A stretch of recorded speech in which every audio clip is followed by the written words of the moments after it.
Xiaoqi fell in love with the girl who saved him and insisted on breaking off our engagement, going against the agreement between our two families. I love Xiaoqi as dearly as my own life, and I refused to let go. What I got in return was him standing outside the delivery room, refusing to sign the consent form for a blood transfusion, leaving me to bleed to death. When I woke again, Xiaoqi was kneeling at my feet, begging me to grant his wish. I let out a sneer. You don't have to do this, I've never liked you, our engagement is off. He stared wide-eyed in disbelief. In my past life, I bled to death in the delivery room. Xiaoqi's icy voice still echoed faintly in her ears. It's just having a baby. Why does she need an epidural? Which woman is as fussy as her? What's a little blood? It's not like you're gonna die. Money doesn't grow on trees, you know. How much would a blood transfusion cost? Just tough it out. A cold laugh escaped me, and my vision began to blur. Xiaoqi and I grew up together, and our parents have been close friends for years. Before he met Lin Hanyan, he was incredibly attentive and took great care of me. We once talked about what life would be like after marriage, and shyly blushed as we whispered about the names of our future children. But in the end,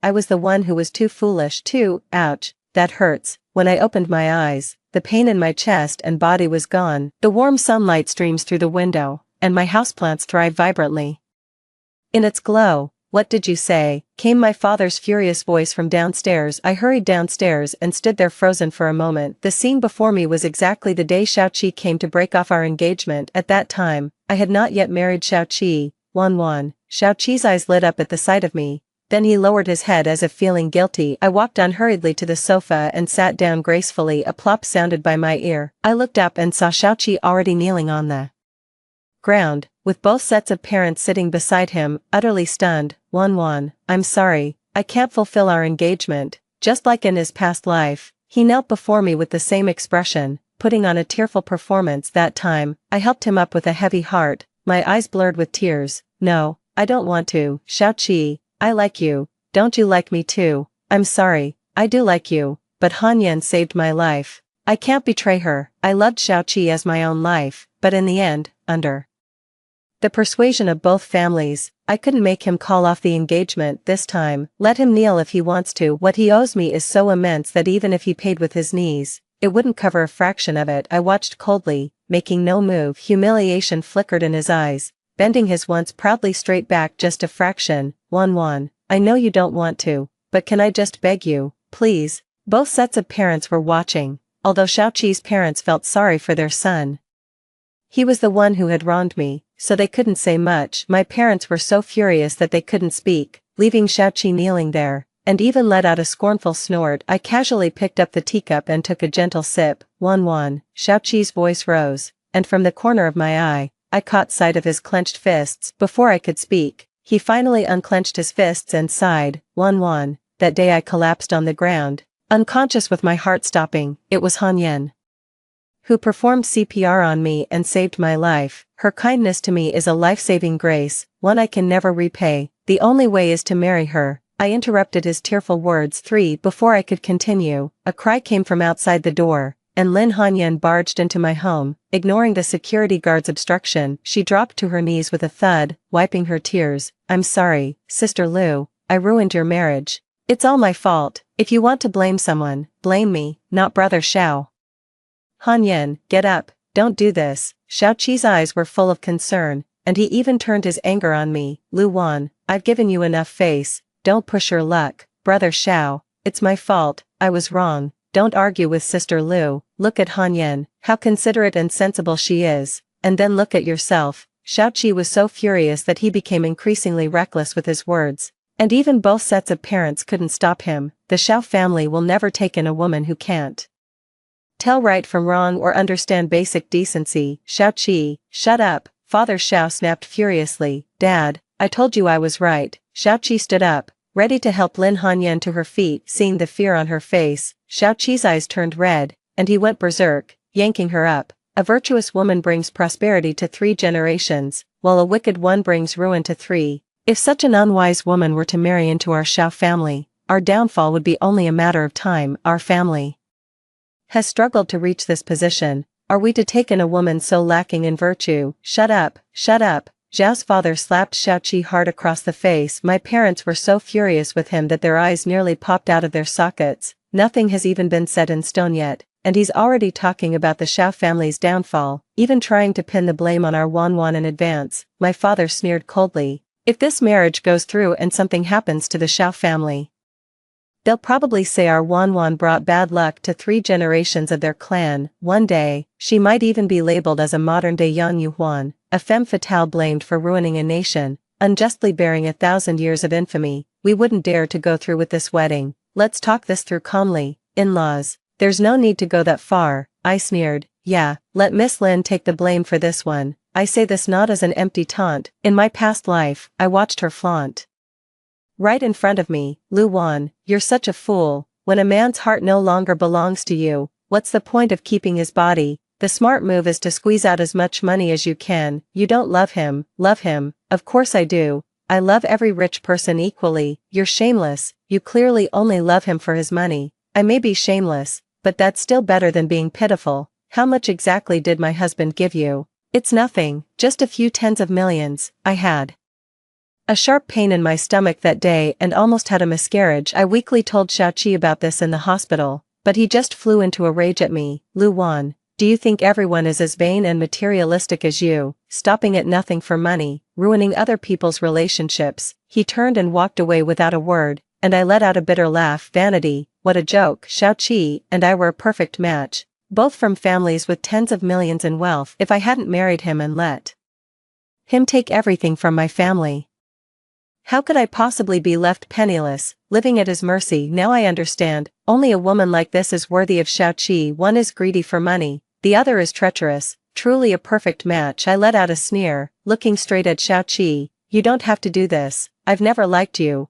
our engagement is off. What? Xiaoqi froze, his eyes widening in disbelief. Lu Wan, you don't need to provoke me just to get a rise out of me. I admit what I said earlier was a bit harsh. See, some people just have no shame. I want you to let go, but I'm afraid you won't like him. I stood up and gave him a cold, hard look. Xiaoqi, I've seen you as an older brother since I was a child. I craved the care of a brother, but I forgot to tell you that a brother can only ever be a brother. Now, you're not even worthy of being that. You're lying. We talked before, Brother Xiao. Please don't be angry. Lin Hanyan's timely interruption finally made Xiaoqi realize his own emotions. His eyes paused, and his open mouth took a long moment to close. See the guest out, for within a day, the news of Xiaoqi breaking off our engagement hit the headlines, sparking a flurry of speculation. Some say that over 20 years of childhood friendship can't compare to an outsider, while others argue that a life-saving debt outweighs everything, but most of them were just laughing at me. I don't care. According to the timeline of my past life,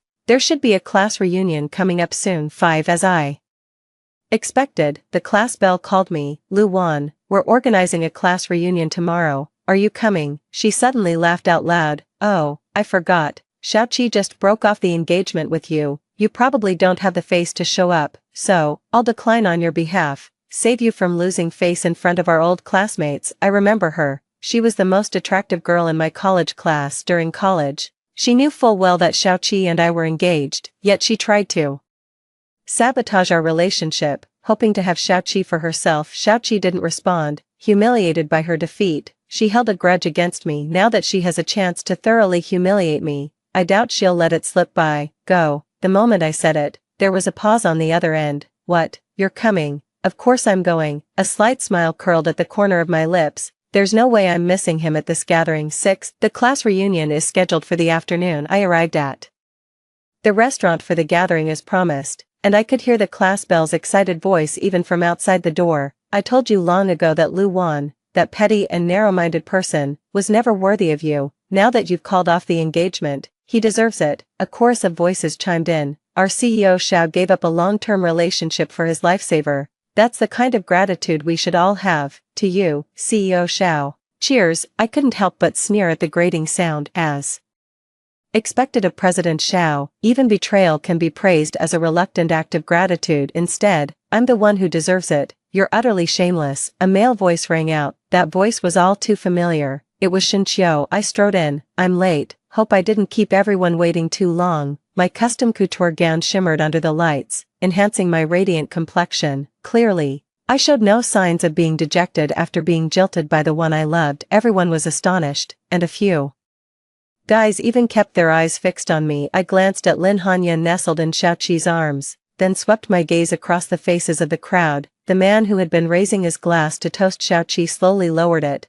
not daring to meet my eyes. Lu Wan. Shenqiu's face lit up with a flicker of excitement. I nodded in acknowledgement. Xiaoqi frowned, stood up and pulled Lin Hanyan closer. Lu Wan, I've already broken off our engagement. Don't you dare lay a finger on Hanyan. I gave a sarcastic smile. Mr. Xiao, you're overthinking it. My sexual orientation is perfectly normal. Xiaoqi fell silent, and his body stiffened at the sound of President Xiao. Shenqiu let out a snort of laughter, and the atmosphere instantly turned awkward. I slowly walked to the empty seat between Xiaoqi and Shenqiu, which I figured was deliberately left for me by the class beauty to watch me make a fool of myself. I sat down without any hesitation, and instantly, a faint boohoo sound reached my ears. I'm sorry, it's all my fault for making Brother Xiao and Sister Lu quarrel again. I shouldn't have come. I'll leave now. Lin Hanyan sobbed as she turned to go. Xiaoqi grabbed her hand firmly. Hanyan, don't go. This isn't your problem. If anyone should leave, it's someone else. He shot me a meaningful glance, but I ignored it and kept chatting enthusiastically with Shenqiu. You've changed a lot in the 6 months since I last saw you. I remember you used to be pretty shy. Shenqiu blushed and scratched his head. It's okay, I remember it all too clearly. In my past life, it was a face just as innocent that died in the emergency room. I held his body, my voice trembling. Shenqiu, don't fall asleep, hold on a little longer. Wan, I'm sorry, I couldn't save you, and I couldn't save myself either. Wan, like you. His hand dropped, the heart monitor let out a piercing beep, and the jumping line went completely flat. I looked at his face, which merged with the one from my past life, and my vision gradually blurred. In this life, I will never let you make the same mistakes again. 7. Lu Wan. A furious roar made my eardrums ache, and the tears in my eyes receded slightly. Mr. Xiao, what's wrong with you now? Lu Wan, this is a class reunion. I don't want to argue with you, and I hope you won't make things difficult for others. Please have some self-awareness and watch your words and actions. The class belle smirked mockingly. Yeah, some people have already been dumped, they should know their place. The straight man retorts, hey, that's not abandonment, it's survival of the fittest. Laughter erupted around. I held back Shenqiu's brewing outburst, my gaze sweeping over those contemptible faces. In my past life, Xiaoqi never managed to break off our engagement, and they all came fawning and flattering. Now, still wearing the same skin, yet the difference is so vast. Although Xiaoqi and I come from similar family backgrounds, they know that siding with me means opposing him. Xiaoqi is the heir of the Xiao family, and I will eventually marry someone. In my past life, even my parents and I fell into this trap, handing over our family business to my son-in-law for free, believing that what was his was our daughter's. Little did I know, this was just the beginning of my tragedy. He used my resources while supporting Lin Hanyan, giving me a monthly allowance of 3,000, yet spending tens of millions on his mistress. I propped my chin on one hand and said calmly, President Xiao. As it stands now, who's really making things difficult for whom? For a moment, you could hear a pin drop. I'm just reminding you, I'm afraid you'll make things difficult for Hanyan. I didn't even make things difficult, and he already started jumping to conclusions. If I don't give them a hard time back, wouldn't I have just sat through a bunch of scolding for nothing, and let them think I'm an easy target? How could that be? Why would I make things difficult for Mr. Zhao's lifesaver? Oh. Speaking of lifesavers, that reminds me of a story. I let out a few mocking laughs. Once upon a time, a poor scholar saved a fox spirit. To repay the favor, the fox spirit transformed into a human and wanted to marry him. Everyone stared at me in confusion, their eyes fixed on mine. Xiaoqi seemed to know what I was about to say, and his face turned even more livid. Don't you all think our Mr. Xiao looks just like a male fox spirit trying to repay a favor? Ha ha ha ha, Shenqiu burst out laughing, while the others, seeing Xiaoqi's livid face, managed to stifle their laughter. Lu Wan, he clenched his fists, you say all this to humiliate me, just to make me follow the example of that poor scholarly Iran, hinting that I should keep my distance from Hanyan. You really haven't given up, have you? I never said that. There are thousands of the same stories. How do you know which vixen I was talking about? Everyone praises President Xiao for repaying kindness, and I was just using the fox's gratitude as a metaphor to compliment your fine character. What's wrong with that? Oh, it's getting late, I should be going. I stood up and looked back at Shin Chio's reluctant gaze. I handed him a business card and said, I remember you're great at science. I happen to have a project I'd like to collaborate with you on, an annual salary of 500,000, plus a share in the research results. If you're interested, give me a call. Shin Chio took the business card with a dazed look, but moments later, his eyes sparkled with excitement. I turned and walked away, ignoring the envious stares of the crowd. In my previous life, after I married Xiaoqi, my parents entrusted him with the entirety of the Lu family fortune to manage. I'd also exhausted all my resources for Xiaoqi, introducing him to every connection I had. Shin Chio was one of them. The beauty and anti-aging products he developed were remarkably effective, propelling the Xiao family into the ranks of the wealthiest elite families. Everyone calls me his better half, but I know I'm not just a doting wife. I have ability, resources, and connections. The reason I willingly support him is simply because I love him. The irony is that today, Xiaoqi,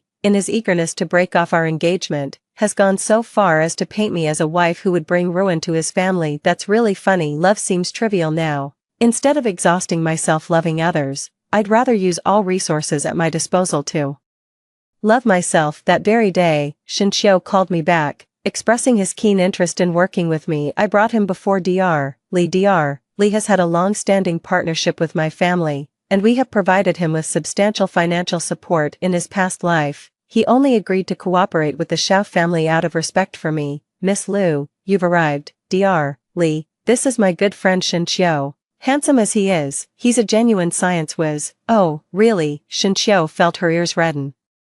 Without realizing it, hello, Dr. Li, I'd like to have him join your R&D team, but I'm not sure if Dr. Li would be willing. Miss Lu, you flatter me. Since the funding for my research comes from the Lu family, how could I possibly refuse? There's no need for you to make a special trip in person. Just give me a call next time. Shin Chio hadn't expected it to go so smoothly. Stunned, she looked at me and said, Is it really okay for me? Trust me, you've got this. His eyes sparkled like stars. Yeah, I'll do my best. I've heard those same words in my past life, but back then, compared to today, his eyes were filled with nothing but tenderness. How have you been? During that time, the Xiao family faced several failed investments and was on the verge of bankruptcy. Xiaoqi was always losing his temper and often took it out on me. Seeing the scars on my hand, he was momentarily furious. Lu Wan, leave him. Someone else will cherish and love you more than he does. I shook my head. Shin Chio, don't say that again from now on. How long will you keep being stubborn? Don't be afraid, I'll take you. I'm pregnant. He stood there stunned, and I could see the tears welling up in his eyes. After a long pause, he finally spoke. What can I do to help you? I have a research team here. That evening, Xiaoqi called me. The moment the call connected, an enraged roar came through. Lu Wan, what the hell do you think you're doing? Mr. Xiao has been saying some strange things lately. I find it harder and harder to understand him. Don't play dumb with me here. You humiliated me in public today. And, what else? Still messing around with Shin Chio. What exactly are you trying to do? Do I need to report to President Xiao about everything I do? Lu Wan, a furious roar came from the other end, followed by the hushed, soothing voices of Xiao's parents trying to calm things down. Anyone with eyes can see that Shin Chio likes you. Are you really that clueless? So what? Have you no shame? No, I cut him off directly. Mr. Xiao, our engagement has already been called off. Who I meet and what I do with them is none of your business. How can you even bring shame into this? You, or is Mr. Xiao the type who wants to have his cake and eat it too, keeping one foot in each boat? Don't flatter yourself. I only love Han Yen. Hearing this, I recalled a past life memory of him getting drunk at a bar and saying something to his friends that chilled me to the bone. If you don't like Lu Wan, why are you marrying her? Who said I wanted to marry her? She's the one who clung to me, insisting on getting married, like a stubborn burr I just can't shake off. Do you still have feelings for Lin Han Yen? Of course I like her. My heart belongs only to Han Yen. I stopped liking Lu Wan long ago. She's not as understanding as Han Yen, not as considerate, not as gentle. If it weren't for her family's wealth, why would I have married her? At that moment, my heart sank to the bottom, yet I still clung to the hope that time would make him change his mind. I couldn't help but let out a cold laugh. So, why are you calling me then? There was a moment of silence on the other end. I'm just calling to warn you. Stop trying to get my attention on purpose. I'm not going to marry you. Then thank you, President Xiao, for the mercy of not marrying me. With that, I hung up the phone directly. 10. Under the moonlight, I felt a sudden pang of hunger and stepped out to find something to eat.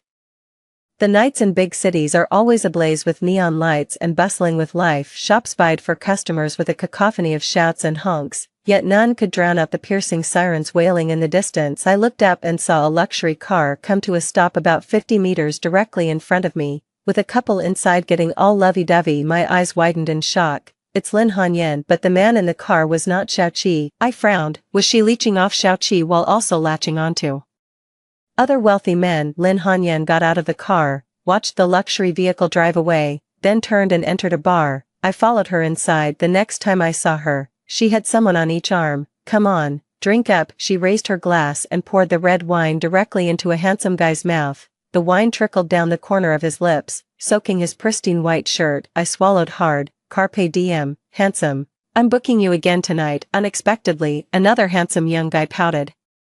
Sis, you haven't picked me for days. Don't worry, everyone gets a share. I never would have guessed that Lin Hanyan was using the money she got from latching on to a wealthy man to secretly keep handsome guys on the side. But seeing her like this, I couldn't help but smile. She was laughing heartily, but in the midst of her joy, her eyes accidentally met mine. That gaze instantly shifted from a superior's commanding stare to a thief's furtive guilt. What are you doing here? She stepped forward, her fists clenched. I was about to ask you the same thing. Why are you here?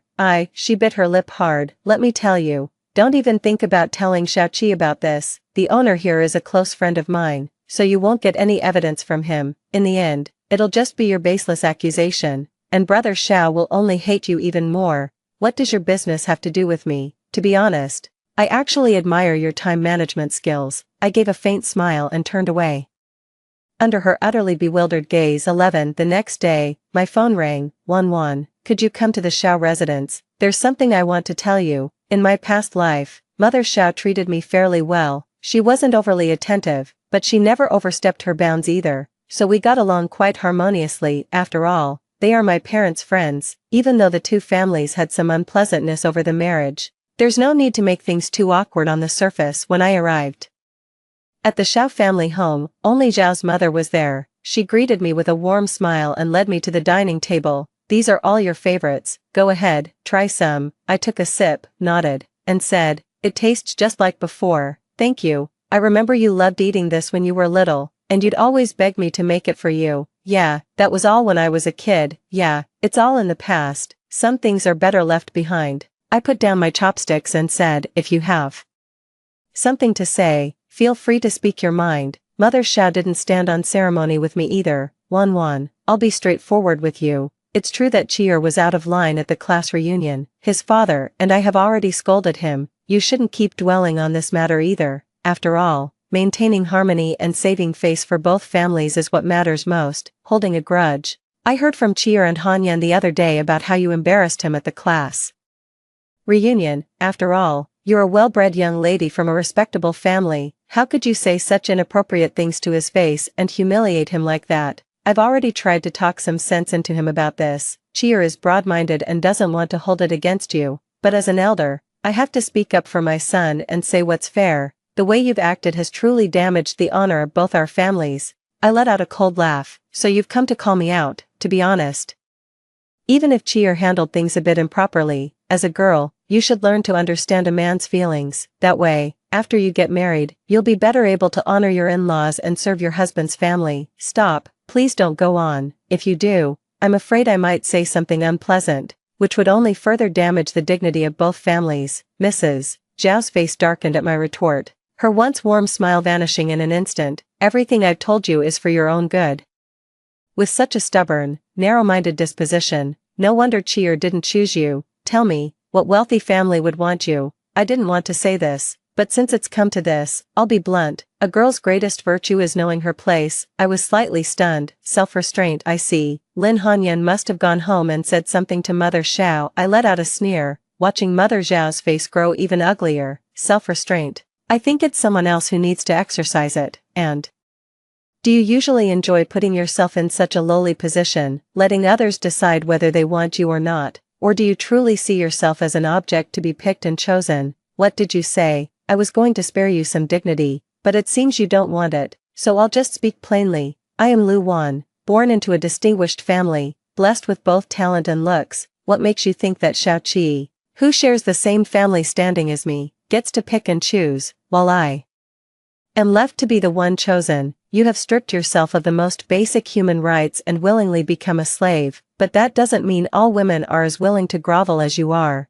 to be picked over and disciplined like cattle. You, Zhao's mother gasped heavily, constantly rubbing her chest. My eyes turned icy cold. As for Xiao Qi, I never saw him as worthy. In my book, he was already eliminated long ago. You're just sour grapes. As for the class reunion, I suggest you look into who was the first to make a big fuss about not letting me trouble Lin Hanyan, who inexplicably spoke rudely to me, and who tacitly allowed others to verbally insult me. Madame Xiao sneered. I don't care who's right or wrong, since you've already torn apart all pretense today. The Xiao family is done with the Lu family. From now on, we want nothing to do with each other. That's exactly what I had in mind. Humph, let me tell you. Our Xiao family invested in a hot stock today. Soon its market value will skyrocket, and your Lu family won't even be worthy of polishing our shoes. Investment, a thought struck me, and I silently curled my lips into a smile. Mrs. Xiao shot me a smug glare. As for Xiao Qi,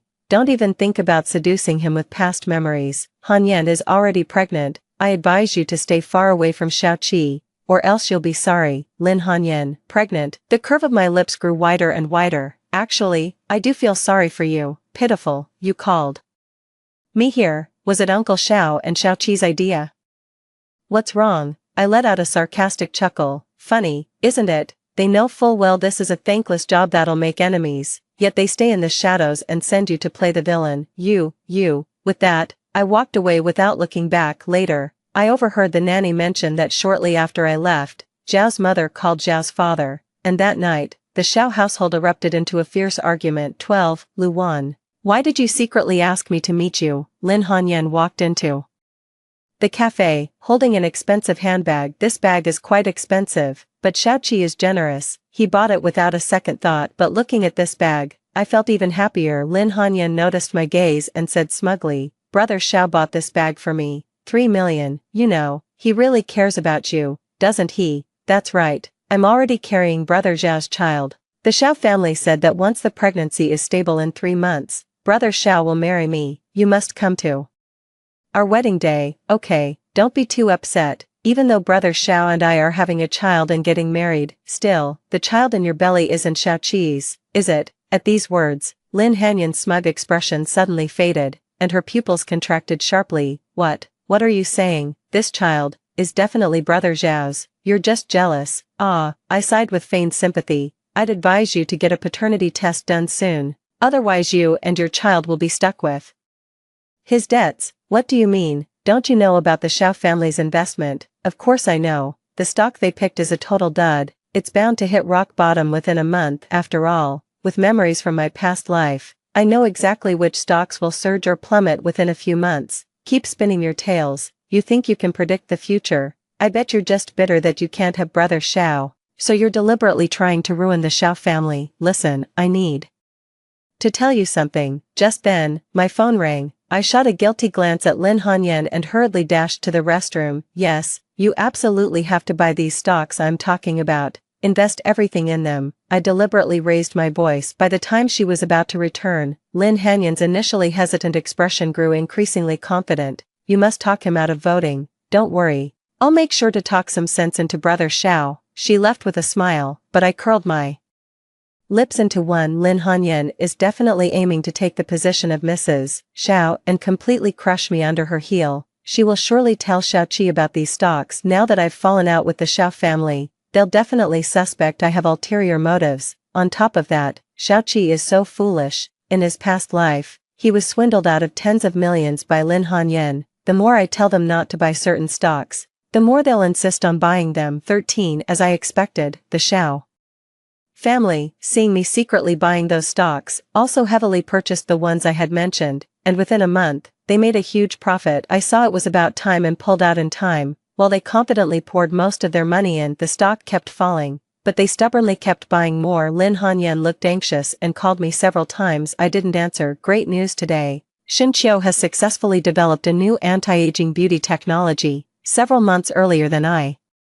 expected, Shinchio. You're amazing. Shinchio sat beside me, head bowed, his voice extremely gentle. Thank you, Mr. Liu, for giving me this opportunity, otherwise, I wouldn't have had the chance to participate in the research and development. Oh my god, such a humble little puppy. I just want to gobble him up. My eyes were practically dripping with longing, but I still reined in my covetous gaze. Without you, the Liu family wouldn't have obtained this valuable technology. From now on, we'll split it 50-50, no. He jerked his head up, blushing when he met my eyes. I only need 3, you take 7, he stammered, his hands constantly tugging at his clothes. I was stunned, those words echoing in my mind. I only need 3, you take 7. In the previous life, he said the same thing to me, but back then, the one who benefited was the Xiao family. He poured his heart and soul into helping me and the Xiao family, only to have his final achievement stolen by Xiaoqi, taking advantage of the fact that he was introduced by me and no contract was signed. He not only drove Shinchio away but also refused to pay him any wages. Because of this, I had a huge fight with Xiaoqi.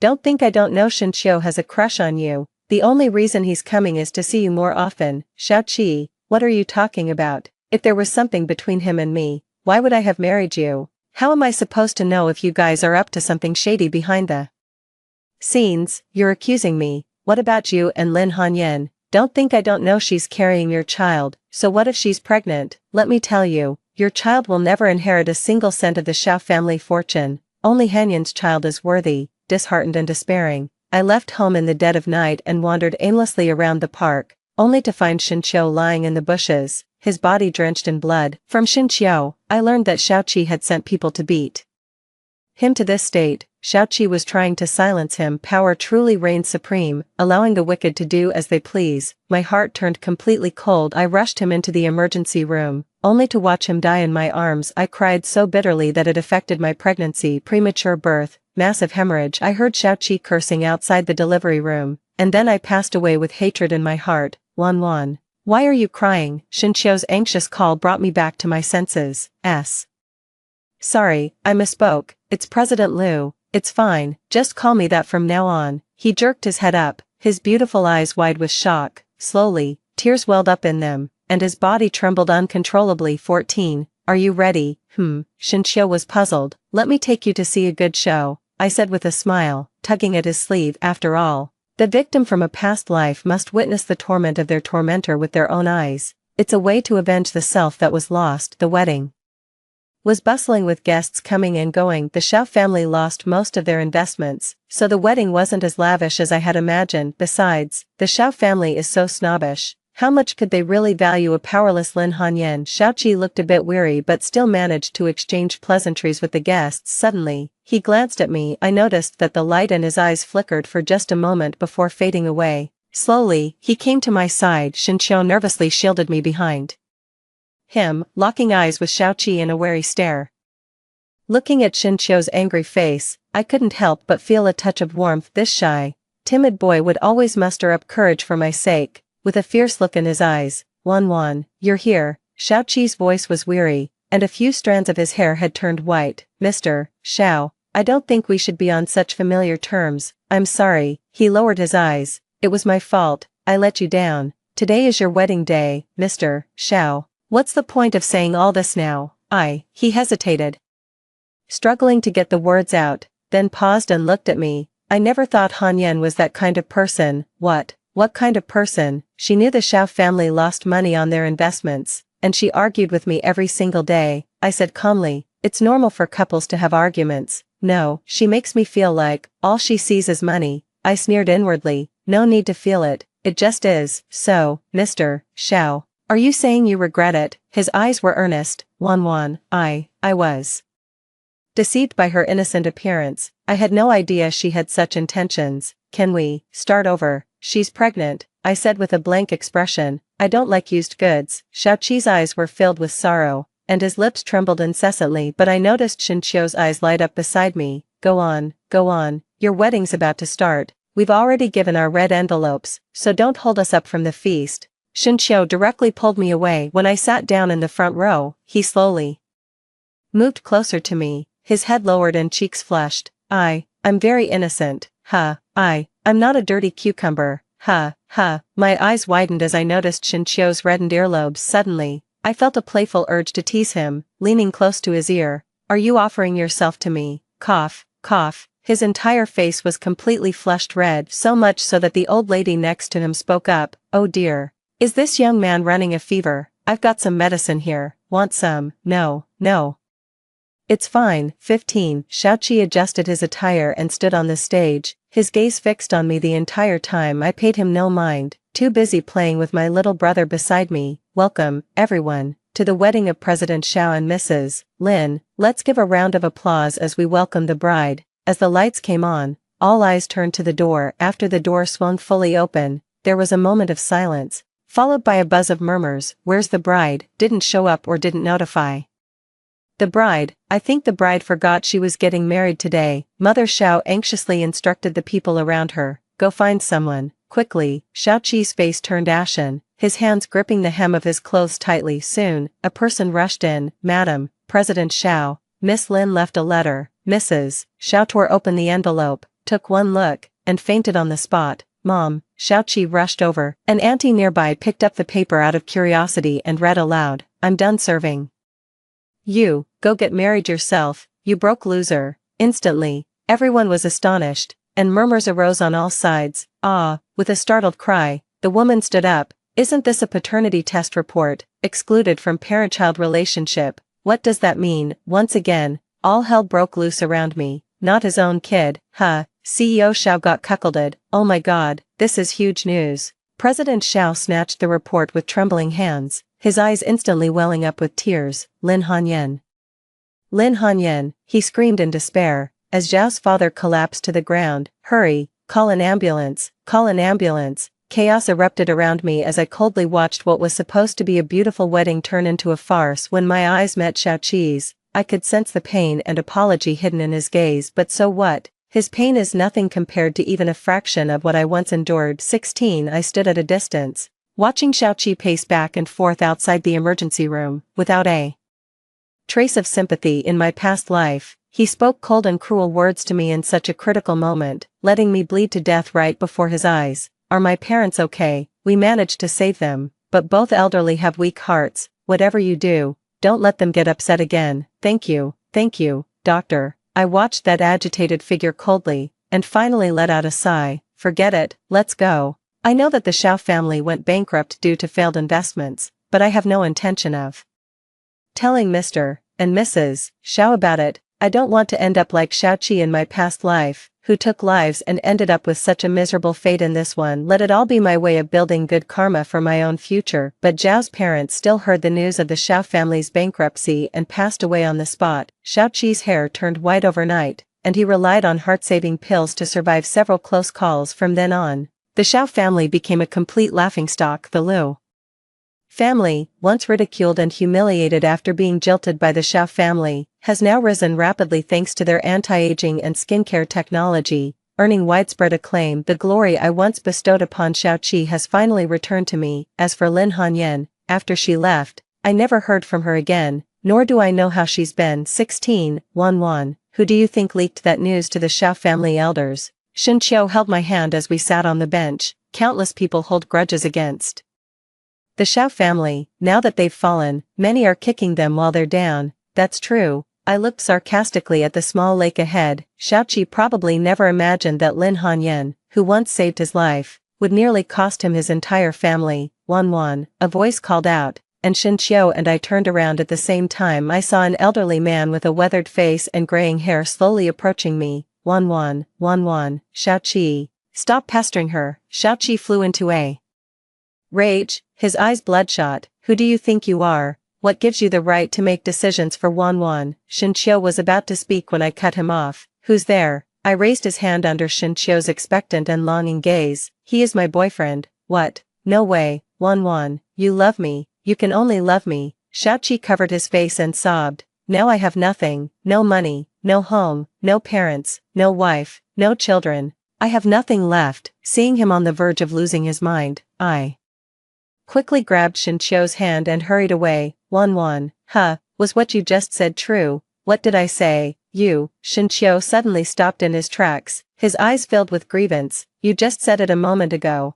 And you've already forgotten? No, you can't forget. I let out a snort of laughter. Oh my, which little boy is about to start crying? Shinchio buried her head in my arms and said in a pitiful tone, your place, alright. Alright, my dear, the end. Story 2, I had a blissful marriage with a devoted husband.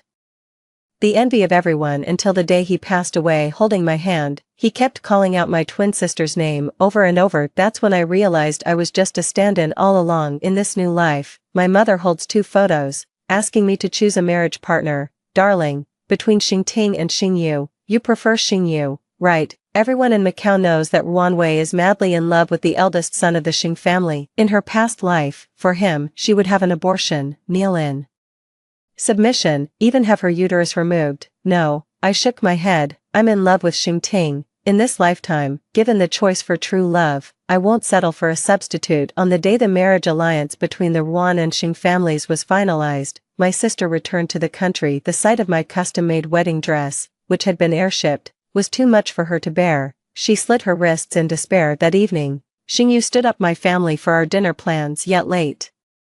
That night, my sister posted a new update. You told me I was the love of your life, for all eternity, and that you'd never let go once you held my hand. The photo showed their hands intertwined, fingers laced together with Xingyu. Overnight, I became the laughingstock of the entire city. Everyone's saying that the Ruan family's spare tire heiress finally managed to snag a man, only to have him sneak out to cheat during their own engagement party. What a pathetic loser. I just laugh off those scathing comments online. That dinner was meant to discuss Xingting's and my wedding plans anyway. As for Xingyu, whether some random extra shows up or not makes no difference. At 1001 hashtag I was busy preparing for the wedding when Xingyu suddenly showed up at my door, furious. Ruanwei, get your ass over here, you've got some nerve. How dare you arrange the marriage alliance with the Xing family without my consent? You've really pulled out all the stops just to get your hands on me, but did you know Ruan Cheng almost lost her life because of this? My expression remained impassive. Don't worry, my sister isn't going to die,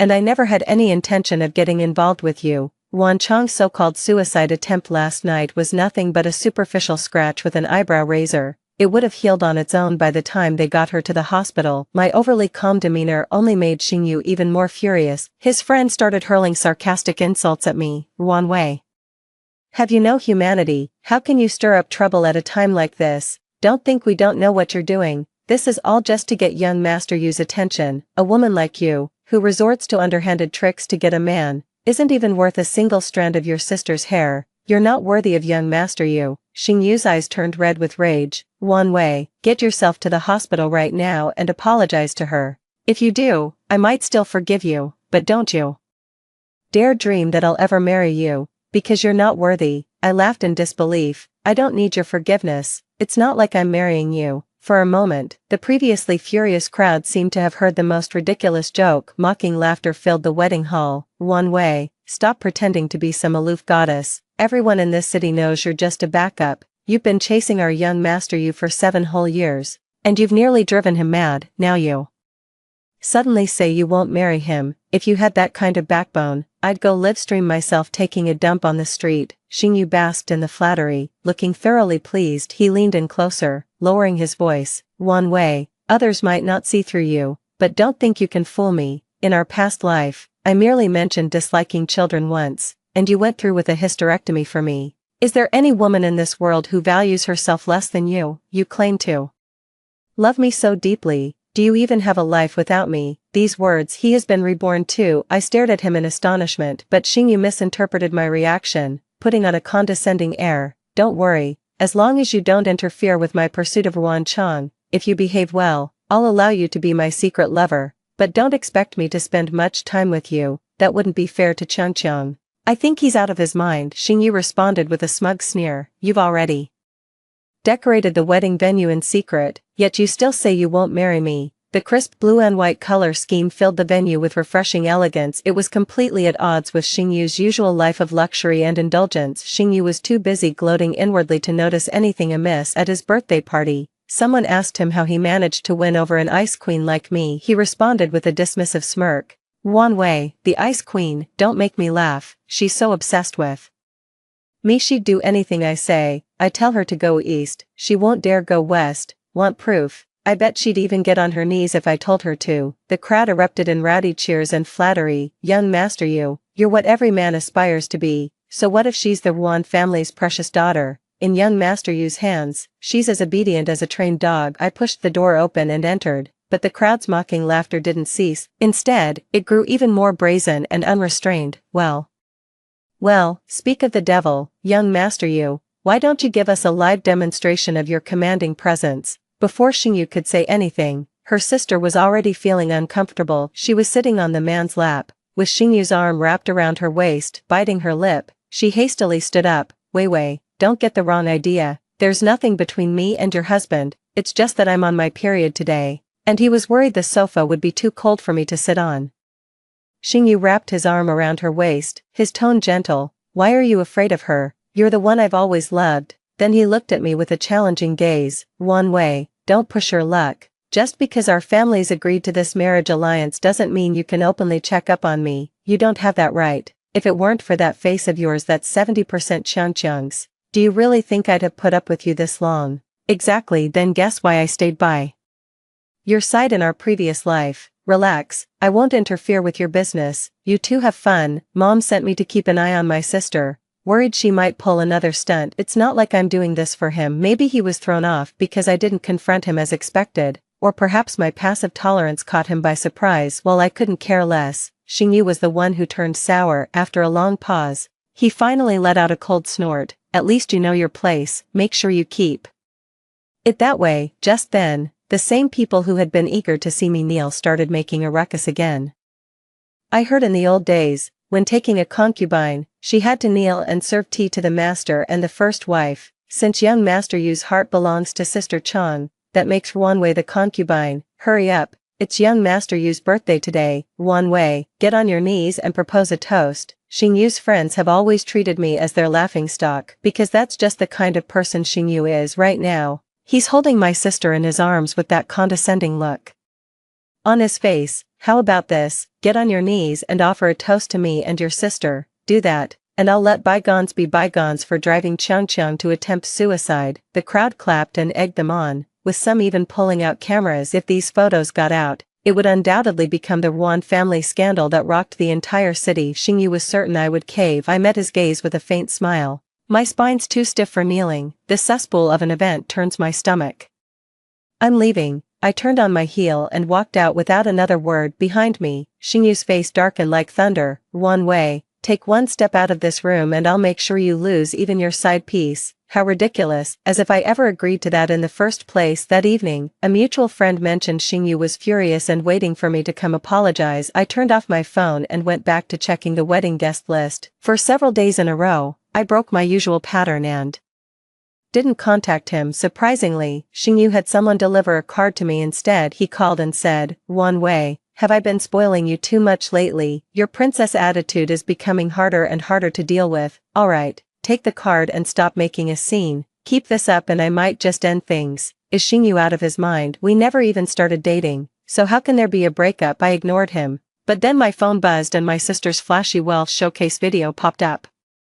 On the screen, a luxury villa worth over 100 million in an upscale neighborhood, 3 limited edition luxury sports cars. Caption: "A man's money follows his heart, another day basking in love, at 1001 hashtag." The video casually revealed Xingyu's profile. That card he gave me probably couldn't even buy a single car tire, but honestly, I couldn't care less who he loves. I liked the post and commented, "So happy for you too, may you stay together forever." Soon after, my sister sent me a private message.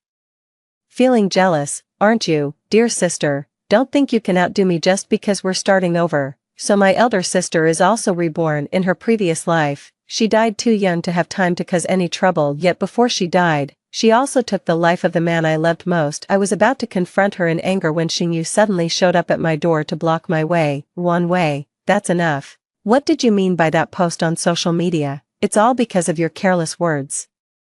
That Changcheng didn't eat anything last night." He was about to hurl more insults when he looked up and saw the wedding invitations and double happiness symbols scattered across my room. His disgusted eyes instantly gained a smug glint. "Ruan Wei, I never realized you were so infatuated with me. You know I'm going to marry your sister, yet you're decorating your own bridal chamber. Are you fantasizing about being my bride? How desperate can you get? What a lunatic, I couldn't even be bothered to deal with him, so I turned and walked out. After a whole week, the wedding venue was finally set up. The location is my own villa. I want Xingting to see this surprise the moment he returns to the country. My mother helped me prepare the dowry. Feeling a bit emotional, Xingting is now the head of the Xing family. His best choice isn't the Ruan family, yet I never expected him to agree to this arranged marriage so readily. I smiled without saying a word, but my heart ached. In this lifetime, I won't let any chances slip away or regrets come between us. But the day before his return, everything suddenly took an unexpected turn. At 3:30 in the morning,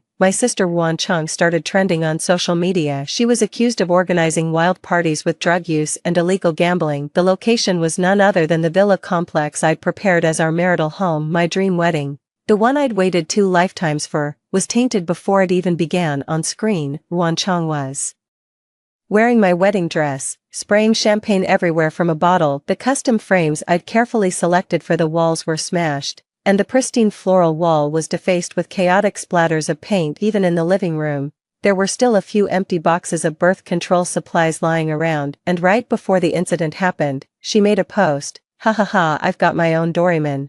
Needed a party venue and my dear brother-in-law sorted it out for me right away." It was actually Xingyu who took them there. What gave him the right? I sped all the way to the villa district. Xingyu and my sister seemed to have just finished, leisurely getting dressed. The bed I had prepared for my wedding night with Xingting was now crumpled, soiled, and covered in disgusting stains. Ruan Cheng's lace lingerie was still scattered across the pillow. At this moment, she put on her dress with an innocent look on her face. "I'm sorry, sis. I just got tired from playing and rested on the bed with your husband for a bit. We didn't do anything. You don't mind, do you?" I looked up at her and slapped her without hesitation. "Even if you and Xingyu were to screw yourselves to death, I couldn't be bothered to care. This is my bridal suite. How dare you barge in and soil it?" Ruan Cheng shrieked as I struck her. She tearfully ducked behind Xingyu, my rage still burning. I wanted to hit her again. Xing Qian suddenly kicked me to the ground. "Ruan Wei, don't you dare go too far." "So what if Cheng Cheng sleeps in your bridal suite? Consider it an honor. Besides, after all the effort you put into decorating the bridal chamber, it's ultimately for my use anyway. Since that's the case, I call the shots here. Both the room and the marriage bed. This house is part of my dowry from my mother. Ruan Cheng has no right to touch it, and you're even less entitled." Xingyu sneered. "Cut the act. Isn't your dowry essentially mine anyway? You love me so much, who else would you ever marry besides me?" Xing Qian spoke with unwavering confidence, then abruptly shifted the topic. "My uncle is returning tomorrow, and he holds the most sway in the Xing family. I'll beg him to let me marry Cheng Cheng and call off our engagement. Make sure you put in a good word for Cheng Cheng when you see my uncle." "Got it. If you help me pull this off, I'll let today's incident with you hitting Ruan Cheng slide. I might even consider keeping you as my mistress. I am going to the Xing residence tomorrow, but it has nothing to do with them." My gaze swept over them like a sharp blade. "Xingyu, listen up. I may consider an arranged marriage, but it has absolutely nothing to do with you, and I never agreed to be your mistress. If you keep spreading rumors, I'll sue you for defamation." With those final words, I strode away without a backward glance. Xingyu's handsome face darkened with fury. He wanted to chase after me and shout insults, but my resolute demeanor inexplicably unsettled him. Before he could ponder further, Ruan Cheng trembled in his arms. "What should I do? It seems my sister is upset. Maybe I should go apologize to her." "No need." Xingyu's face turned cold. "I've been too indulgent with her. A woman like her who doesn't know her place deserves to be given the cold shoulder." Overnight, the news continued to gain momentum. Xingyu and Ruan Cheng's personal accounts were flooded with hateful comments from netizens, rendering them virtually unusable. What a despicable pair. Ruan Wei chased after him for 7 years, and right at the finish line, he cheats on her with her own sister. If you ask me, that Ruan Cheng doesn't seem like a decent person either. I heard from people in their circle that she's into the BDSM scene and gets pretty wild. What a pathetic creature this Ruan Wei is, letting a sure catch slip right through her fingers. Serves her right for not being able to keep her man.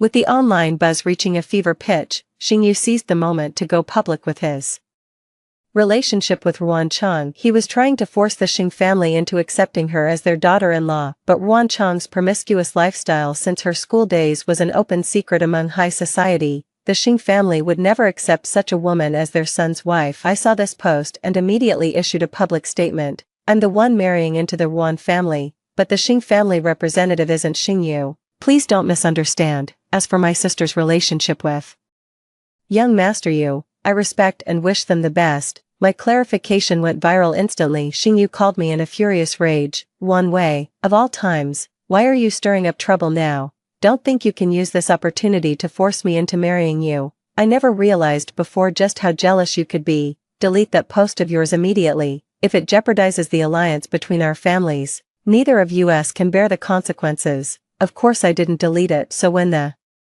Xing family held the welcome dinner for Xingting that evening, Xing Yu turned pale the moment he saw me. His face was cold, and he was just about to curse at me, but when he caught sight of the wedding band on my finger, the corner of his mouth lifted in an irrepressible smirk. You keep saying you won't marry me, yet you've already bought the engagement ring. Women are so fickle. The colder I am to you, the more eagerly you chase after me. Fine, give it here, but I'm only wearing it for a moment. If you put in a good word for me with Changshu later, I'll agree to wear it a few more days. I quickly put it away. Get lost, this isn't for you. I dodged backward, and only then did he notice I was sitting in his uncle's designated seat. This seat is reserved for the uncle's family members. Xingting used to have no family, so it remained empty, but not anymore. Xing Yu furrowed his brow slightly. He grabbed my arm without warning. Do you even know whose seat you're taking? Get up now.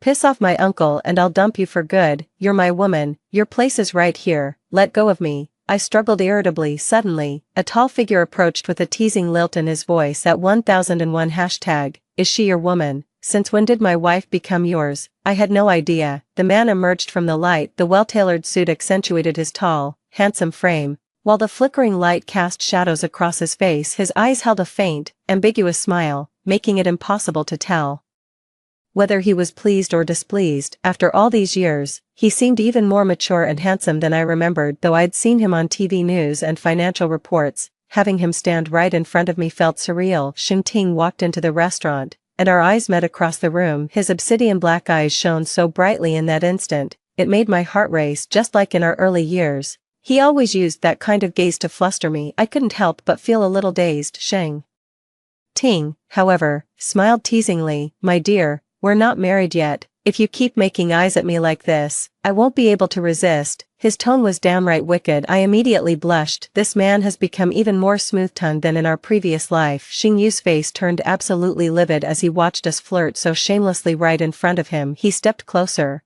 forcing a strained smile. Uncle, Wei Wei is my fiancé. Please don't tease her like that. People might get the wrong idea. Then his expression darkened instantly, and he glared at me fiercely. Wan Wei, when did you start sneaking around with my uncle behind my back? What's going on between you two? He thought he had lowered his voice to a whisper, but Xingting still heard him. He raised his arm to drape over my shoulder, then smoothly took the men's matching ring from my hand and slipped it onto his own ring finger. The fit was perfect, just right. Xingting lifted his chin, his gaze falling on the stunned Xing Yu. He said with a faint, ambiguous smile, well, nephew, what do you think my relationship with Wei Wei is? Hurry up. Call her auntie already. What? Xing Yu's eyes widened abruptly, his face full of disbelief. I should be the one marrying into the Yuan family. In my previous life, it was clearly, no, it can't be. This is impossible. Xing Yu staggered as if about to collapse, his words dissolving into incoherent rambling. Suddenly, as if struck by a realization while staring at the ground, he snapped his head up and locked eyes with me. Just as he was about to speak, the lively commotion from upstairs signaled the entire Xing family coming down. As the Yuan family's future son-in-law, Xingting's homecoming banquet naturally drew the entire Yuan clan's attendance, including Yuan Chang, yet everyone present gave her the cold shoulder, extending the same treatment to Xing Yu. After all, the two had just brought tremendous shame upon both families. Yuan Chang is no stranger to gossip, and she usually couldn't care less about such things, but for some reason, her face was ashen the moment she walked in. Her expression turned darker than a decade-old unscrubbed pot when she saw Xingting meticulously trimming the fat off my lamb chop. Throughout the meal, Xingting kept serving me dishes while making small talk with the family. Eventually, I was too full to eat another bite and gently pushed away his hand as he offered me crab yet again. Stop serving me, I'm about to burst. The elders exchanged amused glances and chuckled. Watching the tender affection between us, old Mr. Xing sighed thoughtfully while holding his teacup. Before the arranged marriage, I was worried Wei Wei might be mistreated by Xingting since they'd barely met and were practically strangers. Seeing them today, you'd think they'd been married for years. The whole room quickly chimed in agreement amid the lively atmosphere. Xingting and I exchanged a knowing glance. We've been waiting 2 lifetimes for this day. We're practically an old married couple by now. After the welcome dinner, I started visiting the Xing residence frequently, mainly hoping to catch more glimpses of Xingting in my previous life. He was gone before I ever realized how much he loved me. This is a regret I'll carry with me for the rest of my life. That day, Xingting was taking a call in the study while I strolled through the garden alone. Xingyu appeared out of nowhere. The stubble shadowing his jaw made him look uncharacteristically weary, a stark contrast to his usual immaculate self. He advanced on her with menacing fury. Wan Wei, what the hell is going on? Why are you marrying my uncle? Did your family force you to choose him because they think I'm not as powerful and influential as he is? Wan Wei, I thought you loved me, but you wouldn't even fight for me. I'm so disappointed in you. Xingyu has truly lost his mind. Where does he get the confidence to think I still have feelings for him after all this time? Seeing my silence, he mistook it for guilt. He immediately softened his tone and spoke gently. Wei Wei, I know you don't love my uncle. He's domineering and controlling, completely clueless about how to treat a woman with care. How could he ever compare to me? Why don't you go talk to my grandfather? If you ask him, I'm sure he'll change the arranged marriage candidate to me. After all, they've only announced the marriage alliance publicly. They didn't specify it's my uncle. There's still time to change it. There must be. The more he spoke, the more convinced he became that this could work. The more he spoke, the brighter his eyes shone. Finally, as if he couldn't wait any longer, he rushed over, grabbed me, and started pulling me toward the old man's study. He's the one with issues, not me. Xingyu, let go of me, wake up and face reality. I never said I was going to marry you from the very beginning. So why are you still clinging to this delusion? Without me around, wouldn't things be much smoother between you and Wan Chang? I struggled against his grip while trying to reason with him. I thought I had made myself perfectly clear, but Xingyu suddenly turned to look at me with red-rimmed eyes. He screamed with paranoid defiance. I won't listen. I refuse to hear it. You loved me so desperately in our past life. You'd stoop to any humiliation for my sake. How can you be so cruel as to deny me marriage in this lifetime? I stared at the contours of his eyes and brows that bore subtle resemblance to Xingting's. When his temper flared, his features contorted into something monstrous. You're nothing like the one I loved, I said quietly, because you resemble him. What did you say? His voice trembled. Since things had come to this, I might as well lay my cards on the table. I stared straight into his pained eyes, enunciating each word deliberately. Xingyu, mark my words, in my past life, this life, and for all eternity, there is only one person I have ever loved, Xingting.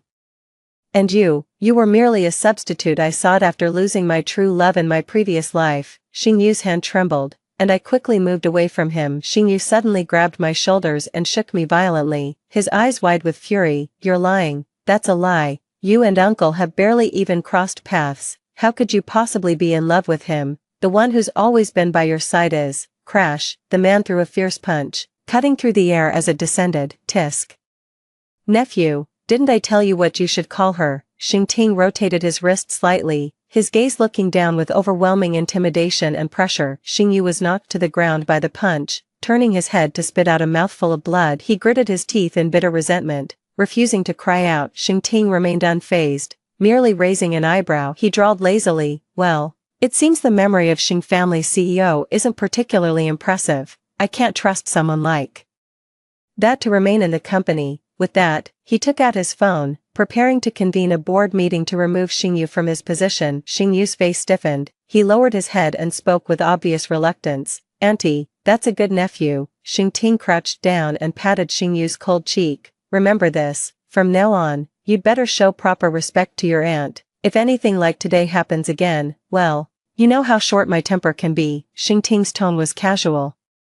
Yet Xingyu shrank back as if terrified to his core. Xingting wrapped his arm around me and led me back to our room. Ever since the welcome banquet that day, he'd developed a particular fondness for keeping me close at every possible moment. As I recalled his swift moves just now, a fleeting image crossed my mind, the upright, righteous figure he cut years ago in uniform. Looking at him, I suddenly laughed. You've kept in good form. Chairman Sheng, after all these years, you haven't lost the skills from your police days. Xingting shot me a sidelong glance. Wrong, these are the skills I honed protecting a certain little crybaby. Little crybaby, that was the nickname Xingting gave me a long time ago. Back then, the happiest part of my day was seeing him waiting outside the school gates after class. That night, I had a dream. I am the long-lost daughter of the Ruan family. The year I was born, due to a hospital error, I was stolen by a childless rural couple. They regretted their mistake. They had stolen a girl instead of a boy. At 1001 hashtag. But since they couldn't have children of their own, they had no choice but to grit their teeth and raise me. My adoptive parents were never kind to me. My adoptive father was an alcoholic, and my adoptive mother was a gambling addict. Neither of them had steady jobs. When they ran out of money, they would turn to theft and robbery.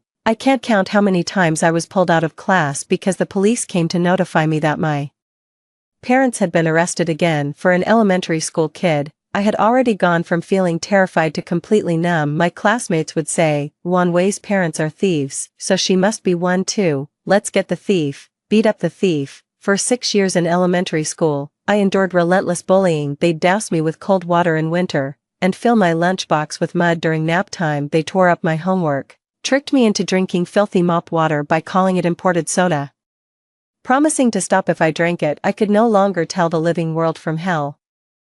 In middle school, I got into a key high school, and my adoptive mother and father were also released from prison around that time. Their addictions only grew worse. One turned to loan sharking and gambling, while the other started using drugs. When they ran out of money, they resorted to stealing the tuition I had earned from my part-time job, until I didn't have a single cent left. Then they began plotting to sell people. That day, my adoptive father dragged me by the hair from one end of the street to the other. He was going to sell me to a foot washing parlor. I screamed for help, but everyone just stood by and watched. Some looked on with pity, others with morbid curiosity, but no one lifted a finger to help. My heart had already turned to stone as my adoptive father haggled with them. That's when Xingting appeared, still just a teenager back then. He kicked my adoptive father to the ground, beat him until his face was covered in blood, and broke 3 of his ribs. I stood there, frozen, watching in stunned silence, forgetting even to breathe. His face flushed crimson with stifled emotion. Xingting finished throwing punches, raised his eyebrows at me, and flashed a roguish grin. Let's go, crybaby.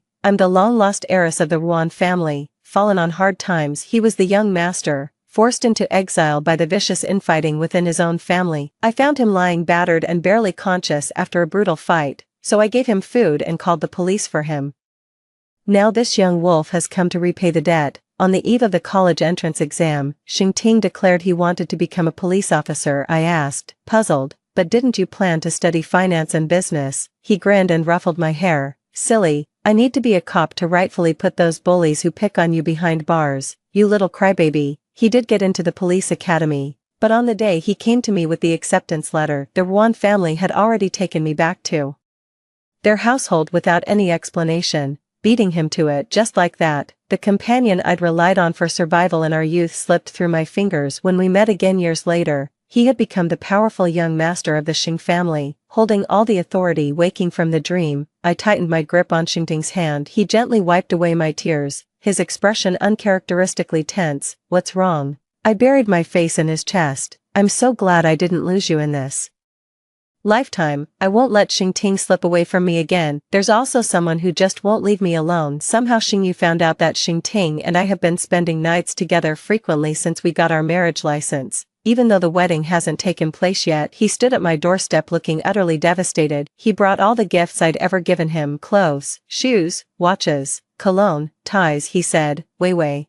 we shared so many happy moments together. You can't just walk away from it all like you're discarding these things. You broke my heart and think you can just walk away without taking responsibility. Wei, stop making up these stories about being someone's replacement just to get my attention. I forgive you. Please come back to me, he pleaded with a desperate tone. I could only let out a bitter laugh in response. Xingyu, need I remind you, in 1 week, I'll be marrying your uncle. I'm going to be your aunt. By the Xing family rules, your disrespect towards an elder and your improper advances give me every right to discipline you. Xingyu's face grew pale, inch by inch. Wei, please don't talk to me like that. It hurts. Fine, I won't ask you to be my lover anymore. How about being my girlfriend instead?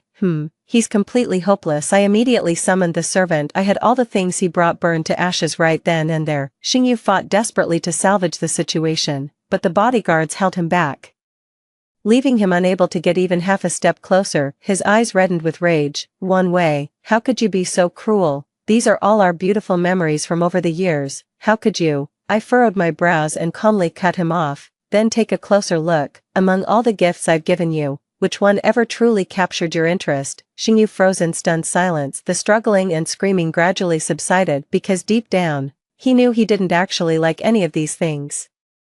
Every time I gave him a gift before, he'd always find something to complain about. After all, I'd bought everything according to Xingting's preferences from the very beginning. He never had a place in my heart. Xingyu fully came to terms with the fact that he was just a substitute, but acceptance doesn't mean he could truly process it. He started living a wild life, spending his days either drinking at bars or going out to race cars and hit on girls. Over time, he grew increasingly indifferent towards Wancheng. Wancheng had a strong personality. Her usual obedience and understanding were just an act. Seeing Xingyu's reckless behavior, she could no longer hold back her temper. The two finally erupted into a fierce argument, which escalated to the point where they ended up physically fighting each other. It ended in a messy breakup, and we finally went our separate ways. The Ruan family came to me in a panic just one day before the wedding. Wei Wei, something terrible is happening.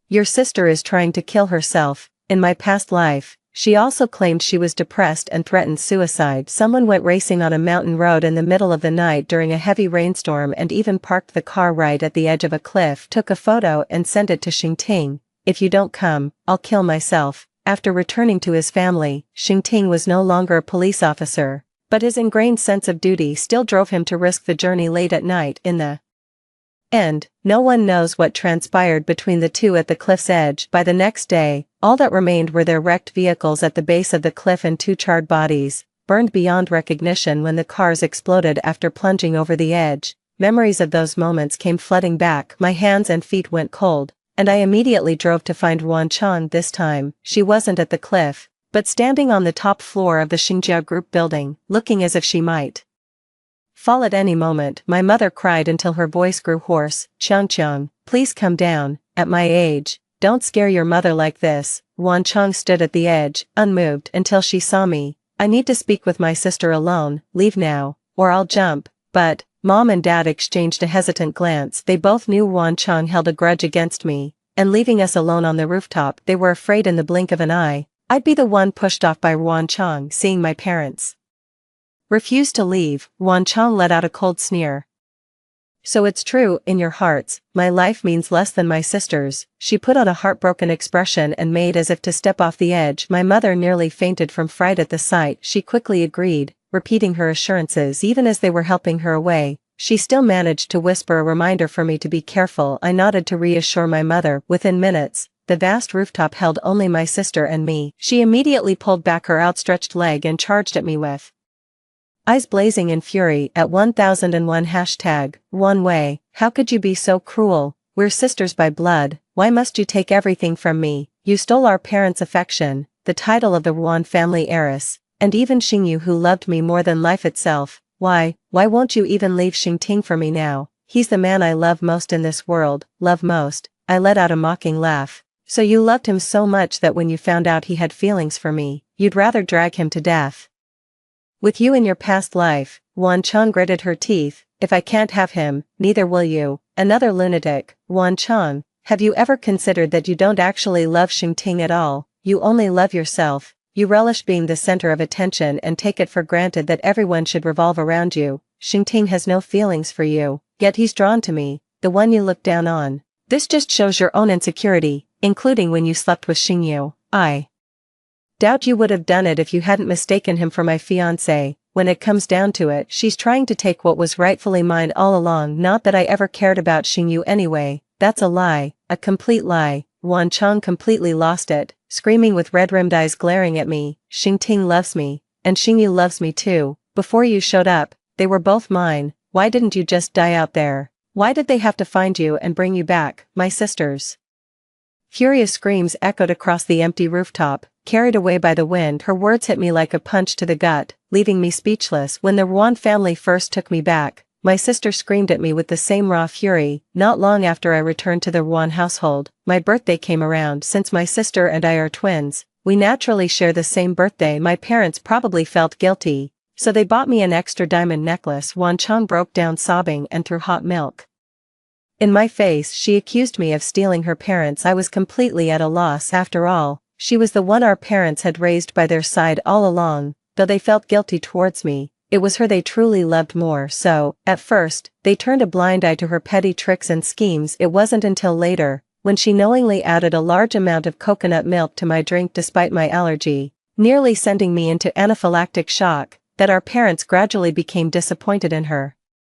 Seeing that this tactic couldn't win back our parents' affection, my sister started taking more extreme measures, hanging out in bars, dyeing her hair, getting into early relationships, and maintaining improper relationships with numerous boys. In her desperate bid for her parents' attention, she ended up breaking their hearts instead. Around that time, I aced the provincial exams and got into the nation's top university, which rekindled my parents' hopes. Their affection naturally shifted toward me. My sister's resentment toward me had become too obvious to conceal. She even meddled when Xingting and I reconnected, making me believe that he had feelings for her. In my past life, had it not been for Xingting's lawyer approaching me after his passing to inform me that he had bequeathed his entire estate to me, I would never have seen those sketches tucked within his will, every single one depicting me. Perhaps the misunderstandings between us will carry over into this lifetime as well. My thoughts snapped back to the present. My sister was now holding a fruit knife. Though I hadn't noticed when she picked it up, she let out a scream and lunged at me. Wan Wei, this is all your fault. If it weren't for you, I wouldn't have ended up like this. Wan Wei, you're the one who deserves to die. Why don't you just drop dead? Her knife was pointed straight at my throat. Stab me. My eyes widened as I tried to dodge, but a figure suddenly blocked my view. Xingyu came rushing from out of nowhere. Wei Wei, watch out. With a sickening thud, the blade plunged deep into his back, staining his clothes crimson with blood. Xingyu collapsed in agony, unable to rise. Wan Chang's eyes burned with rage. Seeing she hadn't killed me, she yanked the blade out and lunged at me again. How dare you lay a hand on her? You're the one who deserves to die. Xingting, who had rushed to the scene, pulled me into his arms, dodged the attack, and swiftly delivered a powerful kick that sent Wan Chang flying. Wei Wei, my dear daughter, are you alright? The rooftop door burst open as my parents and police officers swarmed in, swiftly subduing the still hysterical Wan Chang. I couldn't be bothered with her. My focus remained entirely on Xingting as I scanned him head to toe, running my hands over his arms and torso. That was far too reckless. Are you hurt anywhere? Did the knife graze you? Xingting chuckled and caught my searching hands in his. Don't worry, in this lifetime, unless you're the one who ends my life, otherwise. I quickly covered his mouth, stopping him from uttering those ill-omened words. Xingting understood my concern and gently drew me into his embrace. Wei Wei, in this lifetime, nothing and no one will ever disrupt our wedding. Story 2. I've married my childhood friend 38 times. Each time, my former fiancé, Ji Guifan, would come to wreck the wedding scene. He would tear off my veil with a gloomy expression and rough movements. Ji Ran, how dare you marry another man without my permission? Ignoring my cries and pleas, he would take me back and house arrest me, subjecting me to wanton humiliation. I resisted, struggled, and even called the police, trying every means to escape, but every time I would be caught by Ji Guifan. He threatened me with the lives and fortunes of my childhood friend's entire family and my career prospects, forcing me to compromise again and again. However, when I finally compromised and stayed by his side obediently, he thought I was rigid and lifeless. I was reborn 37 times, and each life ended badly. During my 38th rebirth, I didn't want to endure it anymore since every choice seemed to be wrong. Then I choose for Ji Guifan to die. I opened my eyes again and saw the gentle and affectionate face of my childhood friend, Qin Zhan. He choked up and said, Ran, I've finally married you. But there was no ripple in my heart. This is my 38th rebirth, including the original life. I have married Qin Zhan 39 times.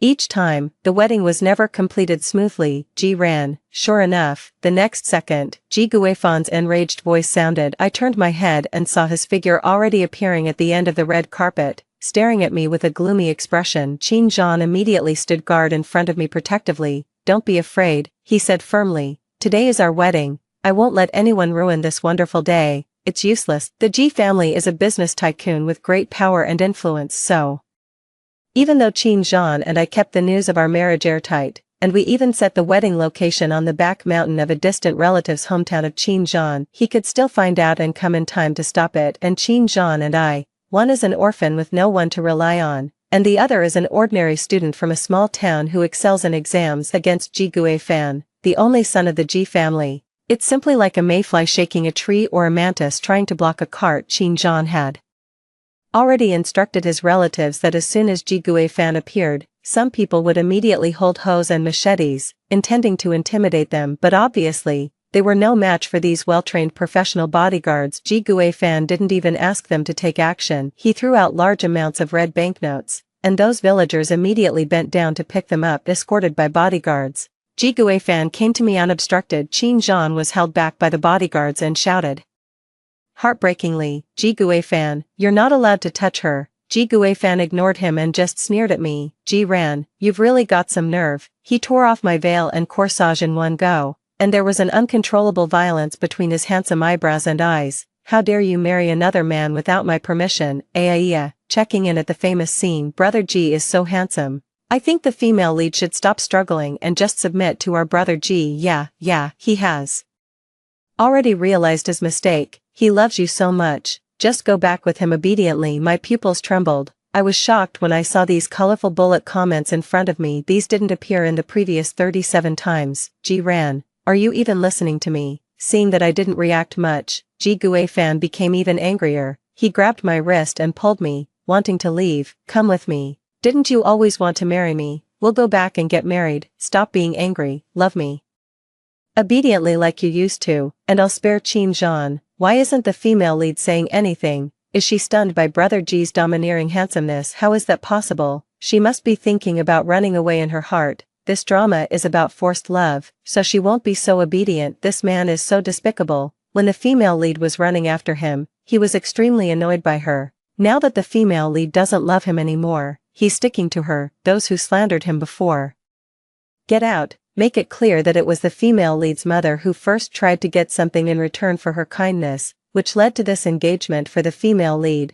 Brother Ji really didn't like the female lead in the early days. Is he supposed to sacrifice his whole life just because he was saved by her mother? I couldn't agree more. And the female lead's mother was also very scheming. If she hadn't thought that the Ji family was rich, she wouldn't have jumped into the water to save Brother Ji. So Brother Ji is pitiful. In the early days, the female lead was really submissive and not likable. It's normal for him to dislike her. I thought I had already become numb after experiencing the chaotic lives of the previous 37 times, but when I heard someone say that my mother was scheming, I couldn't help but feel angry. My mother wouldn't have died if it wasn't for saving Ji Guifan. She had already escaped from my abusive father with me and found a good job. Our lives were about to get better. She was such a good swimmer, but just because Ji Guifan, who was drowning, desperately pressed her underwater, she exhausted her strength. After sending Ji Guifan to the shore, she sank. She didn't even leave me a last word. How could she have tried to get something in return for her kindness? Okay, stop arguing, let's get in the car. The famous scene of having sex in the car is starting. I was stuffed into the car by Ji Guifan. The car door closed, blocking out Qin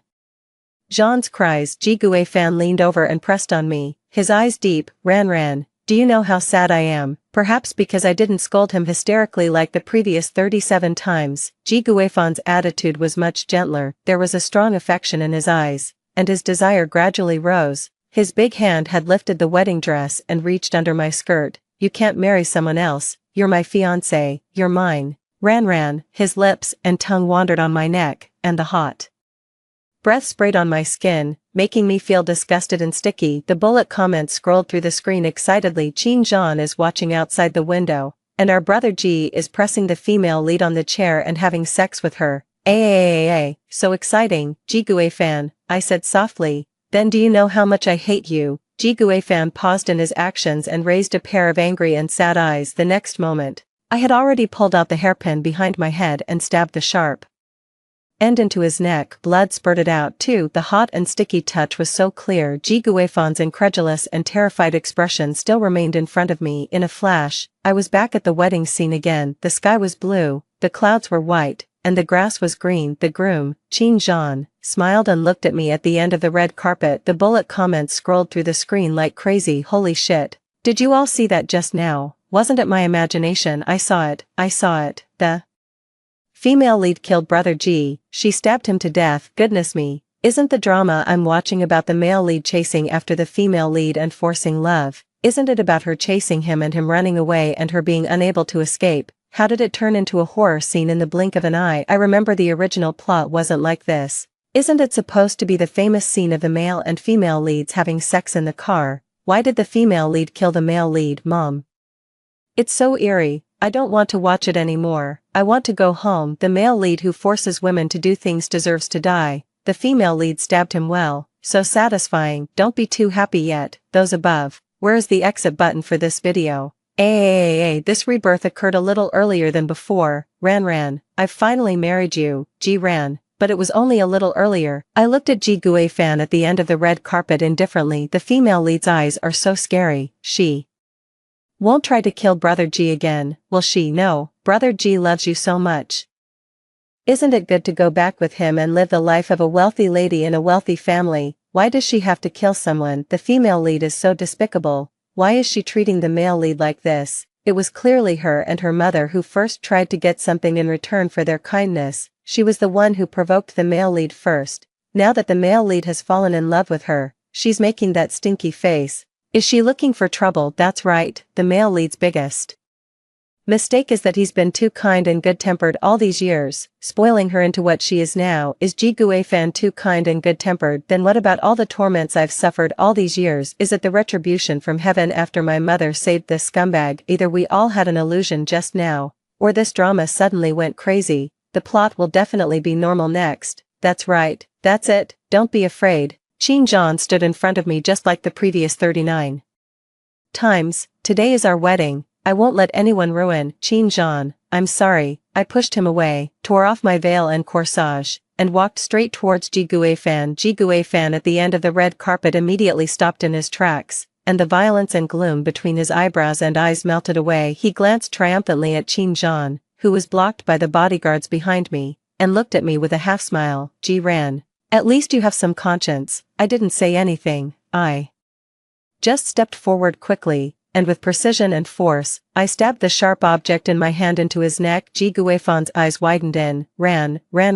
I pulled out the hairpin, and blood spurted out from his neck under the sunlight. It was as beautiful as a fountain of blood. After a short moment of silence, a series of panicked screams immediately rang out around us. Murder. The bodyguards rushed up and pinned me to the ground. Ji Gui Fan covered his neck, and his body also slumped down uncontrollably. He looked terrified, in disbelief, dazed and at a loss, as if he couldn't understand how things could have turned out like this. I had clearly walked towards him on my own initiative. I had clearly loved him so much. How could I kill him? In his terrified and confused gaze, I saw myself with blood on my face, and my smile was more carefree than ever before. Holy shit, the female lead killed the male lead again. She's still smiling. My goodness, how can she still smile?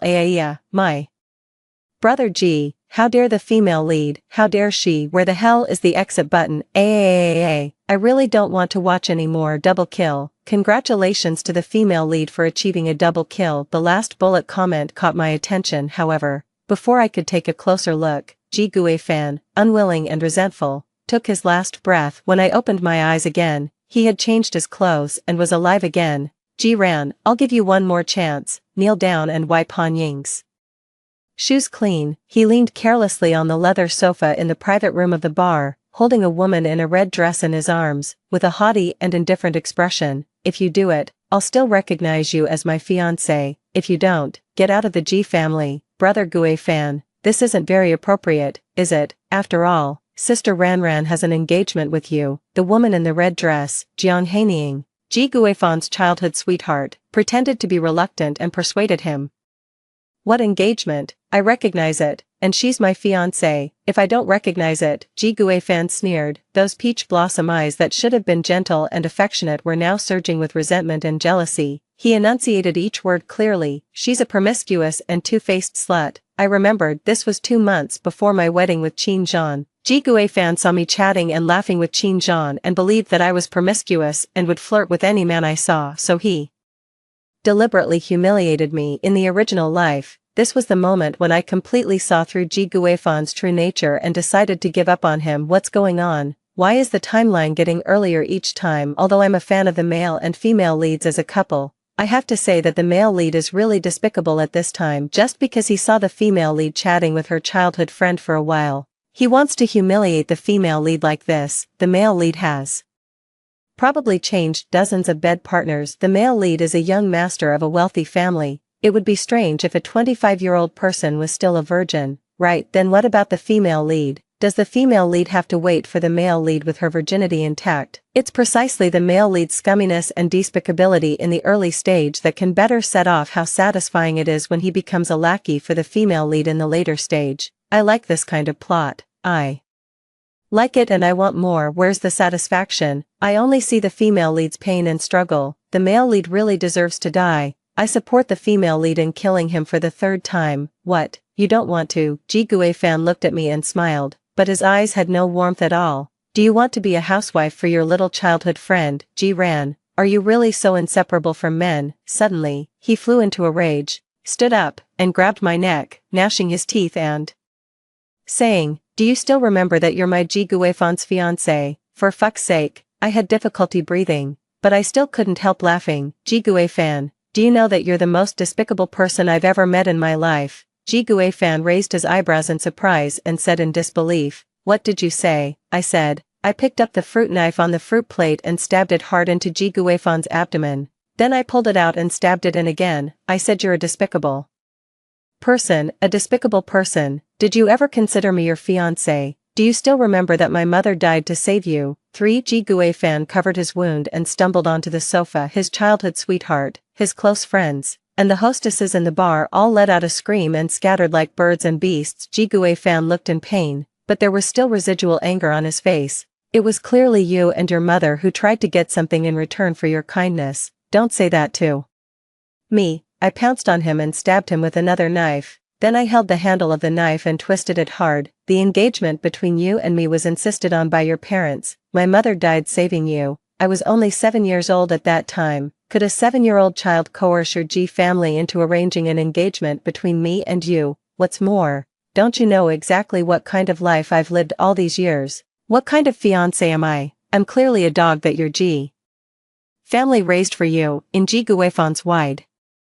terrified eyes, I saw myself, covered in blood and looking frenzied. If it weren't for you, my mother wouldn't have died at all. She was such a good swimmer. It was you who pushed her underwater again and again. Go to hell, go to hell, go to hell. I lost count of how many times I stabbed him. I just felt an unprecedented sense of relief. The resentment and indignation that had been pent up for so many years had finally found an outlet to pour out. In the end, Ji Fan lay on the sofa with his eyes wide open. The part below his neck was a mass of blood and flesh, and it was impossible to tell it was a human shape. I was completely drained of strength and slumped down in a pool of blood, laughing with great satisfaction. The bullet comments that had briefly paused started scrolling like crazy again. Some people thought I was too heartless, some were scared by me, some people thought I was quite patient to hold on until now before going crazy. There were also those who felt sorry for Ji Fan and cursed me wildly. I didn't care about any of it. I just stared intently at the bullet comments until finally, another bullet comment popped up. Triple kill. Congratulations to the female lead for achieving a triple kill. I didn't close my eyes. I watched as the scene in front of me twisted and changed, and in an instant, it became the grand hall of the Ji family's villa. The clothes were fragrant. The women's hair was styled beautifully. There were numerous guests, and the music was melodious. This was 3 years ago. It was Ji Fan's mother's 50th birthday banquet. Before I could snap out of the exhilaration of killing Ji Fan with my own hands, the 22-year-old Ji Fan suddenly rushed out and pulled me away. He walked quickly and urgently, and I couldn't keep up at all. I instinctively struggled. Ji Fan suddenly turned around, his eyes bloodshot. Ji Ran, is this what you want? Do you even know what shame is? His words were confusing, but I understood. He had been drugged. It was an aphrodisiac secretly administered to him by the sworn enemy of the Ji family. The intention was to create a scandal and shame the Ji family. As a result, Ji Fan mistakenly thought that I was the one who had drugged him and took me to the room and raped me. Even though more than 30 lifetimes had passed, just thinking about that night's experience made me feel terrified. And Ji Fan is not human at all. He's just a rutting beast. After that night, I fainted for a full 3 days. As soon as I woke up, I faced the harsh scolding of the entire Ji family. I always knew you were a restless one, but I never expected you to be so bold as to drug Guifan directly at the banquet. Do you know how strong that drug is? It could have hurt Guifan's body. We raised you so big, not for you to bite the hand that feeds you. I said it wasn't me, that I didn't drug Ji Guifan, that I didn't know anything about it at all, and that it was Ji Guifan who raped me. Geez. Mother scolded me. Who else should we blame if not you? You're Guifan's fiancé. Isn't that what we keep you for? Still talking about being raped, pretending to be a chaste and heroic woman. You dared to drug him, but you don't dare to take responsibility. No one was willing to listen to my explanation. Everyone, just like Ji Guifan, believed that I was a scheming woman who coveted wealth and glory. Afraid that Ji Guifan wouldn't marry me, I was trying to force the issue at the birthday banquet and make them fulfill the engagement and marry me into the family. I was punished by being put in confinement. A high fever led to pneumonia, and I almost died. Later, when the truth came out and they realized that I wasn't the one who had drugged him, they just casually said, "So it wasn't you, then why didn't you say so earlier?" Ji Guifan didn't show the slightest bit of remorse. Instead, he said jokingly, "Well, you made a profit then, Ran. If I hadn't been drugged by mistake, I might never have touched you in my life." Not only did he not apologize, he didn't even admit to wrongly accusing me. "Since you want it, I'll satisfy you." Ji Guifan's breath, reeking of alcohol, sprayed on my face. His turbid eyes, stained by wine and debauchery, were full of animalistic desire. Stop killing. Although the male lead really deserves to die at this moment, but female lead baby, you don't want to be trapped in the loop forever, right? Only by following the original plot can you truly get out of the loop. Female lead, even if I'm begging you, really stop killing. This world revolves around the male lead. Only by obediently following the original plot will the female lead gain happiness. Why doesn't she understand that happiness? Ever since my mother drowned while saving Ji Guifan, I've no longer had the ability to feel true happiness. Ji Guifan is the source of all my pain in this life. As long as he's alive, I'll never be able to be truly happy. Moreover, haven't I tried following the original plot? Whether I'm gentle and submissive or fiercely resistant, as long as Ji Guifan is around, I always end up with a bad outcome. I remember this plot was also very cruel. The female lead fainted for 3 days for the first time and was wrongly accused of drugging someone. She was put in confinement, had a high fever that led to pneumonia, and almost died. Our brother Ji didn't know the truth either. Female lead, can't you talk to him properly? That's right, at this time, he already has feelings for you in his heart. He just can't accept that the person he likes is scheming against him like this. If you talk to him properly, the result this time will definitely be different from before. I suppressed the urge to vomit and lowered my head meekly and timidly. The bullet comments were filled with joy and excitement. Thank goodness, the female lead is finally willing to make a change. Ji Guifan snorted coldly and dragged me straight upstairs.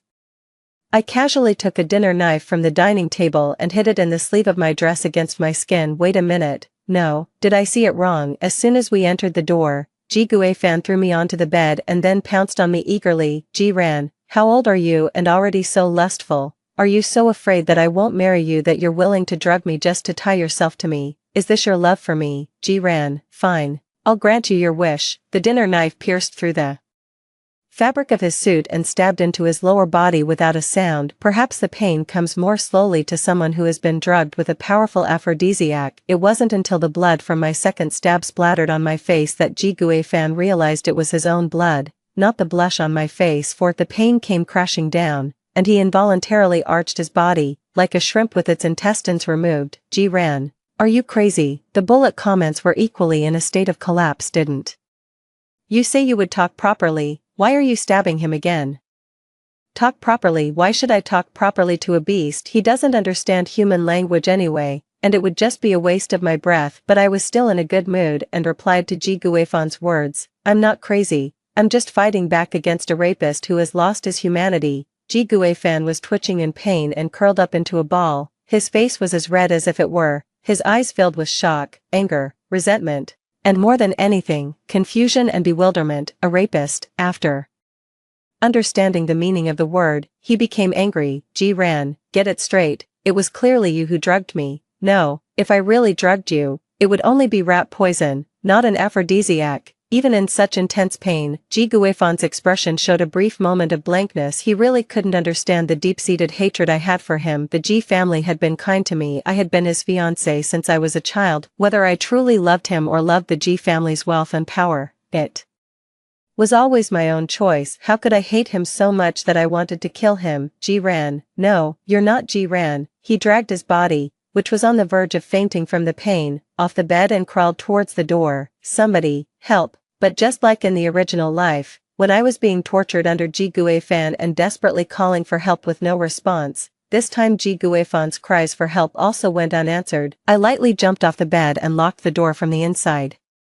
Ji Guifan, why did you think it was me who gave you the aphrodisiac? I had wanted the answer to this question for so long. All these years in the Ji family, I was nominally your fiancé, but in reality, wasn't I just a personal nanny that your parents raised for you? No, a nanny has human rights, a salary, and holidays. I'm different. I squatted down and tapped his face with the blood-stained dinner knife one by one. I not only had to be at your beck and call, but I also had to endure all kinds of humiliation from you and your cronies, deliberately pushing me into the water, ordering me to go halfway across the city to buy mung bean cakes and then not eating them, making me cook chicken soup for your beloved childhood sweetheart. That's all fine. Deleting the contract, causing me to mess up the company project and owe 1,000,000 yuan in debt, snatching away the precious sponsorship spot igot, making me take the blame for your cheating crony, and getting me a major demerit.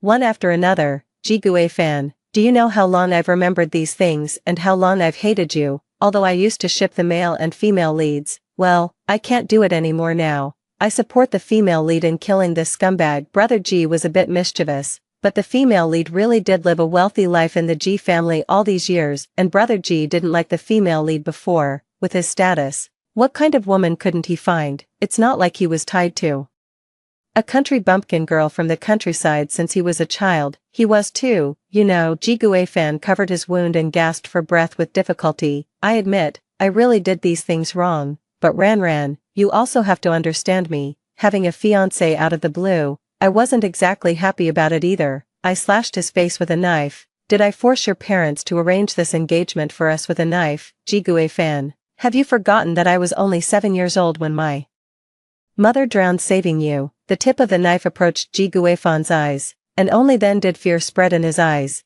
It was your parents who arranged the engagement between me and you in order to have a good reputation for the company. You never even asked about my true wishes. I don't want a goddamn fiancé at all. I scratched his face fiercely. I want my mother. I want my living mother. Ji Guifan, give me back my mother. No. The tip of the knife stabbed deeply into his eye socket.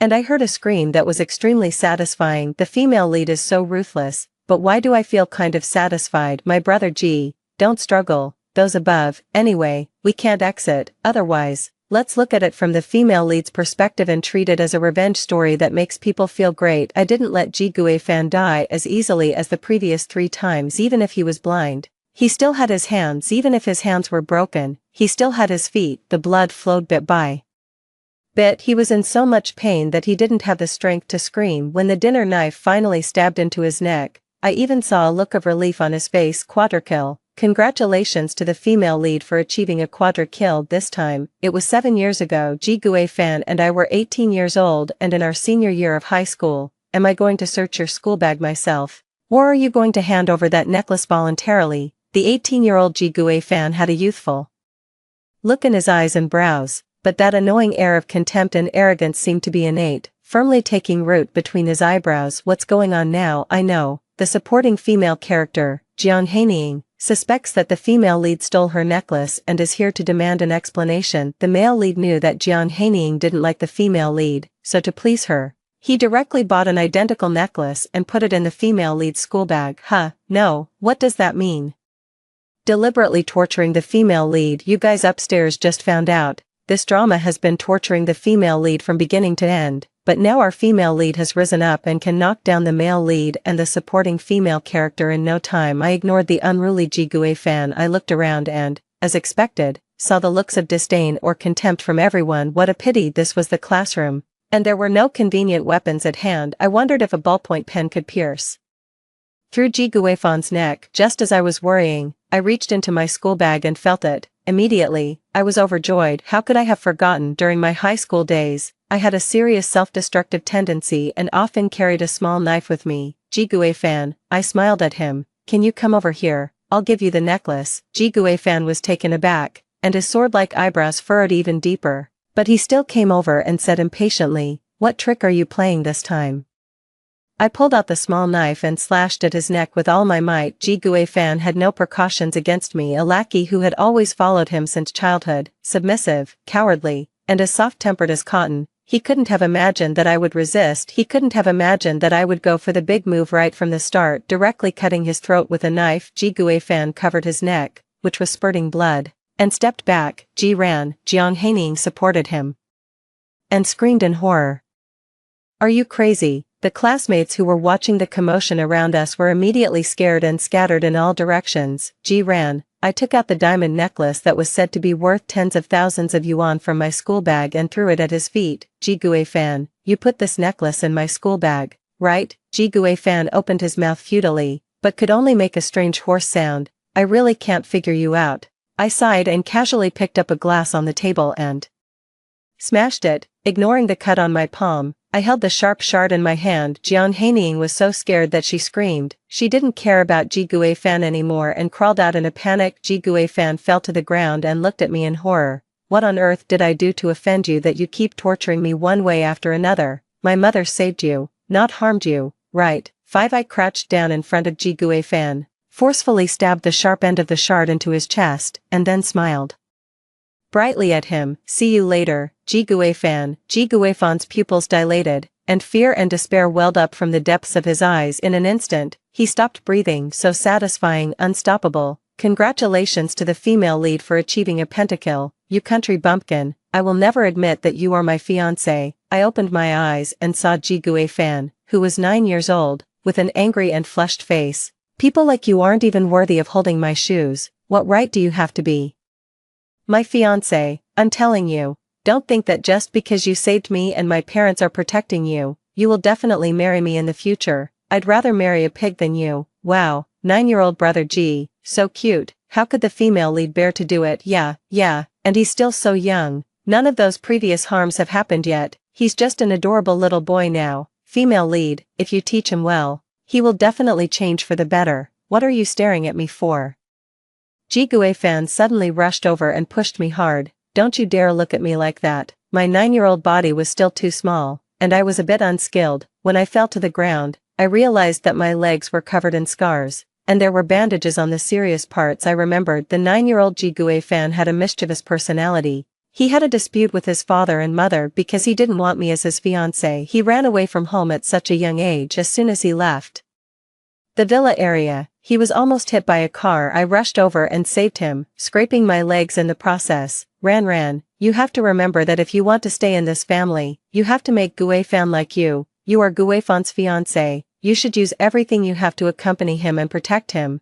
This is the responsibility of a fiancé. Gue-fan's life was saved by your mother. That means your mother's life was exchanged for his. You don't want the person your mother risked her life to save to get hurt, do you? Ji-Gue-fan's parents brainwashed me into giving everything for Ji-Gue-fan, so even though I was extremely scared when the car came crashing towards us, I still chose to rush out and save Ji-Gue-fan. But he didn't appreciate it. Just like now, he looked viciously at the injuries on my legs and raised his foot to kick me. "I don't care that you saved me. Even if you hadn't saved me, that person wouldn't have dared to hit me. I'm the young master of the Ji family." Before his kick landed on my wound, I got up and charged at him. Coincidentally, there was a swimming pool right behind him. Ji-Gue-fan fell into the water unexpectedly and opened his mouth to scold me. Ji ran, "You gurgle gurgle gurgle." Ji-Gue-fan didn't learn how to swim until he was 14 years old. He struggled in the water and called for help. His gaze gradually changed from anger to fear, but this time,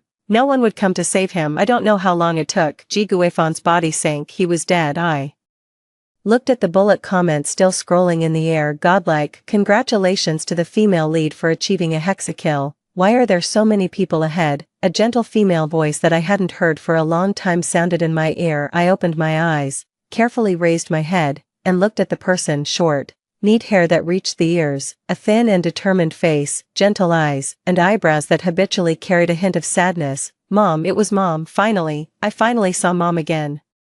Ran, you wait here for Mom, there's a big brother who fell into the water over there, and Mom is going to save him. No, my heart started beating violently. I clung tightly to my mother's arm, almost wrapping myself around her with my hands and feet. No, don't go, you'll die, Mom, don't go, don't leave me alone, we've finally managed to live a good life, don't leave me, don't, I cried heart-wrenchingly, my heart breaking. Not caring about anything else, there was only one thought in my heart and eyes, and that was to stop my mother from saving Ji Guifan. The one who deserved to die was never my mother, it was Ji Guifan. Ji Guifan was a jinx, a bad luck charm, whoever got involved with him would be plagued by bad luck for a lifetime. What's wrong, Ran? Mom is here, Mom is okay, don't cry, don't cry. My mother crouched down and hugged me into her arms. Ran, don't scare Mom, Mom is fine. Mom won't go then, but my tears still wouldn't stop. I had lost count of how many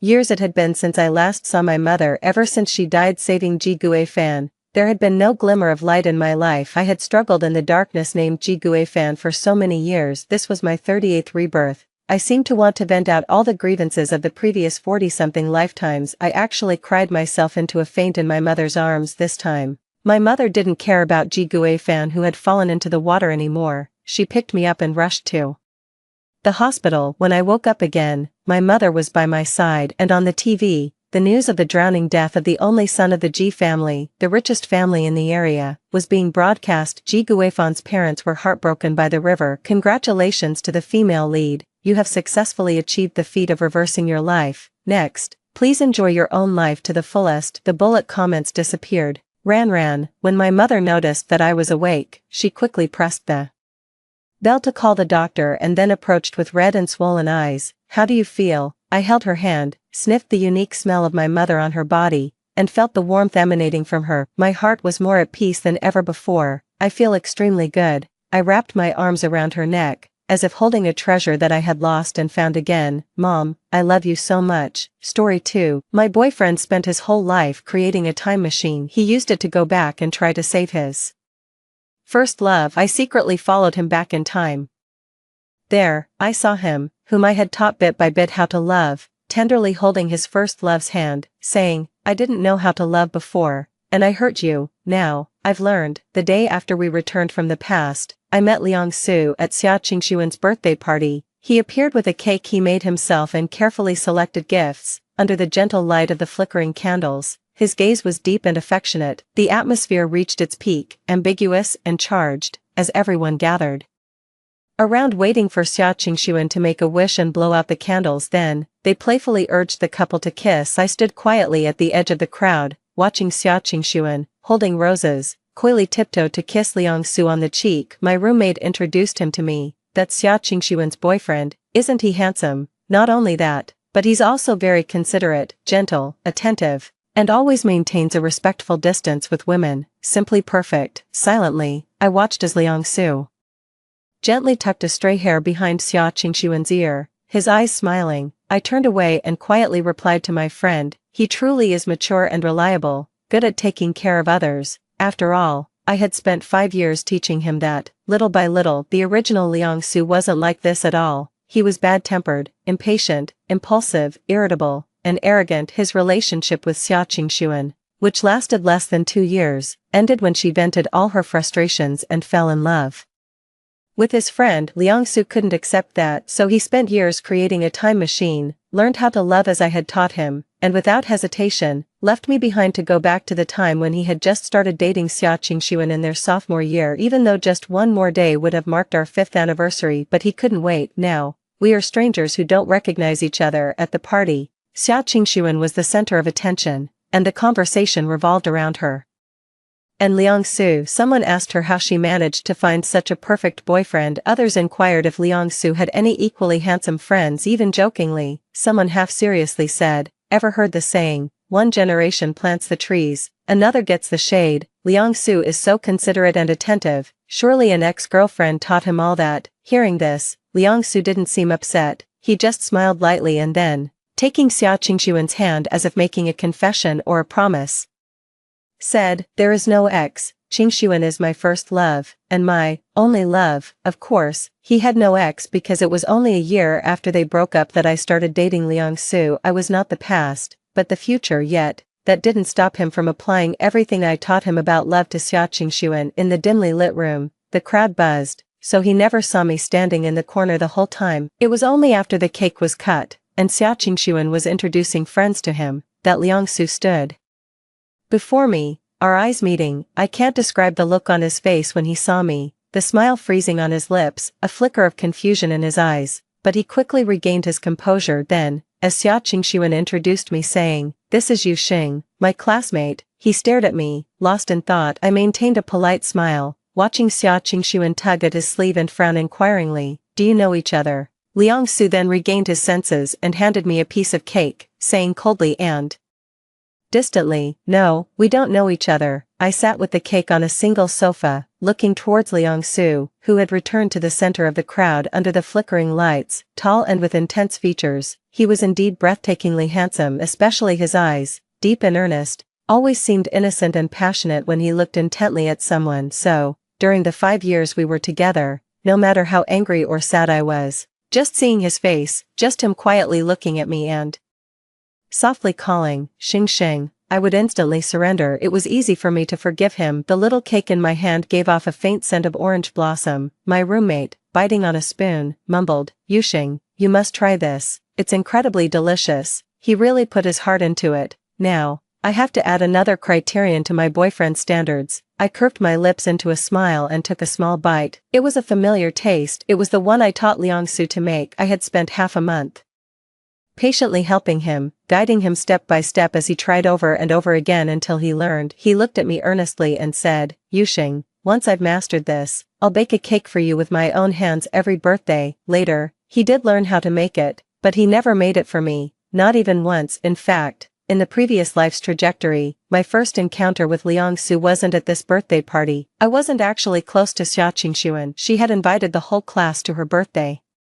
party. I wasn't planning to go, but my roommate dragged me along to join the fun, so I left early after giving my gift and well wishes in the previous life. Thus, I missed Liang Su, who arrived late that night. Back in the dorm, my roommates mentioned him. "Yu Xing, you left early and didn't see Xia Qingshuan's boyfriend. He's extremely handsome. Too bad he seemed aloof and impatient throughout the party." Putting aside their personalities, they do match well in terms of looks. I wasn't particularly curious and generally uninterested in other people's affairs, let alone some other girl's boyfriend, so, after listening, I just smiled indifferently and didn't pursue the matter further, nor did I ask for his name. It was only later, after I got together with Liang Su for a short time, that I accidentally saw a photo in his study and realized he was the handsome guy I had missed at the party, Xia Qingshuan's boyfriend. But I didn't mind, after all, who doesn't have a past? However, now we have returned to the past. Unlike the previous life, this time, almost everyone was praising Liang Su. Perhaps it was the jubilant atmosphere around them that made the corner where I sat seem a bit lonely. With a mix of indescribable emotions,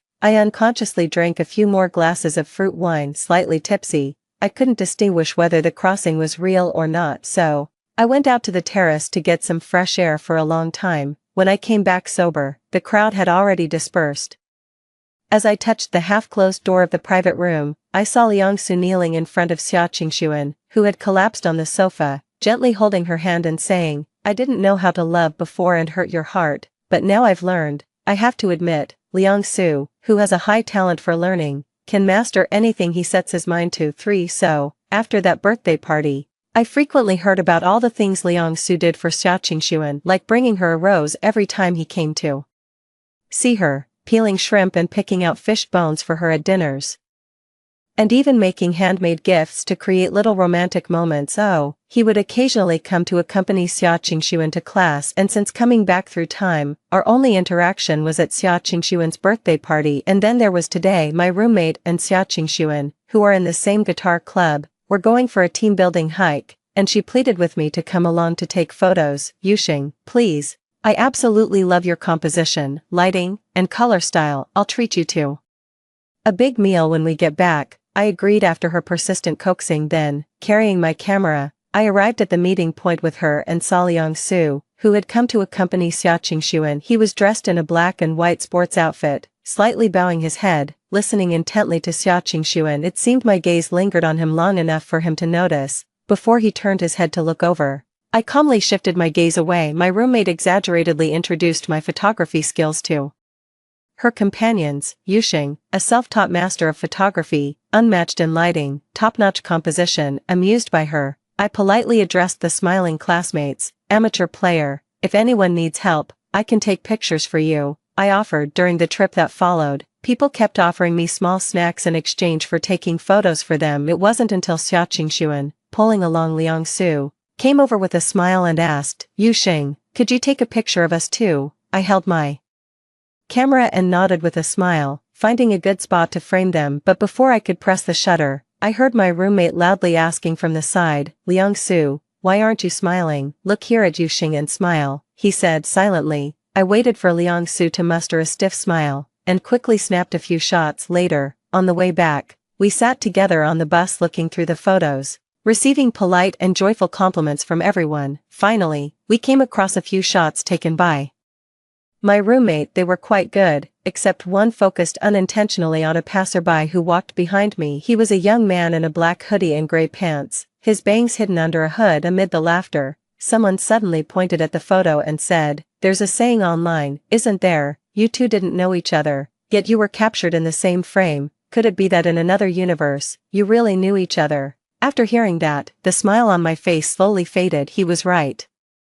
In a past life, I did know this young man. His name was Chen Jingji, my first love. It's been a very long time since I last saw him. Since he died on our second anniversary, it seems like my life has been forever paused at the day of his death, stuck in limbo, suspended in midair. Now, as time seems to rewind, we have yet to meet. My drifting thoughts were suddenly pulled back by a sharp break, causing the camera to slip from my hands, but it was swiftly caught by Liang Su in front of me. After calming my nerves, I turned to thank him, only to find him frowning deeply at the photo. The next second, my roommate peered over, and a surprised voice unexpectedly exclaimed, Liang Su, he looks a lot like you. I didn't know what Liang Su thought in the moment. His fingers tensed, but he was indeed a stand-in about my relationship with Liang Su. It was actually his idea, but I know better than anyone that Liang Su is not Chen Jingji, no matter how similar they appear. So initially, I was with him out of a sense of guilt and apology, simply wanting to see his face. It wasn't until I accidentally learned that his first love was Xia Qingshuan, and heard him drunkenly say, when I learn how to love someone, I will come to you, that I realized what he meant when he said to me, I don't know how to love, can you teach me how to love you? He didn't love me, it was a relationship of mutual convenience. So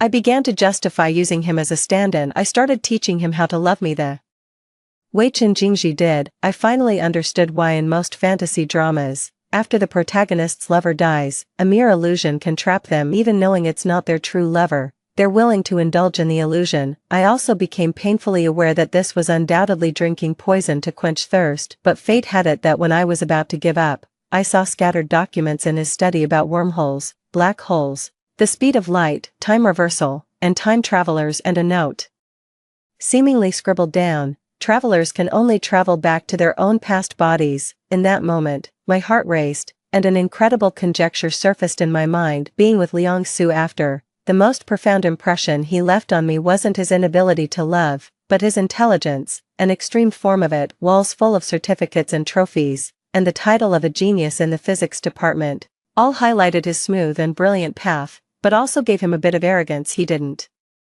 know how to humble himself to love someone in a relationship until he broke up with Xia Qingshuan. That was probably the only problem he faced that he couldn't solve, so he obsessively sought every possible method to find the answer, and then went back to conquer it. Honestly, I don't know if Liang Su's obsession was with the unattainable Xia Qingshuan, or the only failure in his life path, or if he really was, as I suspected, attempting to reverse time and travel back. I had no idea if he could actually succeed, but what if he could? So I pretended to know nothing and continued to be with him, year after year, surpassing the time he had spent with Xia Qingshuan, as well as the time I had been with Chen Jingji, until the day before our 5th anniversary. I called him, Liang Su, let's talk when you get back. I wanted to break up. Unexpectedly, he was silent for a long time on the other end of the phone, then softly said, Yuxing, I might not be able to spend our 5th anniversary with you. I'm sorry. Before I could respond, the call was disconnected. Holding the phone, I stood still for a few seconds before suddenly realizing what he meant. Almost without hesitation, I rushed to his now deserted laboratory. Then, we became strangers from lovers. He turned in a perfect score,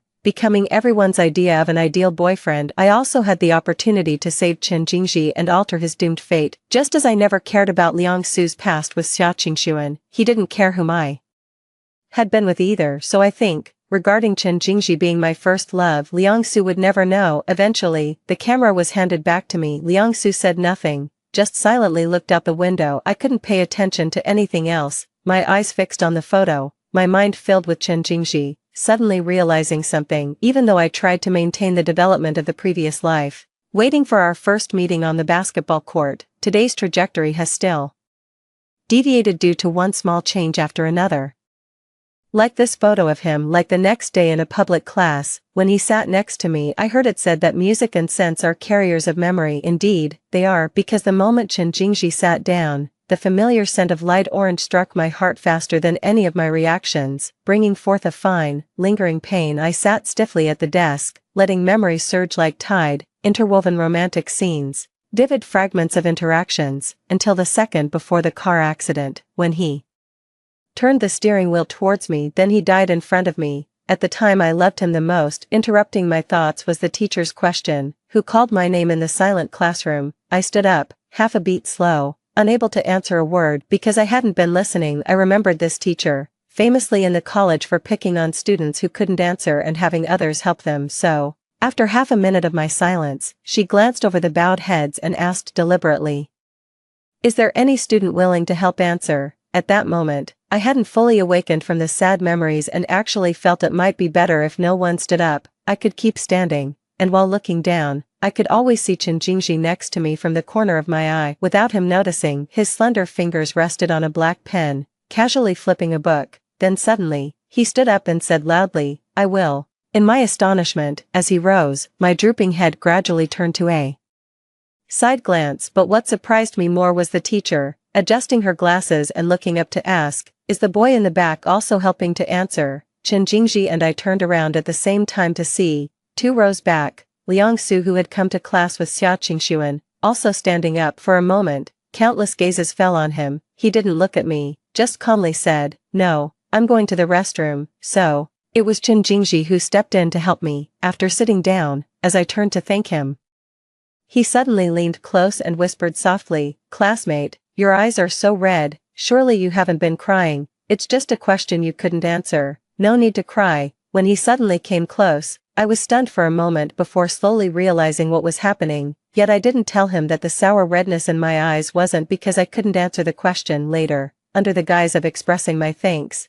I invited him to dinner. After class, I took him to a beef noodle shop nearby and effortlessly ordered from the lady owner 2 bowls of beef noodles, no green onions for both. Turning around, I saw Chen Jingji looking at me with a half smile. He asked, "How did you know I don't like green onions either?" I was momentarily at a loss for words, unsure how to explain when I heard him continue, "Although I don't know who you were thinking of when you placed the order, and so accidentally revealed your preference, I still should introduce myself properly." With that, he extended his right hand towards me, looking earnestly as he introduced himself. "Hello, Yu Xing. I'm a first-year graduate student in the medical department at University A." Chen Jingji. I knew he was from the neighboring University A and that he was actually substituting for a friend. This beef noodle shop, located between the 2 universities, was the place we most frequently visited in our past life together. Although it has been a long time, I still vividly remember our last visit here,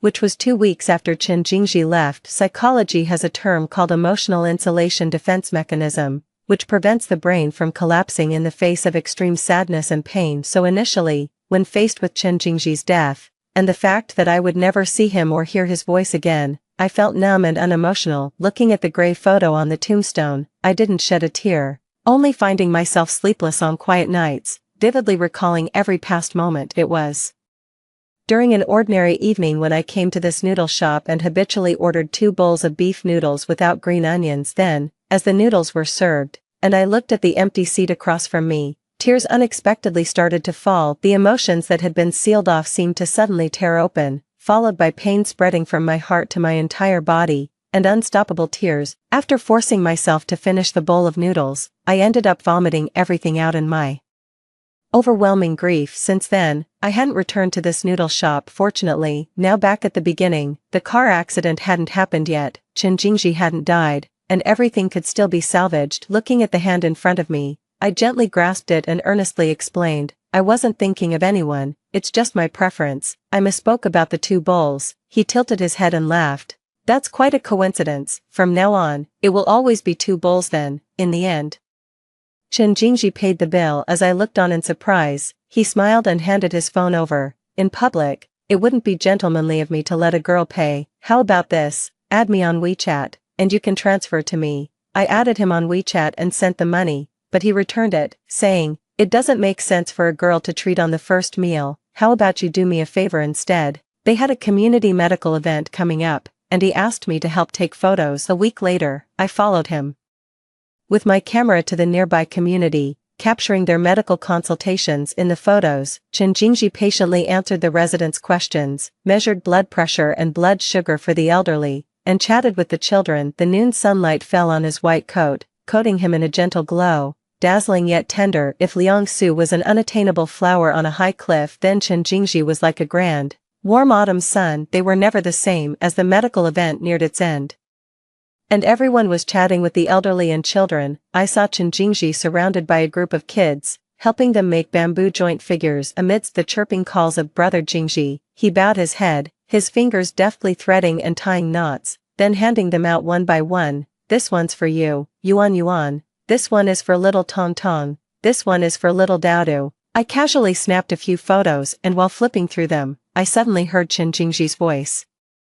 Looking up, I saw him handing me a beautifully crafted bamboo figurine, jokingly saying, here, everyone who sees this gets a share. This one is for little Xingxing. Over time, through several encounters, Chen Jingji and I became friends who could arrange to have meals together. He would help me campaign for votes in the most beautiful sunset photography competition, and when we went to play with clay together, he would seriously mold various human organs. Then, when the couple across from us finally managed to shape a pair of standard hearts, he lifted the heart he had made and said, look, this is a perfect heart. I put down the scattered limbs in my hands, smiled awkwardly at the speechless couple across from us, and pulled Chen Jingji to another table. He would also take me to meet his fellow disciples. Pointing at those who had taken off their white lab coats, he introduced each one to me. Looking at those familiar faces, I greeted them politely. I remember that the gentle and graceful senior sister, once out of her lab coat, transformed into a cool and dashing motorcyclist, and the calm and collected senior brother was actually a big shot in the esports world. As for their reaction to my arrival, and Chen Jingji's introduction of me as my friend Yuxing,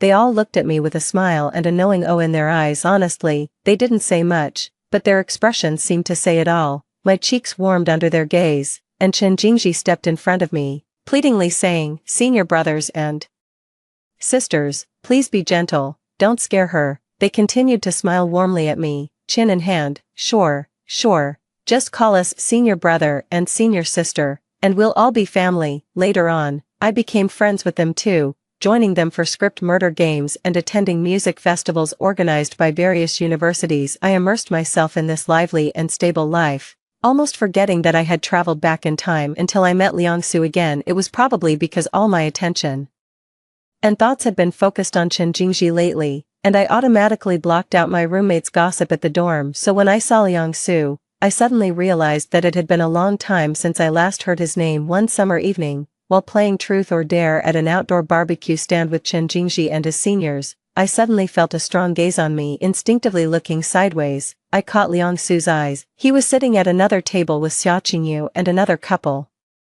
Deliberately, Xia Qingyu held Liang Su's hand, talking non-stop, then laughed heartily at something, while the man across from her had a tight face and pursed lips. The atmosphere was harmonious, yet strangely tense. The gaze that Liang Su cast on me felt like thorns on my back, but fortunately, the displeased man across from Xia Qingyu suddenly stood up and said he wouldn't eat anymore. They left. I held the goose leg that Chen Jingji handed to me, hearing Xia Qingyu leaning on Liang Su, slightly drunk, saying as they walked, Liang Su, I like you the most, As they passed by us, my gaze lightly swept over them, noticing that Xia Qingyu's actions and words indeed showed she liked him a lot, but he did not seem happy. This puzzle was soon answered. Xia Qingyu broke up with him. A roommate in the guitar club sighed regretfully during our nightly gossip session. Did you all know? Xia Qingyu and Liang Su broke up. My pen stopped abruptly, and I suddenly remembered a night in a previous life.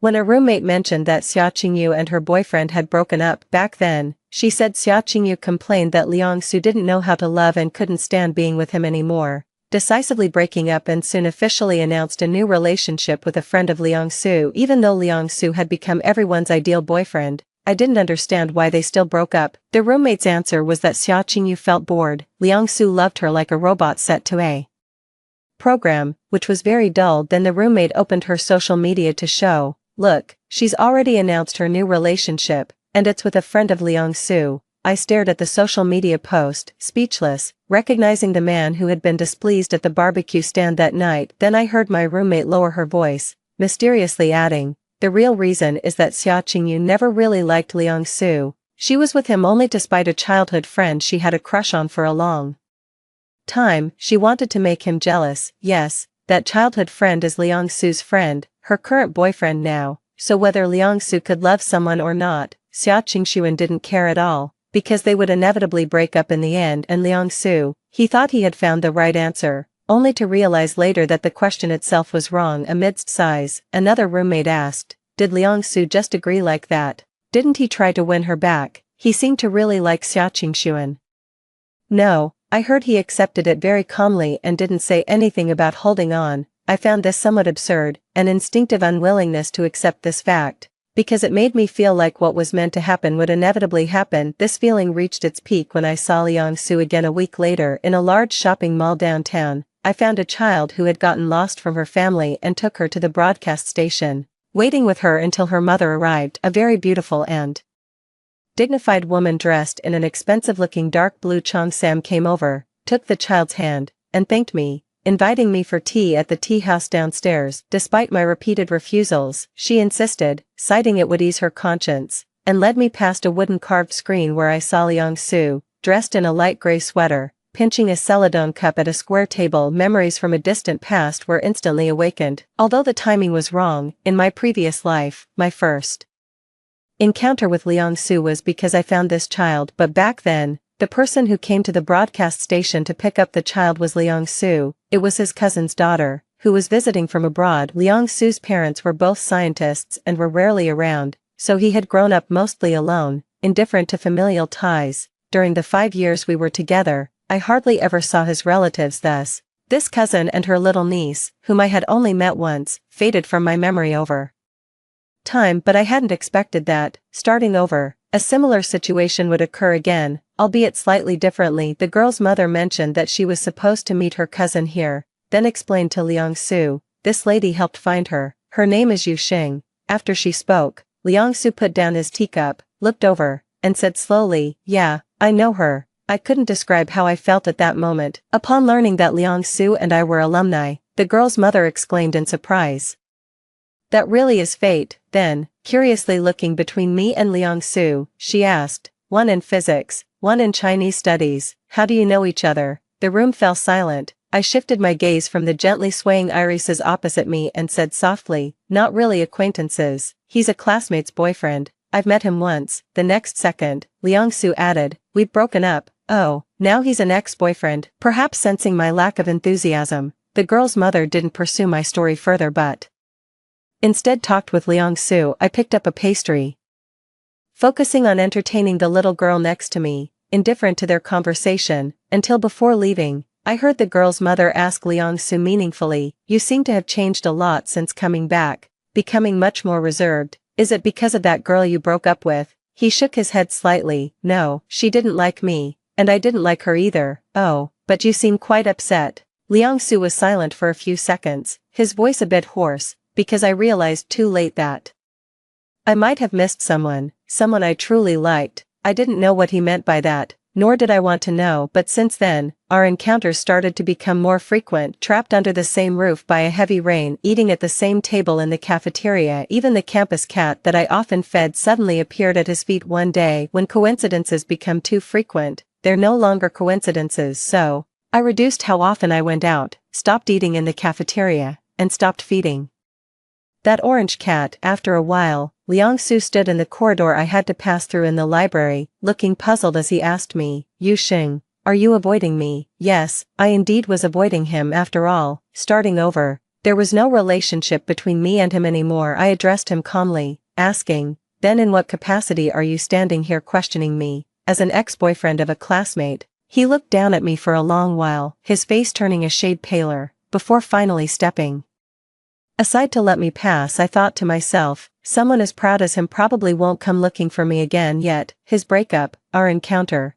and various incidents similar to those in a past life that happened sooner or later, still instilled a deep unease in me. I began to frequently dream about the car accident from my past life. In the dream, I returned to the day of our second anniversary. Chen Jingji was driving me to dinner, holding flowers. I sat in the passenger seat, chatting about a travel show I'd recently watched and discussing future travel plans. He listened quietly to my chatter, occasionally looking at me with gentle eyes and responding, okay, as you wish. For some reason, I felt something was off with him but couldn't pinpoint what it was, so I just let it go and kept talking. As I spoke about how we should celebrate our future anniversaries, a truck suddenly ran a red light and barreled across the road. Actually, the road wasn't very busy at that time, and there weren't many people around. A timely brake could have prevented the accident, but the brakes failed. Without hesitation, Chen Jingji steered the wheel towards my side, leaving me the only chance of survival. After the violent impact, I lost consciousness for a few seconds. When I opened my eyes, I was in the bloody, stench-filled car, in too much pain to utter a word. Through my blurry vision, I saw a long shard of glass piercing Chen Jingji's chest, as he weakly pleaded with the bystanders gathering around, save her first, please, save her. I was then rescued through the shattered car window, and the last scene I saw before passing out was the car exploding. The investigation results were quickly disclosed. Besides the fatigue-driven truck driver who ran the red light, Chen Jingji's car's brake system had been tampered with. The criminal was a man overwhelmed by millions in debts from online loans, who, unable to repay, decided to lash out at society by sabotaging the brake systems of almost all the cars in that area. Thus, there was a high rate of accidents and casualties during that period. Lying on the hospital bed, I numbly watched the news on my phone, quietly listening to the comforting words of Chen Jingji's senior colleagues when they visited me. It was only when they mentioned that Chen Jingji had planned to propose to me that day that I understood why he had seemed off. The ring was found on his body. It was beautiful, and I liked it very much. During that time, everyone urged me to move forward, but I didn't understand if I moved on, what would happen to the Chen Jingji who remained here. I was awoken by the urgent ringing of an alarm. Opening my eyes and staring blankly at the ceiling, I realized I had been crying. Every detail of that car accident was etched deeply into my bones, including the criminal who tampered with the brakes. But now, I couldn't do anything. Before the sabotage, he was just a man burdened with debt, and I dared not confront him prematurely to avoid other consequences. I could only minimize changes and wait for the day he committed the crime. During this waiting period, Chen Jingji and I got together. Before that, I had faintly noticed signs that he was about to confess his feelings. It started when a senior from the photography club asked me to pretend to be his girlfriend to fend off a girl who kept pestering him in the quiet, elegant restaurant. The senior wrapped his arm around me and told the girl across the table, I really do have a girlfriend now. See, her name is Yu Xing. I wasn't very good at acting, fearful of giving us away. I just maintained a smile and nodded in agreement. The next second, inadvertently, I saw Chen Jingji with his friends at another table behind a frosted glass partition. He must have watched the entire scene. When our eyes met, he quickly looked down. He didn't respond to his friends' questions, just quietly eating his rice. That evening, I saw a post on his social media, a picture of a heart model cracked in half with the caption, "Heartbroken." The next day, I went to see him with his favorite green plum cake in the corridor bathed in the sunset. He stood in front of me, looking disheartened, a shadow of his usual bright self. Watching him silently take a bite of the cake, I asked him, "Is it sweet?" "Not sweet, it's bitter." I nodded in understanding, murmured an "oh," and then changed the subject to mention a new roast duck restaurant nearby, suggesting we could go try it out together. He silently stared at the ground for a while, his voice low. "Would your boyfriend mind us going out to eat together?" I feigned surprise. "Ah, are you talking about the senior from yesterday? I was just helping to ward off some unwanted attention." "How was it?" Was my acting good enough to fool even you? After a pause, seeing the light returning to his eyes, I continued, but even if I had a boyfriend, he wouldn't mind just having a meal with a friend, do you mind? Having a boyfriend, he suddenly interrupted, looking at me nervously with a light smile. I casually replied, that depends on how sweet the green plum cake is. I queued for 2 hours just to buy it. He paused for a second, then stuffed the remaining half of the cake into his mouth and mumbled unclearly, sweet, it's incredibly sweet. That night, he posted another social media update, a photo of my silhouette with the caption, my life to come. That's how Chen Jingji and I started dating. There were no dramatic romantic confessions like in novels or TV dramas. Just two hearts holding each other. Afterwards, like any other campus couple, we spent a very ordinary but happy time together until the day marked on my calendar, just before outside an old neighborhood at 3 in the morning, the time of the crime, a sabotaged brake system. But that day was no longer our second anniversary, and his car, due to various changes, wasn't parked there. What I saved was everyone else. At first, I was very nervous, worried about potential accidents, but reality turned out to be surprisingly smooth. Not wanting to get involved in a criminal case and face questioning, I reported to the police that I had lost a necklace worth 20,000 yuan in that area, last seen at 3:30 a.m. The police quickly checked the surveillance and then saw a suspicious man repeatedly near several cars, holding tools. The investigation and verification followed logically, and I was no longer involved. As for the necklace, I told the police the next day that I found it in a trash can. I also heard that many cars had their brakes sabotaged that night. The criminal was caught. The long-held worry probably ended there, but I still felt uneasy inside. This unease lasted until 2 weeks later, when Chen Jingji and I went to the cinema. Walking slowly through the crowd, a man with a scar on his right face brushed past me. A knife hidden in his sleeve caught my eye as he walked towards a pregnant woman. In a flash, my actions were almost faster than my thoughts, and by the time I realized it, I had already taken the knife for the pregnant woman lying on the ground. I finally understood what I had forgotten. The scar-faced man was a fugitive, who in a previous life had died in a car accident caused by brake failure, but this time, the accident was prevented. He survived. Chaos erupted around us. Chen Jingji knelt beside me as if saying something, his veins bulging with effort, but I couldn't hear anything anymore. It felt like I had walked through a dense fog for a very long time. Eventually reaching the park next to my neighborhood when I was 10 years old. Back then, I was often sick and took hormone-containing medicine, which made me very fat, so other kids would circle around me, teasing, big fat pig, freak, fat pig, freak. I covered my ears, desperately trying to explain to them, I'm not a fat pig, I'm just sick, I'll get better. I'm not a fat pig. No one listened to my explanation. They just watched me squatting on the ground, laughing even louder until a boy, like a deity descending, coldly warned them that anyone who dared to speak another word would be hung from a tree to let the birds relieve themselves on him. After they ran off screaming, the boy crouched down in front of me, who dared not look up, and comforted me in a gentle voice. Don't be afraid, I've driven them all away. I slowly raised my head to look at his handsome face and whispered, brother, I'm not a fat pig, I'm just sick. He smiled at me tenderly. Yes, I know, you're just sick.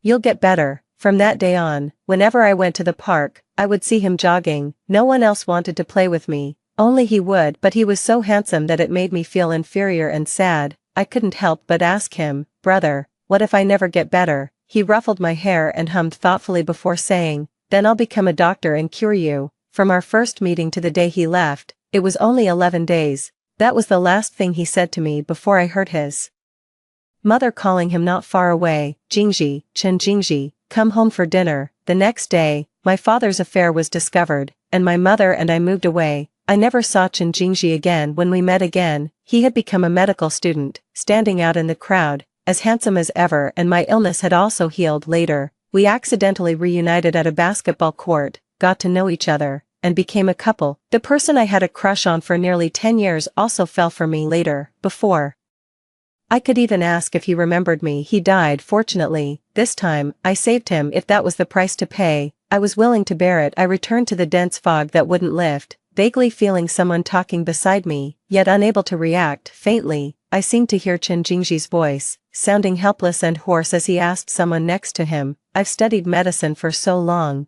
why couldn't I save her? Teacher, what should I do? When I regained consciousness again, the hospital room had become very quiet. Someone was sitting by the bed using all my strength. I barely managed to lift my eyelids halfway, only able to vaguely see his face, resembling Chen Jingji and also like Liang Su. I tried hard to distinguish for a long time, to no avail, until he spoke. If I hadn't traveled back in time, would it not have triggered the butterfly effect that caused your injury, or did you also come back? And that's why you saved that pregnant woman. After a pause, he laughed at himself. I've never known, in another time and space, whether you liked me because of him, or was it because of my time traveling that indirectly made you fall for him in this timeline. I guess I'll never know the answer to that question. But, Yusong, I regret it. For a long time, I thought all difficult problems could be solved through studying logical reasoning. It turns out, loving someone isn't one of them. It's unsolvable. Just like how I seemingly can't make you, who fell in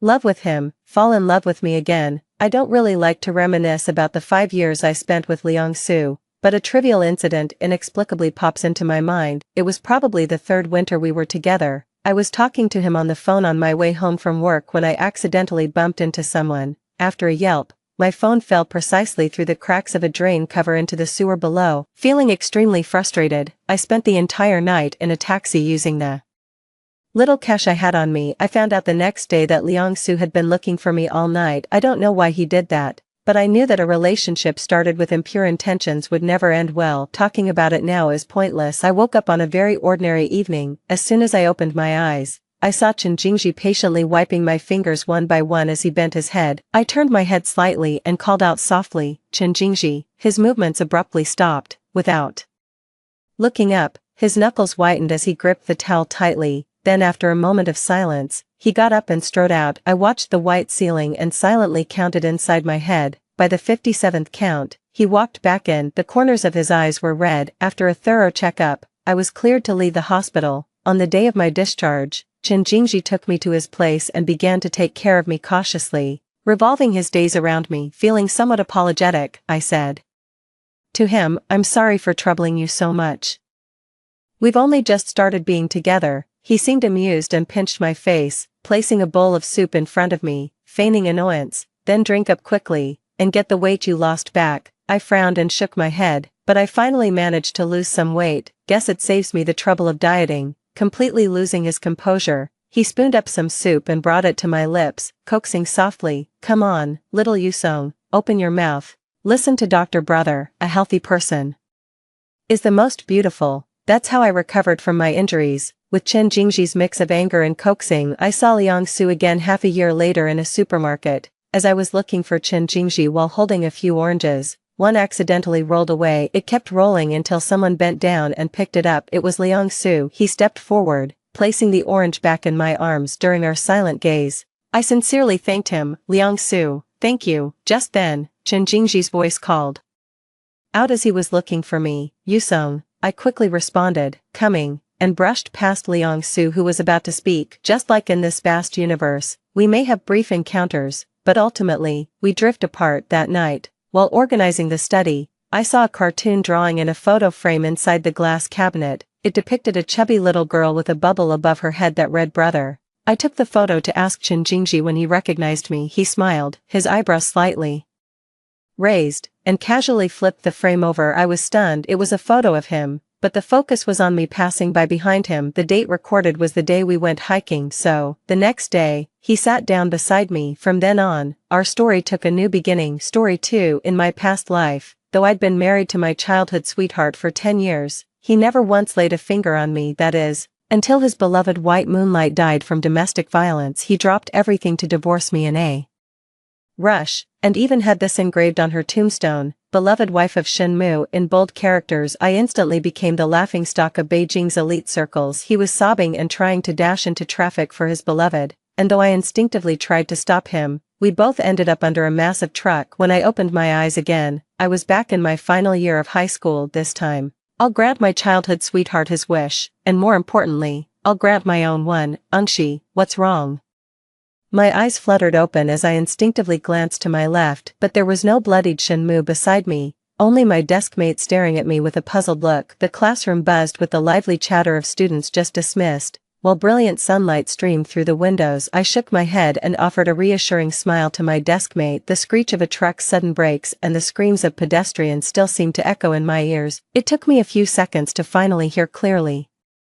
Again, but wait, didn't I already die under the wheels of that truck? I secretly pinched my arm a few times, afraid this might just be a dream. A dull pain spread through me, confirming with startling clarity that I had traveled through time. On the desk sat a college entrance exam countdown calendar and freshly distributed test papers. I realized I had been reborn into my final year of high school. The thought made me chuckle involuntarily. Before I could make sense of my situation, a hand reached toward me. Shinmu then rapped on my desk and said impatiently, "Give me the breakfast." My heart ached sharply as I looked at his face. Seeing that I didn't respond, Shinmu instinctively reached for my hand, but the next moment, I lifted my hand and dodged his grasp. No, he noticed Su Qingning peeking out from behind him. This time, I've decided to let go. I'll grant Shinmu his wish, and grant myself my own freedom too. Shinmu and I grew up together since childhood. Our childhood friendship naturally led us to attend the same school. Everyone around us knew that Shinmu always doted on me. When I was bullied as a child, he always stood in front of me, shielding me from others' malice. He would walk with me,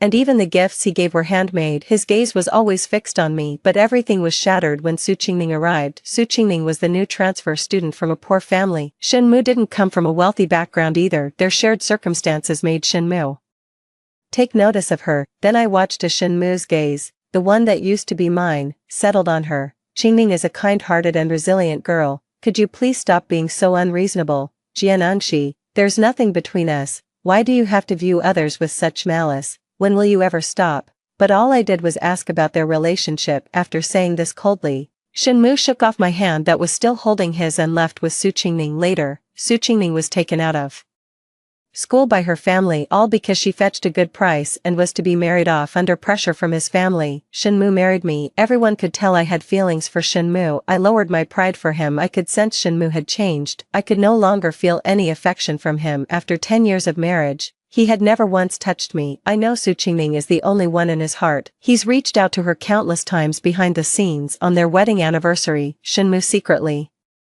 met with Su Qingning. He even came back with a smile on his face. That very night, she was killed in an act of domestic violence. I had learned the news barely half an hour earlier. He flipped over the carefully prepared dinner I'd made, grabbed his coat, and stormed out. I remained on the sofa, awake through the entire night. The next day, Shinmu threw the divorce papers at me. He didn't take a single thing that belonged to him. All he asked was to give Su Qingning a proper status. Later, I heard he had Shinmu's wife engraved in large characters on Su Qingning's tombstone. I'd become a complete laughingstock in Beijing's elite circles. I wanted to find him, but instead saw Shinmu running into the street in tears. He was trying to join Su Qingning in death. Instinctively, I reached out to stop him. The next moment, I was dragged under the wheels of a heavy truck. But now, I'm staring at Shinmu, whose face has darkened before me. This time, I won't make the same mistake as last time. From now on, I'm taking control of my own life. 3. Shinmu frowned at me with displeasure when I stopped acknowledging him. And sure, could you stop making a scene? The surrounding classmates glanced over, completely accustomed to such scenarios. Ever since Su Qingning transferred here, Shinmu stopped walking to school with me. Instead, he started arriving early to tutor her, claiming it was to help her catch up with the class. Since he skipped breakfast,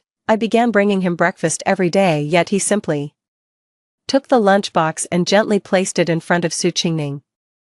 Qingning, you haven't had breakfast yet, have you? Let's eat together. But he never knew. I worried about his nutritional balance, studied recipes daily, and even woke up early to prepare breakfast for him. I remained silent, and Shinmu was completely unaware of all this. The atmosphere was tense, so Su Qingning had no choice but to tug gently at his sleeve. Forget it, let's just go. Just then, her stomach rumbled. The sound was clearly audible to Shinmu. Su Qingning flushed crimson, too flustered to utter another word. Noticing this, Shinmu's brow furrowed deeper as he lowered his voice and said, Jiananxi, is it really necessary to act like this just because I didn't keep you company? In the past, I would have swallowed my pride and begged him to reconcile. After all, I have feelings for him. I can't handle such a drastic shift. But now, I'll let Shinmu have it all. My expression was cold, my voice calm. Right. No need, you can go now. Since you clearly don't care, I won't bother bringing it anymore. Shinmu let out a bitter laugh at my words. Fine, Jiananxi, remember what you said today. Don't come crawling back to me later. With that final remark, he left with Su Qingning. Since there's still time, I bet he took her out for breakfast. With them gone, I actually get to enjoy some peace and quiet. I took out the insulated lunchbox from my bag and opened it to reveal a nutritious breakfast inside. It'd be wasted on Shenmue anyway, might as well feed it to the campus cats. Taking advantage of the class break, I walked out with my lunchbox. Shenmue was staying by Su Qingning's side, watching her drink milk. Seeing me come out, Shenmue's expression softened slightly, revealing a knowing smile. Jianengshi, I've already told you, begging me won't help. Before he could finish, I walked right up to him, picked out what the kittens could eat, and fed them. At that moment, Shenmue's face went through a kaleidoscope of emotions. Seeing that I had actually poured it out, Shenmue shot to his feet, staring at me without blinking, and I just crouched down, gently stroking the kittens. Go ahead and eat. Some people are worse than animals. With that, I turned and walked into the classroom. Shenmue watched me leave without saying a word. By the time I entered the classroom, the practice exam papers had already been distributed. I lowered my head to examine the test papers on the desk, my gaze settling on the red circles drawn on them. These were all the mistakes I had made in the past just to get closer to Shenmue, and sure, I hope we'll end up at the same university. I'll do my best to catch up with you. My heart ached for Shenmue, so I deliberately got a few questions wrong on the exam. I watched with my own eyes as Shenmue's ranking gradually surpassed mine. I even held back on my scores for the college entrance exam, but later, in every argument after we got married, Shenmue sneered, his tone dripping with sarcasm. Jianengshi, aside from your money, what else about you is worthy of me? Even your academic performance doesn't hold a candle to Qingning's. I picked up my pen and corrected every single mistake. My deskmate noticed I'd changed my answer and exclaimed in surprise, and sure, you normally know how to solve these problems. Having studied together for years, she was well aware of my capabilities. I lowered my head, my expression unreadable, and softly replied, I slipped up. It won't happen again. Just as I intend to correct the mistakes of my past. For after school, I grabbed my backpack and headed out. The family driver was waiting quietly outside, and when he saw me come out alone, he couldn't help asking, Miss, where's your classmate Shen? I looked up at him and replied calmly, you're the Jian family's driver. You should know what questions are off limits. Don't bother with him from now on. He fell silent and opened the car door for me with his head bowed. I understood why the driver reacted that way. In my past life, I arranged for Shenmue to ride with me so I could look after him. Though he remained silent, he ultimately agreed to my decision, but Su Qingning's arrival shattered this delicate balance. Shenmue stopped accompanying me and began escorting Su Qingning to and from school instead. In the past, I would have definitely sent a driver to pick him up. At the very least, I would have waited an hour for him. Now that he's choosing to stay with Su Qingning, there's no need for me to fuss over him. I ate some fruit and settled down to focus on my practice questions. Even though it's been a long time since I last studied high school material, and it feels quite challenging to read now, but at least I've maintained a learning mindset since starting work. If I put in genuine effort, I'm sure I'll make much better progress than before. Besides, there's still some time left before the college entrance exams. Last time, I had to give up a better option just to attend the same school as Shenmue, but now, I choose to explore better horizons. I've finished revising another set of problems, and I feel refreshed and clear-headed. Although it's a bit challenging, at least I can keep up. With the time I had left, I chose to move closer to my original dream. I picked up my phone and saw that Shenmue had sent me a message. His first message demanded to know where I was. When I didn't respond, he even called me several times directly. I muted my phone, couldn't be bothered with him. Then I heard Shenmue banging on my door as if he wouldn't give up until I opened it. It finally dawned on me. I'd given him the key to the Jian residence. Of course I let him move in. I opened the door to find Shenmue still fuming on the doorstep. I looked at him with confusion, wondering what had set him off this time. I'd already kept my distance like he wanted. Shenmue should have been pleased. Shenmue's face darkened with anger when he saw my lack of response, demanding sharply, why didn't you wait for me tonight? It took me a moment to process what he was asking. Didn't you say you didn't need my family's driver to pick you up? Watching Shenmue's face turn a kaleidoscope of colors, I reminded him, by the way, I'll need my house key back. I assume you wouldn't want Su Qingning to find out about this. Shall I have someone escort you out, or can you see yourself out? When I mentioned Su Qingning, his brow furrowed. What does this have to do with Qingning? Are you upset? Sensing the shift in my tone, Shenmue softened his voice. Unshi, I was just showing concern because she's here alone in an unfamiliar place. Come on, don't be mad. after how you've treated me today, you should have cooled off by now." Shenmue offered a few comforting words, then noticed the notes on my desk and asked, "Are you studying?" After all, I'd gone through considerable effort to deliberately lower my scores without letting Shenmue catch on. My expression remained unchanged as I gave a slight nod. Shenmue instinctively moved to look, but I stopped him just as he was about to ask why I was acting so strange today.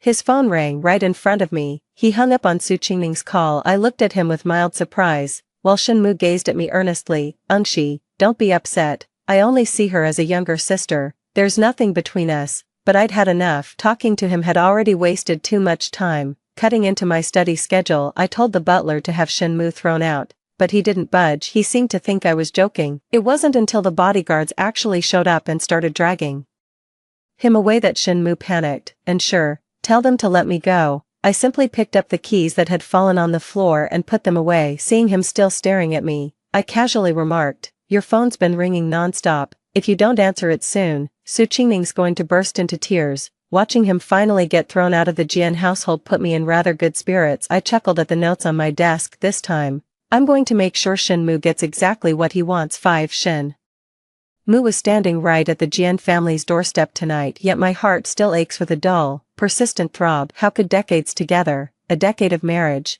be so easily forgotten? But the signs were there all along, clear as day. When Su Qingning first transferred here, Shenmue didn't pay her any mind at all. Later, I watched as Su Qingning gradually drew closer to Shenmue, bringing him the only egg and bottle of milk available each day. She even personally knitted a scarf and gave it to him. Surprisingly, Shenmue didn't refuse. I saw their relationship growing increasingly intimate. Shenmue's attitude shifted from initial indifference to a protective stance. Even I stopped putting in real effort, yet I could only watch it all unfold, powerless to intervene. But now, there's still room to make things right. The moment he stopped loving me, the ending was already written. I can't let myself be trapped by these feelings either. Freed from the duty of making him breakfast, I finally got a good night's sleep. The next day, report cards were handed out in class as expected. I'm ranked right after Shenmue. Given that my score was marked down, I can live with that. The outcome will be different next time. Meanwhile, Su Qingning remains at the bottom of the list. She couldn't seem to accept the outcome,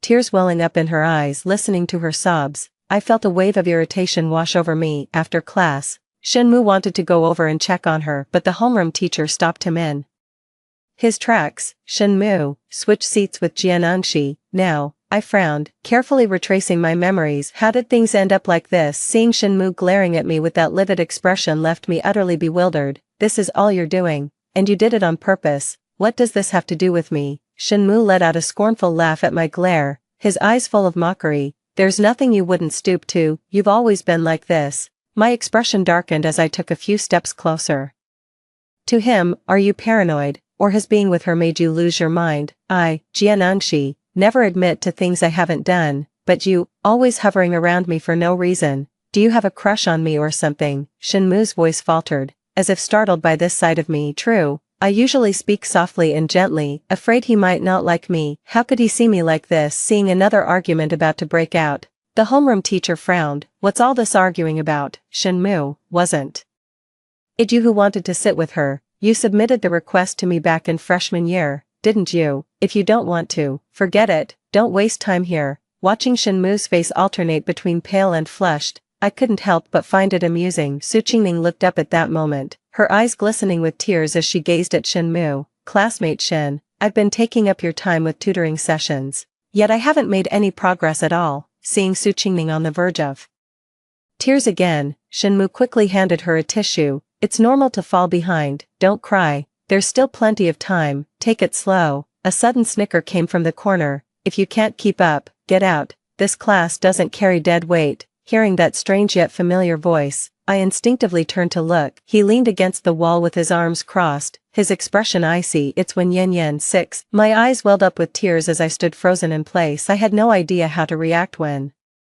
facing Wen Yanyan. Wen Yanyan glanced at me sideways and clicked his tongue softly. Only then did I snap out of my daze, wiping away my tears. If Shenmue was my childhood sweetheart, then Wen Yunyan was the boy next door. But we had very little interaction even back in our childhood days. Wen Yunyan had poor health, likely due to a childhood condition that even forced him to take a year off from school. That's actually how we ended up in the same class, yet in my later memories, when Yunyan appeared surprisingly often, he even stood up for me when Shenmue bullied me. It's just that one was willing to strike and the other was willing to bear it. I was more than willing to give my all for Shenmue. Later on, when Yunyan went abroad for treatment one night, I received something that had once belonged to him, the drawings I made for him as a child, and an old diary. The devastating news of his passing, it finally hit me, and I held his diary, sobbing uncontrollably. For now, when Yunyan's condition hasn't worsened, there's still time for everything. After all, he's practically my brother. Seeing Su Qingning had stopped crying, when Yan shrugged indifferently, she walked out under Shenmue's gaze as he passed by. He left a notebook. His voice was calm and steady. No need to return it. It was when Yunyan's own notebook. It's incredibly useful to me now. Seems like he'd offered to lend me his notes back then too, but I was so fixated on chasing after Shenmue, I barely noticed anyone else. I ended up turning down the notes along with everything else. I ran my fingers over the notes, a tumult of emotion swirling inside me. 7. After reading his notes, I have to say when Yunyan absolutely deserves to be the top student in our grade. Even though I deliberately kept my scores low, I still can't measure up to who he is now. I looked up, wanting to thank him, though I didn't know why he'd lent me his notes. It had genuinely helped me out, but when I glanced over, I found the window seat in the back row empty. My deskmate noticed me looking back and said with an understanding tone, "He leaves early every afternoon, probably heading to the hospital, but one has never lent his notes to anyone before. You've really hit the jackpot, Ungshi." I lowered my head and murmured a quiet acknowledgement. I've known since we were children that when Yunyan has always been in poor health. I wanted to visit him at the hospital, but had no idea where he was. I didn't even have a proper identity, so I just channeled that energy into grinding through 2 more practice tests.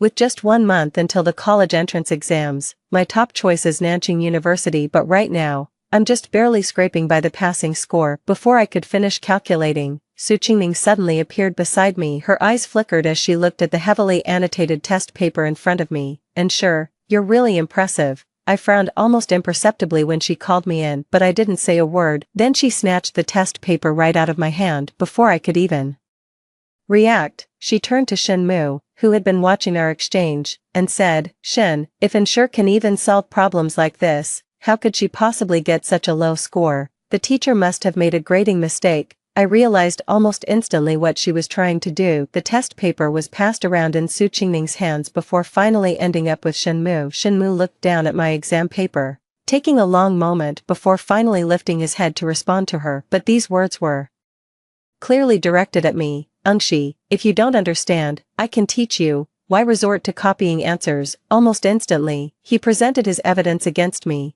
"This exact type of problem was on the last exam, and you couldn't solve it then either." Shenmue spoke with absolute certainty, as if he had already concluded that I had plagiarized. Su Qingning, standing nearby, curved the corner of her mouth upon hearing Shenmue's words. The next moment, a look of apology appeared on her face. "I'm sorry, Ungshi, I didn't know." Su Qingning's eyes showed remorse, and her tone softened as she said, "But with the college entrance exam just around the corner, Ungshi, you really shouldn't resort to these little tricks." Watching the two of them play off each other, along with the clueless classmates around us, I laughed to myself inwardly. I took the test paper from Shenmue, my tone calm. "If you're calling it a standard problem type, why be surprised I got it right?" My gaze shifted to Su Qingning, who shrank behind Shenmue, and I continued to her, "My apologies, Qingning, I forgot you struggle with applying concepts beyond rote memorization." Su Qingning's face suddenly flushed crimson, her expression strained as she turned to look at Shenmue. Sensing the loss of face, Shenmue leaned forward to shield Su Qingning, his voice dropping low. "That's enough, she has nothing to do with this. Besides, what Qingning said is true." I covered my mouth,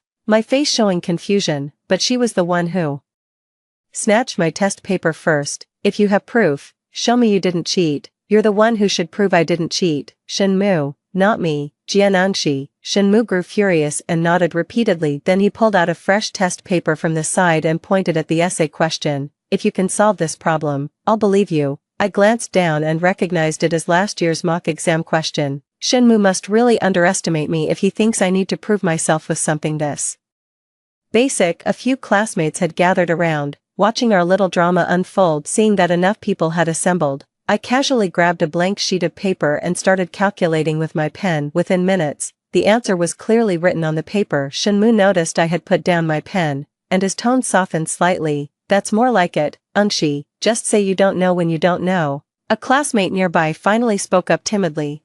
She actually got it right. Shenmue froze for a moment, then immediately snatched up the paper. The steps may be brief, but they're definitely correct. Shenmue cried out involuntarily. That's impossible. My calm demeanor made his near loss of composure all the more apparent. Nothing is impossible. I made the right call, and that's the truth. Su Qingning watched from the side but couldn't make sense of it. Noticing Shenmue had fallen silent, she asked with genuine curiosity, and sure. Did you cheat? A dirty mind sees filth everywhere. I shook my head and said leisurely, watching Su Qingning's face turn pale, feeling quite pleased with myself. What a pity, these questions were chosen by Shenmue. How could there be any cheating involved? Shenmue doesn't know how to solve this problem. I wonder if he'll still be able to tutor you in the future. By the way, Qingning, I looked into her eyes and chuckled softly. If you spout nonsense again, I'll smash your mouth to pulp. Shenmue looked down at me, lost in thought. He didn't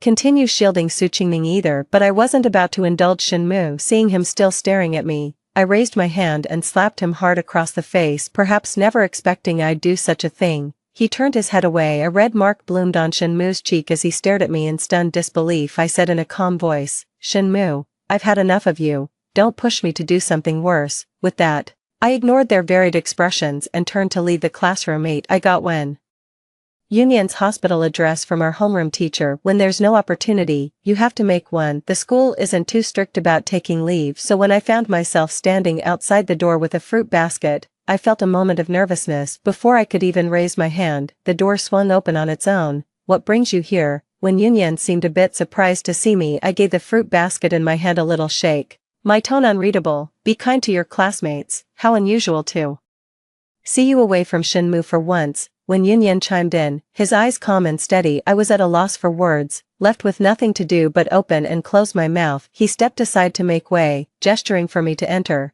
Never thought we'd have such a calm conversation like this. When Yunyan's gaze drifted upward as if reminiscing about the past. You used to cling to my arm and call me Brother Yunyan while acting coy. But ever since Shenmue showed up, you stopped sticking to me. My face flushed with embarrassment, and in a fit of pique, I threw an apple at him when Yunyan didn't dodge, catching it with his body, but then suddenly broke into a violent coughing fit. My expression tightened with concern, and I hurried over to him. Then I saw Wen Yunyan's smiling eyes. You liar. I turned my head away, ignoring him completely. After a brief moment of silence, Wen Yunyan suddenly asked me, where are you planning to apply? Beijing. North City University had lower admission scores than South City University. It was my dream school in my past life, but that was only because Shenmue wanted to go to North City University. Now, I'm obviously going to choose my own path. I shook my head and met his gaze, saying, you know, South City University. After all, this has been my dream since I was a child. When Yunyan's gaze wavered, and he lowered his head with a quiet So you're not chasing after Shenmue this time. What about you? Going abroad for treatment? I sidestepped the question and asked about Wen Yunyan instead. My memories of him from my previous life were already hazy, let alone knowing what choices he made after the college entrance exams. Suddenly, the moment of his passing flashed through my mind. This time, we might actually have a chance to avoid the fate that once claimed us. Not waiting for Wen Yunyan's response, I continued cheerfully, going abroad isn't so bad. The sooner we get treatment, the sooner we can enjoy life. Wen Yunyan suddenly broke into a smile, her eyes curving like crescent moons. Unshi, you're really worried about me, aren't you? I'm so grateful I can still meet you now. 9. When I got back to the Jian residence, I called my mother. They're always busy with work and live overseas most of the time. The only reason they left me behind in China was because Shenmue promised to look after me. Auntie, don't worry, I'll take good care of Unshi. I can still picture how earnestly Shenmue made that promise back then, but now, Shenmue had long forgotten his vow. The call was answered immediately by my mother's gentle voice. Xiaoshi, what's wrong? You suddenly thought to call your mom. Hearing that familiar voice, my heart ached with bittersweet emotion. I used to blame them for being so caught up in work that they never had time for me. That's why I clung to the warmth Shenmue casually offered me. Even our marriage happened because I insisted on marrying him. Though my parents disapproved, they ultimately respected my decision. Yet time and again, it proved my decision was a mistake. Still, they stood firmly by my side, my unwavering support. Hearing the tremor in my voice, Mom grew uncharacteristically anxious. What's wrong, Xiaoshi? Did someone bully you? Isn't Shenmu with you? I said in a muffled, choked-up voice. Mom, I don't want him anymore. I'm still going to take the entrance exam for Nanjing University. There was a brief pause on the other end. Then her voice regained its warmth and cheer. That's my girl. I'm so proud of you. I'll be waiting for your good news. If you don't like Shenmu anymore, just stop seeing him. It's no big deal. How could we remain entangled for 10 years over something so easy to let go? Such inexplicable emotions. Mom asked about my life lately, and only after I answered all her questions did she feel at ease. I'm swamped with work and can't spend much time with you, but have you really never considered moving abroad? That way I could still look after you. I've thought about this too, but ultimately decided to decline because South City University offers the program I really want to pursue. That's what's been weighing on my mind. After all, the path you carve out yourself is the one with the truest vistas. 10. I overtook Shenmu in the final mock exam without deliberately lowering my score. I was only a few places behind Wen Yunyan. I thought to myself, still a little ways to go. Wen Yunyan didn't seem surprised at all, but then Shenmu suddenly turned his gaze toward me. He looked up and studied me, but his fingers were clenched tightly beneath the table. And sure, now that's more like your usual standard. My deskmate glanced at my score and asked curiously, that should be enough to get into South City University, right? South City University. Shenmu suddenly appeared beside me, his tone completely changed. Is there a problem? I asked calmly, my expression unchanged. Shi, didn't we agree to both apply to Beijing University? You promised me. Seeing my decision diverge from his, Shenmu felt for the first time that things were slipping out of his control. His words made me chuckle. Sorry, it slipped my mind. With that, I picked up the test paper and headed toward Wen Yunyan. Before I could get close, Shenmu grabbed me by the wrist. Shi, is this because of him? No, there's nothing between Qingning and me. You can't treat me like this. Shenmu's tone was urgent, spoken without the slightest restraint. His grip was too tight for me to break free, but then someone suddenly pushed Shenmu aside from the flank. When Yunyan sized him up, his voice dropping low. What do you think you're doing? Seeing me shielded behind Wen Yunyan, Shenmu snapped in humiliated fury. What's it to you? This is between her and me. Sorry, I don't think we're that close. My tone was icy as I turned to leave, but after a moment's thought I added, Shenmu, I believe we've made our boundaries perfectly clear. Stop trying to get close to me. With that, I left with Wen Yunyan, who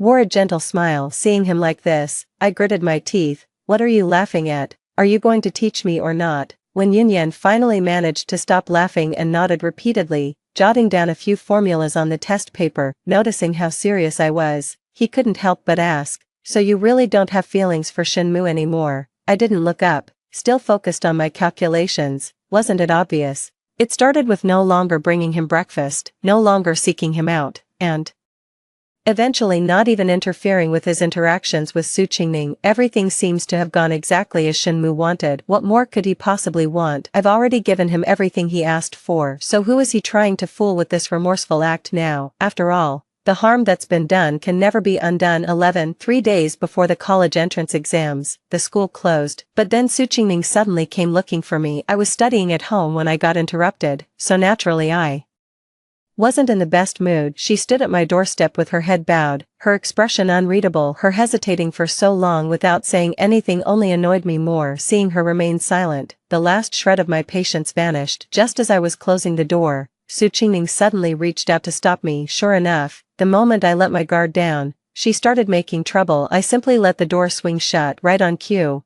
Su Qingning let out a sharp cry, clutching her hand and freezing in place. Only then did she finally speak. Su Qingning's eyes suddenly welled up with tears, her voice trembling. And sure, I just came to return classmate Shin's jacket, nothing more. If you're upset, I'll leave right now. Everything became clear to me. There's no way I'm the only one watching this show. Sure enough, Shenmu suddenly emerged from behind her with a dark expression. Jianangshi, when will you stop this nonsense? I just felt irritated and completely baffled. Su Qingning got her hand caught in the door because she reached out herself. Looks like your brain got caught in the door too. Su Qingning's voice caught in her throat as she spoke weakly. This has nothing to do with Ensure. It's all my fault, but with her putting on such an act, it's crystal clear whose fault it really is. Shenmu gripped her reddened hand, his tone sharp. Jianangshi, I was wrong about you after all, good grades and money mean nothing. It's one's character that defines a person, I laughed inwardly.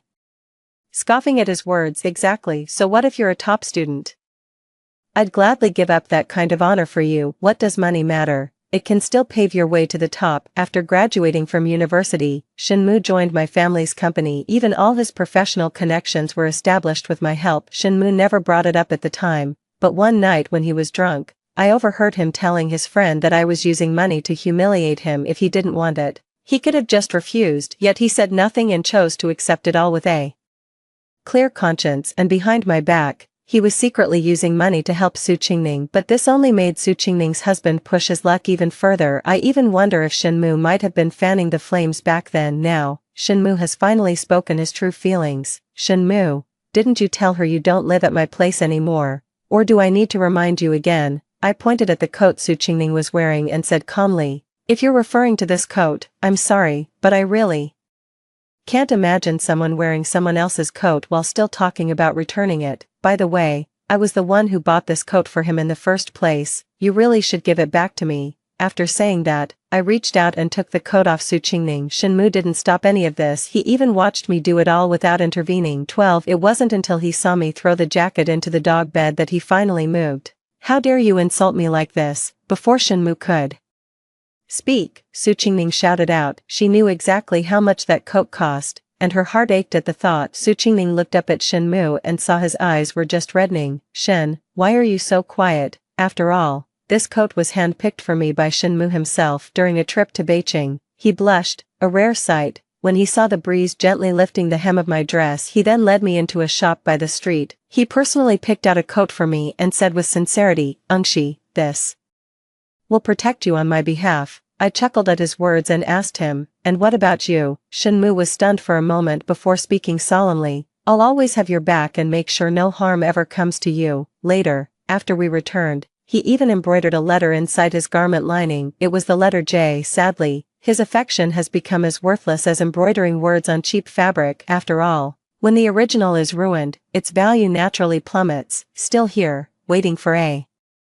formal invitation, Su Qingning trembled slightly, tugging at Shinmu's sleeve as she said, Shen, my hand hurts so much. Though he couldn't delay such a matter, Shinmu still gritted his teeth and left with Su Qingning under my cold, watchful gaze. He even left a parting remark, and sure, I'll be waiting for you at 7 tonight. 13. All that high-minded talk, but it's just a pre-college entrance exam class get-together after all. The closer the exams get, the more wired everyone becomes. Sipping my sparkling water, I leaned back on the couch and listened to them sing. When Yunyan was sitting right next to me, noticing that I wasn't joining in with the others and was instead constantly checking the time, he asked, what's wrong? Anxious to get home and study. I shook my head, growing increasingly impatient. Logically speaking, Su Qingning should be coming with Shenmu tonight. Tonight was the day Su Qingning was taken back home. Her parents had agreed to withdraw her from school after the matchmaker's persuasion, and this was happening just 3 days before the national college entrance exams. If Su Qingning were really taken away, everything I'd worked for would be ruined. Would I end up with Shenmu again,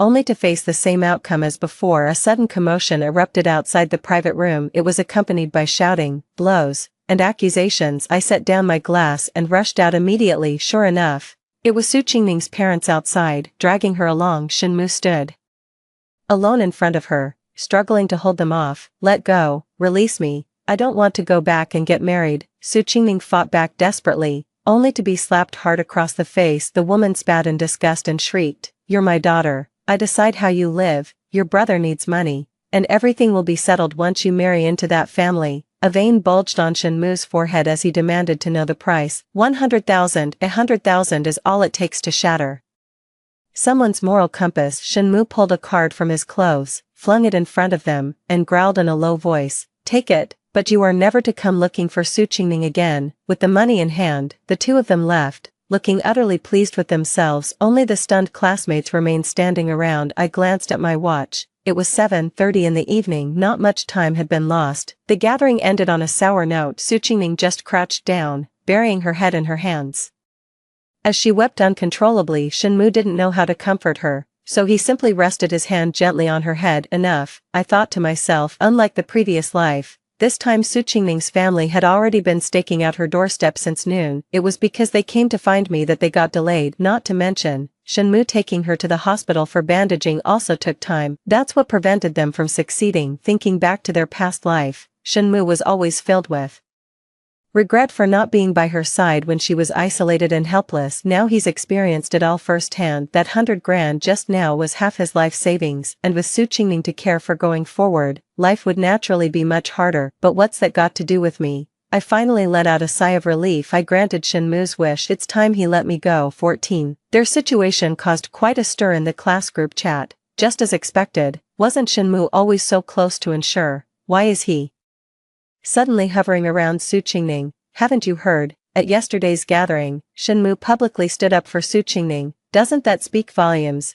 Everyone knows how Shenmu has been doting on Jian Unshi these past few years. Who would have thought he'd start keeping his distance ever since Su Qingning showed up? I set down my phone and rubbed my temples. I don't want to get involved in these matters, yet I keep hesitating and wavering. With the college entrance exam tomorrow, I certainly don't want to be affected by this kind of thing. But the moment I put down Wen Yunyan's notes, his call came through. It was incredibly noisy on the other end of the line, and it took a long while before I could finally hear Wen Yunyan's voice. Unshi, I'm going abroad. His voice was terribly weak. He must have been through hell. Maybe it's for the best in his past life. He took the college entrance exams and missed the critical window for treatment. By the time I went abroad, 2 years had already passed, but now, he has chosen to forego the college entrance exams. I was at a loss for words to comfort him, only managing a hollow, I wish you all the best. When Yunyan chuckled softly, then said slowly, I'm not sure if this is the right decision, but I still want to fight for myself. I want to witness the person you'll become, and the scenery that includes you, even though I don't know if any of this will ever come true. A sudden commotion arose from the other end, likely because the plane was about to take off. When Yan fell silent for a few seconds, said good luck with the Gaokao, and hung up. Before I could even process what was happening, the second call came through. I didn't need to guess, I knew it had to be Shenmu calling. I didn't want to answer, but remembering how persistently he'd pursued things before, I tapped accept anyway. Shenmu's voice carried a clear weariness. Su Qingning's situation must have hit him hard. Unshi, I keep wondering if I took a wrong turn somewhere. But every step was my own choice, so why did we end up like this? How did things fall apart? I truly don't understand, yet whenever I think of you, my heart aches. Did I make a mistake? I only see her as a younger sister. She reminds me so much of who I used to be, yet if their past lives were real, these were exactly the moments he'd longed to share with her.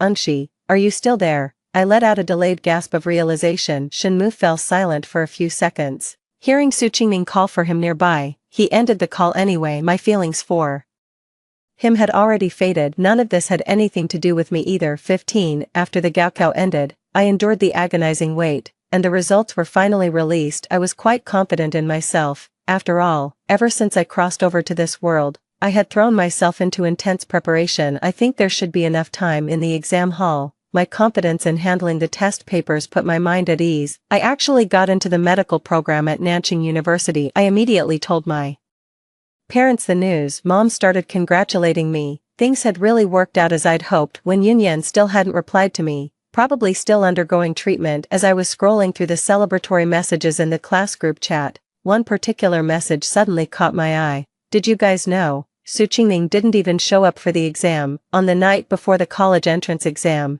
she admitted that she had cheated on all those tests. She never had what it takes to stay in our class in the first place. No idea how she managed to stick around. Shenmu didn't do so well either. From what I heard, how could anyone perform at their usual level with someone like that dragging them down? Rumor has it he didn't even get into Beijing University. Watching these comments get pushed to the top, I felt a wave of mixed emotions. Never expected things to end like this. Now those earlier taunts about my grades being worse than Su Qingning seem utterly ridiculous. Everything has unfolded so unexpectedly that I don't even know where to begin. When Yunyan finally replied, sending a few texts before deciding to just call Nanjing Medical University, I genuinely didn't expect you'd choose this major. Well, that was my old dream anyway. How are you feeling now? When Yunyan coughed softly for a moment, took a sip of water, and then said, I didn't realize it had gotten this bad, but thankfully we caught it in time. I hope we haven't missed the optimal treatment window. Hearing me let out a sigh of relief on my end, he spoke in an unreadable tone, so concerned about me, worried I can't make it on my own. Don't say such things, talking about life and death. But whenever I recall that painting and diary mixed in with the belongings left behind, I can't help but feel a chill run down my spine. That was the first painting I'd ever seen by Wen Yunyan. I was always painting the world through my own colorful lens back then, so I naturally adored this boy next door.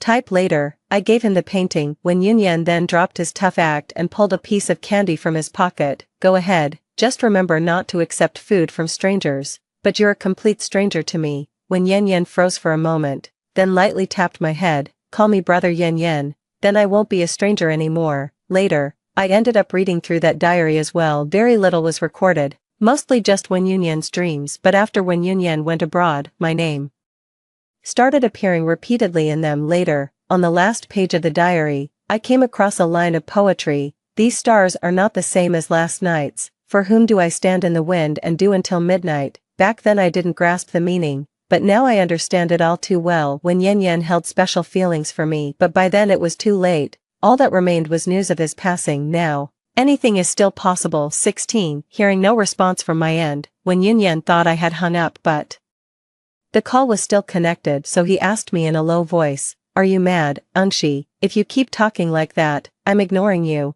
Will you come visit me abroad then?" "Depends on my mood." I scoffed and turned to gaze at the brilliant sunshine outside the window. When Yunyan's vibrant laughter filled my ears, and my heart continued to beat steadily in my chest. Anything is still possible. Every experience is just part of the journey. We will all get what we wish for. Shenmu's afterward. I've fulfilled my long-held wish. Qingning and I are together now, yet there's always this hollow feeling in my heart. Dealing with her affairs leaves me utterly drained, and it's taken a great deal of effort. Yet I unexpectedly failed the college entrance exam. I had never considered any option other than Beijing University. It was only later that I discovered Su Qingning was completely incapable of studying. In fact, even those grades of hers were copied, but she told me through tears that she was truly in the wrong and begged for my forgiveness. Suddenly, I remembered Jian Engshi's eyes. She was resilient. I'd never seen her cry before. A wave of irritation washed over me at Su Qingning's tears. I later heard from others that Jian Engshi had been admitted to Nanjing University, but did our past promise no longer count? Having spent nearly half of my savings, I had no choice but to take on a part-time job. Then one night, as I struggled to keep my weary eyes open, I saw it. Su Qingning yanked the kitten by its tail and flung it away with brute force. I stood frozen in place, suddenly recalling the first time we met. Su Qingning crouched down, holding an umbrella over the kitten hiding in the grass. Rain soaked through her clothes, yet Su Qingning broke into a smile. What could be more heartbreaking than a tarnished white moonlight? It turns out all of this was just my delusion. I broke up with her, but Su Qingning just knelt before me, pleading. Seeing I remained unmoved, she finally broke down. I knew it. Shenmu, you're still in love with Jian Engshi. Did you think I didn't hear you calling her name in your sleep? But it was you who cast her aside with your own hands. My face turned deathly pale, as if waking abruptly from a delusion. I should have been with Engshi all along, eventually marrying her, yet all of it was ruined by my pathetic pride. I tried to forget Jian Engshi by choosing Su Qingning right in front of her. It wasn't until much later that I managed to find Jian Engshi's number again. I had already married Su Qingning by then. Su Qingning pressured me into marrying her, sobbing that her family had disowned her. I had to juggle college with part-time jobs, but the moment employers heard my name, they wouldn't touch me, because I betrayed the Jian family. Meanwhile, Su Qingning completely switched up. Not only did she steal my money and give it to her parents, but she also tried to make me drop out to tutor her brother. She took all of this for granted. I married you, so you're responsible for me, but I was just tired of all this. Finally, amidst Su Qingning's daily tears, I asked for a divorce. Her family came to pick her up right away, and I was left all alone again. My college years were a blur, and I even wrecked my health. I want to ask Engshi for forgiveness. The call was picked up after just one ring. The voice on the other end felt both unfamiliar and yet known. It wasn't Ensure. It was Wen Yunyan. Sorry. Ensure just fell asleep after finishing his work. Let's talk another time. They hung up before I could finish speaking. When I tried calling back, I found myself blocked. That night, I had a dream. In the burning vehicle, we saw Jianan get swept into the chaos, yet I was the one pushing her away with all my strength. My vision blurred completely as the darkness finally consumed me. In the end, Jian Engshi too was fading further and further from me, and I was left without a future to look forward to. Story 2. After a car accident, I was sent back to my high school days. As soon as I returned, I saw my elder brother leading a group of wealthy young men bullying Gu Jin. My elder brother threw Gu Jin's textbooks into the lake, grabbed his collar, and laughed arrogantly. "Come on, make a dog's bark and let us hear it." Who would have thought that this penniless young man in front of us would later become a business tycoon, drive my family into bankruptcy,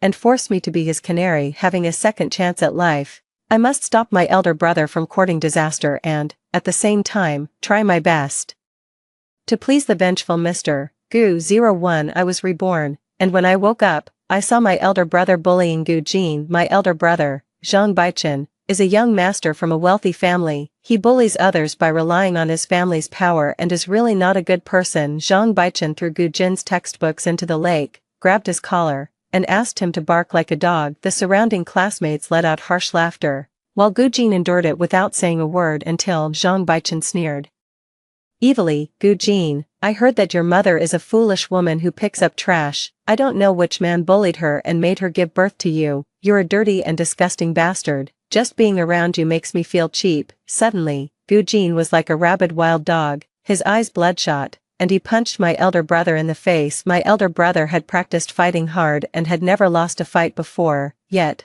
he was caught off guard by Gu Jin's punch. Gu Jin fought without any rules, relying solely on his ferocity. When he went crazy, he didn't care about his own life. This scared my elder brother's lackeys so much that they didn't dare to step forward. Soon, my elder brother was at a disadvantage. I had just been reborn and was still digesting the scene in front of me. Like someone waking up from a dream, I rushed forward and hugged Gu Jin's arm. "Stop fighting." In my memory, Gu Jin often worked out, and his arms were stronger than those of an ordinary teenager. Every time the man came to the villa to see me, I couldn't get any sleep. Even crying and begging for mercy didn't help. It would only make him angrier. Those memories were deeply ingrained in my bones. When our eyes met, I instinctively feared him. Gu Jin's body visibly stiffened. The ferocity on his face hadn't faded away, but he finally stopped. His gaze shifted to my arm, and his black eyes trembled slightly. There were several scars across my white arm, which were whipped by my father with a belt. Why was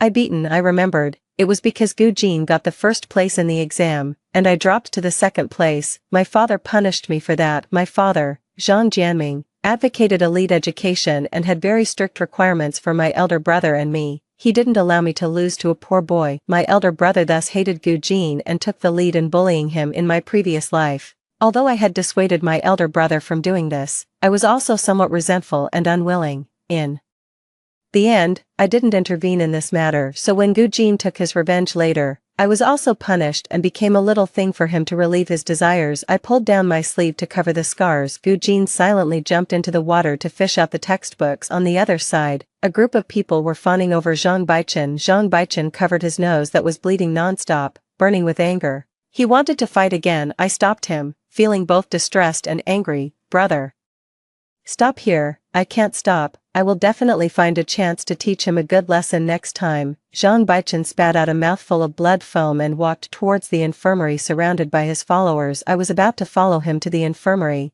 When I looked back, I saw Gu Jin climbing onto the shore. There were injuries on his face, and the textbooks in his hand were already soaked and damaged. He clenched his fists. The blue veins on his arms were clearly visible, and water was dripping from his body. Well, he was a proper beautiful young man with battle injuries. Why should I accompany this annoying brother? The most important thing now is to quench the little spark of hatred in Gu Jin's heart. 02 I sneaked behind Gu Jin to confirm his home address, and then I ran to the pharmacy to buy medicine for treating wounds and band-aids. I knocked on his door tremblingly. It was an aunt who opened the door. When the aunt saw me, she smiled and pulled me into the house. "Come and have some dumplings." Gu Jin's home was an old, shabby, and small house. The furnishings were simple, but it was very tidy. Gu Jin heard the commotion and came out of the bathroom. He was only wearing a pair of jeans and no shirt. The young man had a tall and slender figure. Due to working all year round, there was a layer of beautiful muscles on his body. He was thin but not weak. "What are you doing here?"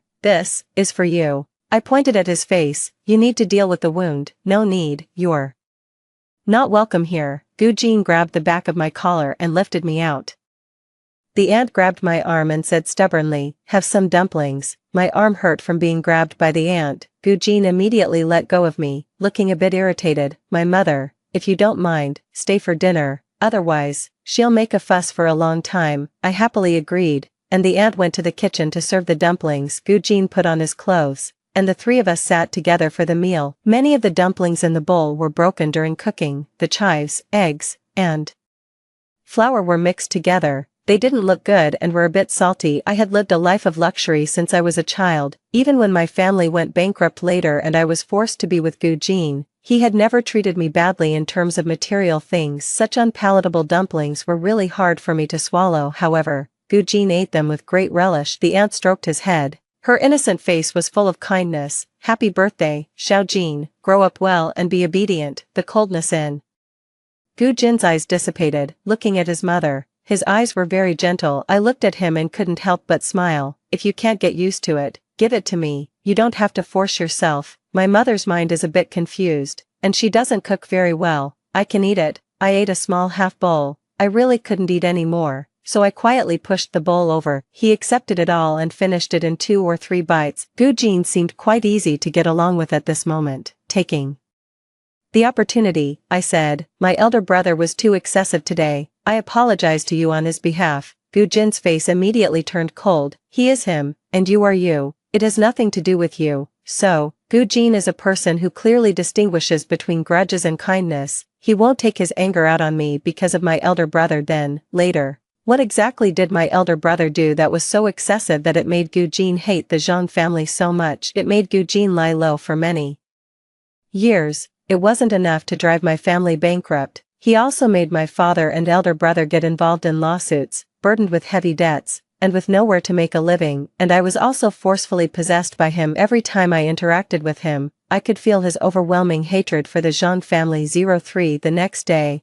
I got up very early and put the new textbooks in Gujin's desk compartment. When I turned around, I bumped into a hard chest. Due to the height difference, I only reached his chest. I was startled and leaned backward. The young man put his arm around my waist. You got the first place in the exam and still come so early. You're really competitive. I pushed him away in a panic. I'll go and do some practice questions right away. I definitely won't lose to you next time. Gujin grabbed the back of my collar and glanced at the textbooks. Thank you. Okay, you're welcome. I left quickly with an awkward gait, touching my hot cheeks. Why was I blushing? He's just a young lad who hasn't grown up yet. I lay on the desk. It wasn't because of shyness that I blushed. I had a fever. Zhang Baichen is going to mess with Gujin again. He tricked Gujin's foolish mother into coming to the school to collect the garbage. What does Gujin's foolish mother look like? Let's go and take a look. I ran out.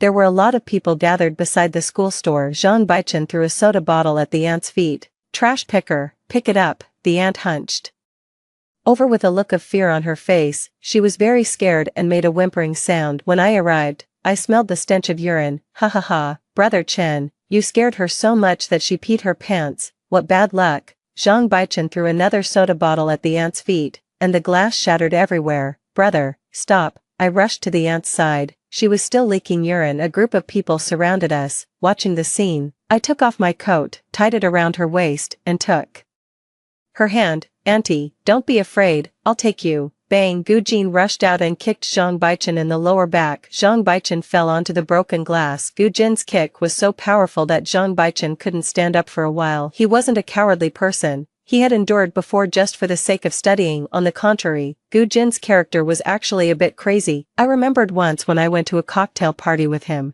someone made improper remarks about me. He flew into a rage and broke the person's ribs. At this moment, Gujin's eyes were bloodshot, and there was a fierce aura of a desperate man about him. He picked up the broken bottle and walked towards Zhang Baichen. Zhang Baichen was scared. What are you going to do? What are you all standing there for? He's crazy. Hurry up and stop him for me. No one dared to stop a crazy man who didn't care about his own life. Actually, I was also afraid of him, but I had to stop him. I rushed forward and hugged his waist tightly, burying my face in his chest with my eyes closed. Gujin, don't. The muscles on his body were tense, and his breathing was heavy. I started crying. Don't do anything stupid. Take your mother home quickly. I stroked his back, trying to soothe his rampaging soul. Pat. Gujin finally threw away the glass, and blood dripped from his palm. I watched as he supported his mother and walked away until I couldn't see them anymore. In my previous life, this incident didn't happen today, brother.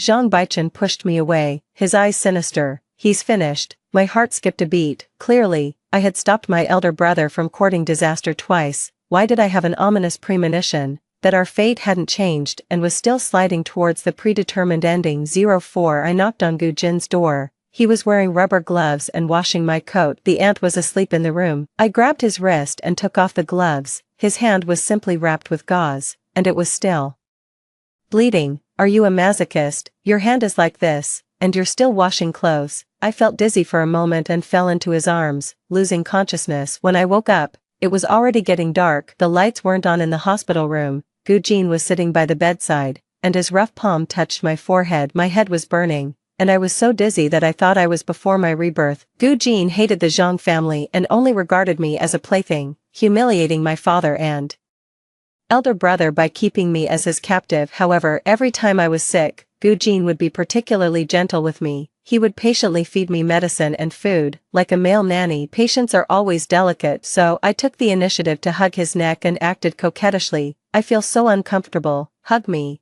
After a long while, his voice was hoarse. Zhang Yihuan, I'm Gu Jin. Then, I woke up completely. I let go of him, feeling so embarrassed that my toes curled up. I actually mistook the young Gu Jin for Mr. Gu. Gu Jin turned on the light.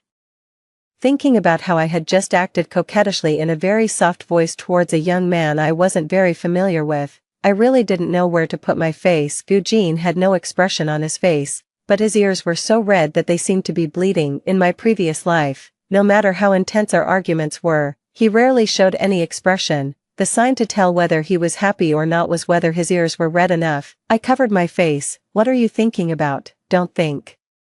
Nonsense. Okay, I won't. 05 After my fever subsided, I rested at home for half a day and didn't go to school until the afternoon. As soon as I entered the classroom, my deskmate, Zhao Xiaoxing, gossiped with me that Gu Jin you hate so much was caught stealing the class funds. There were two rumors in her words. First, I don't hate him, I want to please him. Second, Gu Jin wouldn't steal money. I remembered that in my previous life, there was indeed this incident of Gu Jin stealing the class funds. At that time, I went to the teacher's office to hand in my homework. His homeroom teacher slapped the table. Gu Jin, you've really disappointed me. I know your family is poor, but you can't steal money. You have talent but no virtue. You'll be a scourge in society even if you have abilities. The girl beside them, who should be the class life committee member, chimed in. That's right, if you don't have money, you can tell us. We can donate money to help you. You really didn't have to steal. Gu Jin stood straight, his thin lips tightly pursed,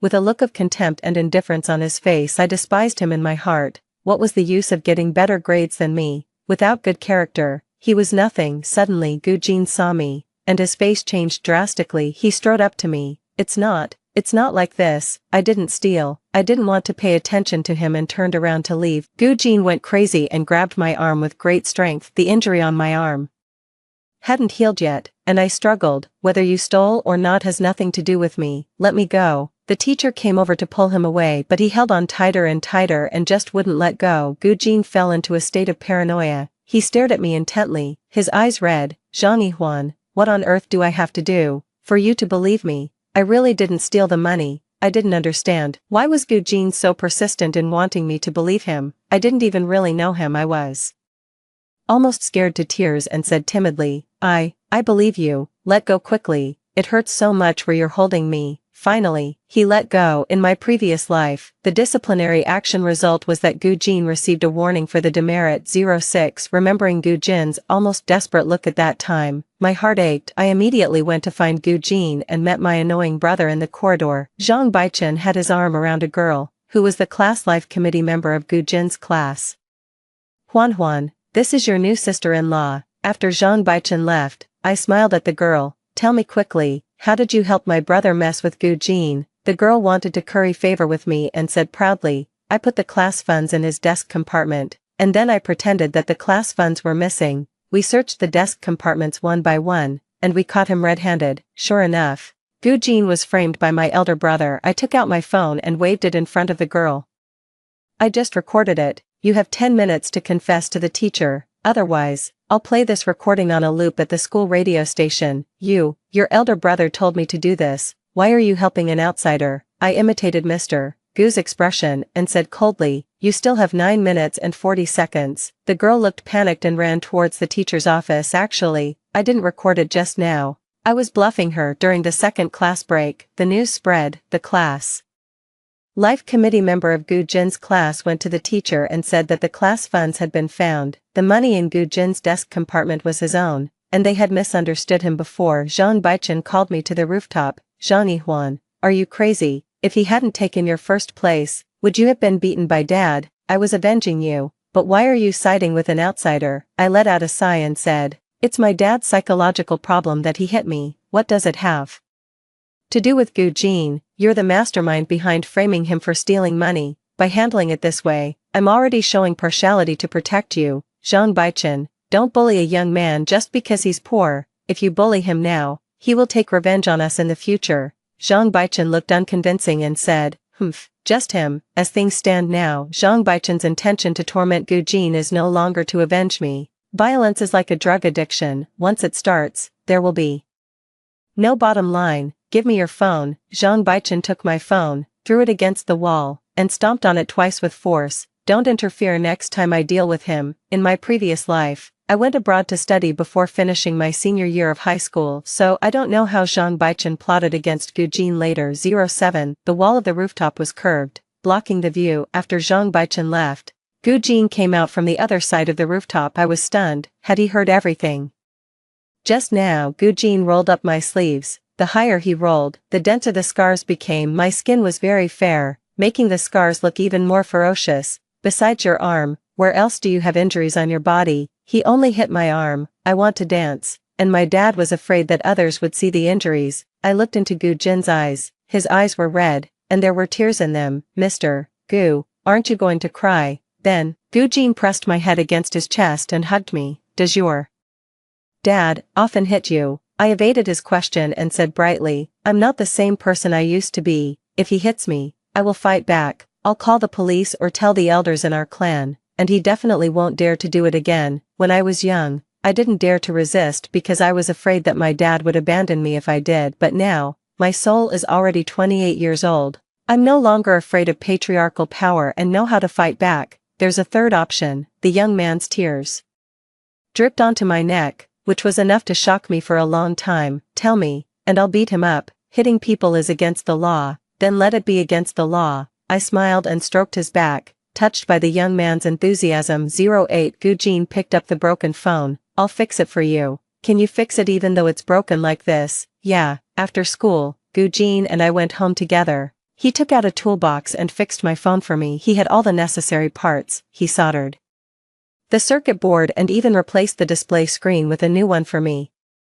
"You're so amazing. It's not difficult." I learned phone repair to earn money. Besides going to school, Gu Jin also had to earn money to support his family. "Then how much should I pay you?" "Master Gu, I won't charge you." "Then I invite you to watch me dance. I'm going to participate in a dance competition next Saturday. Will you come?" "Yes." 09. The dance competition was held in the Opera House. To my surprise, I saw Qin Zishu in the first row of the audience. In my previous life, we met when our two families had a dinner together. In this life, the time of our first encounter was advanced, and the scene was also different. Memories of my previous life came flooding back. Qin Zishu at the age of 18 loved me very much and followed me to study abroad. He courted me very romantically for a year, and we got together naturally. However, the good times didn't last long. In the third year of our relationship, he cheated on me. After I exposed him, he said, "I just can't manage to love only you. It's not that I don't love you anymore. You will always be Mrs. Qin. What are you still fussing about?" I broke up with him decisively, feeling that I had wasted 3 years of my youth. When I saw Qin Zishu at the age of 18 again, I felt physically uncomfortable, and my hands and feet turned cold. Gu Jin supported me. He followed my gaze but didn't ask anything. Instead, he helped me to the backstage. Gu Jin poured me a cup of hot water. "Do you feel better?" "Yeah, I'm already okay. You can go and sit in the audience. I'm about to go on stage." I changed into my dance clothes and walked onto the stage. Gu Jin sat in the back row, hidden in the light and shadow, but I still saw him at a glance. I smiled at him and somehow felt at ease. "Dance. I want to win." When the music started, I forgot all the entanglements of my previous and present lives, focused on the world of dance. and showed off my beauty. As soon as the dance ended, there was thunderous applause, the chandelier in the opera house lit up. I looked at Gu Jin, and we looked at each other from a distance, with my eyes misty with tears. Gu Jin was stunned and frowned as he looked at me. The audience thought that I was crying because I was so immersed in the dance and moved by the story of the dance music. In fact, I was crying out of joy. This dance was dedicated to Gu Jin. I wanted him to see how beautiful I was in my teenage years in my previous life. He never saw me dance even once. He really missed out. I was very excited. Right after the dance, I heard the obsession buried deep in my heart. Gu Jin, how can you not love me? I don't want to be your canary. I don't want to be a little thing for you to satisfy your physical needs. I want to be your white moonlight, making you respect and love me, but reluctant to touch me. I also want to be a seductive fairy who bewitches you, possessing all your desires and making you unable to leave me. Never be able to leave me. After being reborn, it's true that I want to stop Zhang Baichen from courting disaster, and it's true that I want to protect Gu Jin, but I'm like a ghost. I made a wish to the gods to ease the resentment in my heart. What the soul in this teenage body truly wants is to have all of the love of my previous life's lover. 10. I won the first place. Qin Zishu, as the representative of the sponsor, came onto the stage to present the award to me. Yuri Huan, right. Uncle Zhang recently asked my father for investment, and our two families will have more interactions in the future. Qin Zishu took out his phone, looking determined. Is it convenient for you to give me your phone number? Scumbag, go away, go away, go away. It's not convenient. I don't want to get to know you. I saw Gu Jin walking to the side of the stage, like a little crazy person. I directly jumped off the stage. Gu Jin's eyes showed panic, but he caught me firmly. I wrapped my arms around his neck. Mr. Gu, was my dance look good? His heart was pounding like a drum, his ears were red as if they were bleeding, and he looked at me without blinking. It was beautiful. My dance dress was a backless one, made of thin fabric, which showed off my figure very well. Gu Jin took off his black hoodie and put it on me. He pulled the zipper up high, almost choking me. Gu Jin looked at Qin Zishu on the stage, tilted his head, and his eyes were fierce and wild, just like a little wolf dog. 11. On the way back, I was in an excited state all the time. Yihuan, let me treat you to a meal to celebrate your award. Okay, what do you want to eat? Barbecued meat. Let's bring Auntie with us. The three of us sat in a barbecue restaurant. Gu Jin was busy grilling the meat and feeding me and his mother under the table. My knee was touching his knee. Gu Jin's ears became redder and redder, and he looked at me thoughtfully. I wrapped a large piece of streaky pork with lettuce. My mouth was stuffed like a little hamster, looking like an innocent and ignorant teenage girl. Auntie ate very gracefully, judging from her eyebrows and eyes. She must have been a beauty when she was young. That's why she gave birth to such a handsome son as Gu Jin. Auntie, do you remember who I am? Auntie smiled shyly and said seriously, you're Xiaojin's wife. Cough cough cough. Get married on the spot. Xiaojin likes you very much, Auntie said and took out a ring to put it on my finger. My Xiaojin is a stubborn child. Once he likes someone, he will never change his heart. You two should live a good life together. I looked at the huge plastic ring on my ring finger. Was this a toy for children to play with? Mom, she's not my wife. She's my classmate, Zhang Yihuan. Gu Jin looked up at me and coughed dryly. Don't mind. My mom is just speaking without thinking. I took a sip of water tactically. Auntie is very cute. Suddenly I remembered that Auntie passed away from illness very early, so I reminded him. As people get older, their bodies are more prone to problems. You should take Auntie for regular medical checkups. Gu Jin took it to heart and nodded in agreement. 12. My annoying brother and I are fraternal twins, and we celebrate our birthdays together every year. Zhang Baichen held a birthday party and invited a group of friends to come and have fun. I wore a beautiful dress and put on a light makeup. When I walked into the private room, I saw Qin Zishu. Zhang Baichen put his arm around Qin Zishu's shoulder. Huan, young Master Qin arranged this birthday party for you. Do you like it? The room was filled with roses, decorated in a dreamy and romantic way. Qin Zishu walked up to me with an exquisite jewelry box. Huan, happy birthday. This is a gift for you. Open it and take a look. If I had known he was coming, I wouldn't have come. It's so annoying. Everyone cheered and clapped, and the atmosphere was warm and ambiguous. I was about to pick up the fruit wine on the table and pour it on him. At this moment, Gu Jin walked in carrying a fruit plate. It turned out that Gu Jin was working here. Zhang Baichen deliberately chose this place to hold the birthday party and continued to test the limits of courting disaster. Yo, isn't this the top student Gu? You're serving dishes here. The wealthy young men around burst into laughter. acting as superior onlookers. How much money can you earn a day by serving dishes? Zhang Baichen took out a stack of 100 yuan bills and threw them at Gu Jin. It's my birthday today. If you serve me well and make me happy, all this money will be yours. My fists clenched, and I laughed out of extreme anger. No, I'm very satisfied with him. He belongs to me tonight. In front of everyone with their jaws dropped in surprise, I grabbed Gu Jin's hand and walked angrily to the lobby. My brother is brainless, don't take it to heart. I patted his shoulder. The young man looked quite handsome in a suit, with his broad shoulders, narrow waist, and long legs. He had a bit of the air of Mr. Gu, the gentle scoundrel. Okay, you can go and get back to work. I'm leaving. Gu Jin grabbed my wrist, tore off his bow tie, and bent down to smile at me. That smile was really beautiful, with a bit of a cute and naughty look. Yihuan, I belong to you tonight. Me, was he serious? I thought Gu Jin would do something fancy, but he took me to buy groceries and then cooked for me at home. Why do you look so disappointed? All the high-quality ingredients on this table cost him 1,000 yuan. Even considering the price level 10 years later, spending 1,000 yuan on a meal is still very luxurious. I picked up the tenderest piece of meat from the East Star grouper and gave it to Auntie.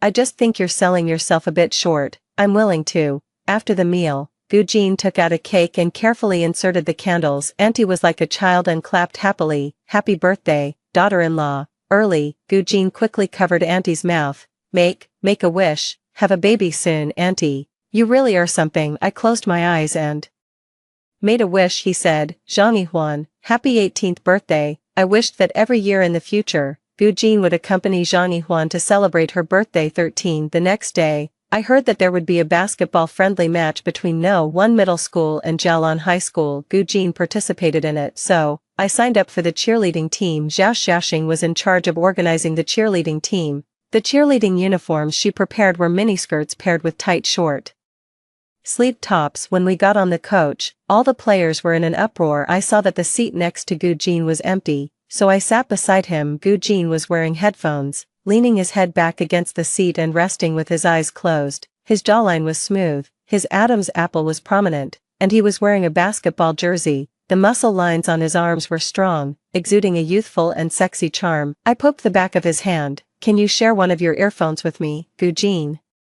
opened his eyes and looked at me. His gaze lingered on my chest for a moment and then quickly moved away. He took off his earphones and handed them to me. I leaned close to his ear and joked, I'm dressed in a spicy girl style today. Does it look good? Gu Jin closed his eyes and ignored me, but his ears turned red. It was familiar jazz music. His taste hadn't changed over the years. In the lazy singing, memories welled up in my heart. In the villa, the man held me and kissed me passionately. Are you in a good mood today? Gu Jin touched the back of my neck. Not bad. Then, can I ask you for a favor? Go ahead. My brother was tricked by his friend and owes 3 million yuan in usury. My dad was so angry about this that he got sick. Can you help my brother? Gu Jin immediately turned cold, let go of me, and got up to put on his clothes. Seeing that he was about to leave, I got out of bed barefoot. My brother bullied you, and he was in the wrong. You've already taken your revenge.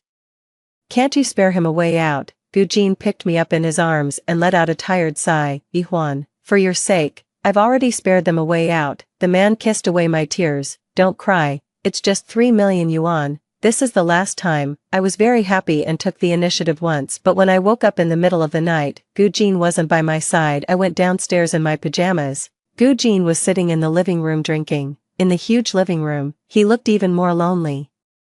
There was hatred and pain on Gu Jin's face. He clenched the wine glass tightly. The blue veins on his hand were throbbing. With a crisp sound, the wine glass shattered, and his hand was bleeding, but he didn't seem to care. As if he had found an outlet to release his pain, he picked up the broken glass and made a cut on his arm. It turned out that helping my brother made him so painful. I covered my mouth, hid behind the staircase railing, and tears streamed down my face. Do you get carsick? I came back to my senses and met the young man's concerned gaze. My face must have been very pale. Gu Jin unscrewed a bottle of mineral water and handed it to me. If you feel really uncomfortable, you can lean on my shoulder. I leaned on his shoulder, and the knot in my heart quickly dissipated. 14 Jialan High School is a prestigious school, and the facilities of the basketball court are very advanced. The stadium was filled with students. As the host, Jialan High School had a great home court.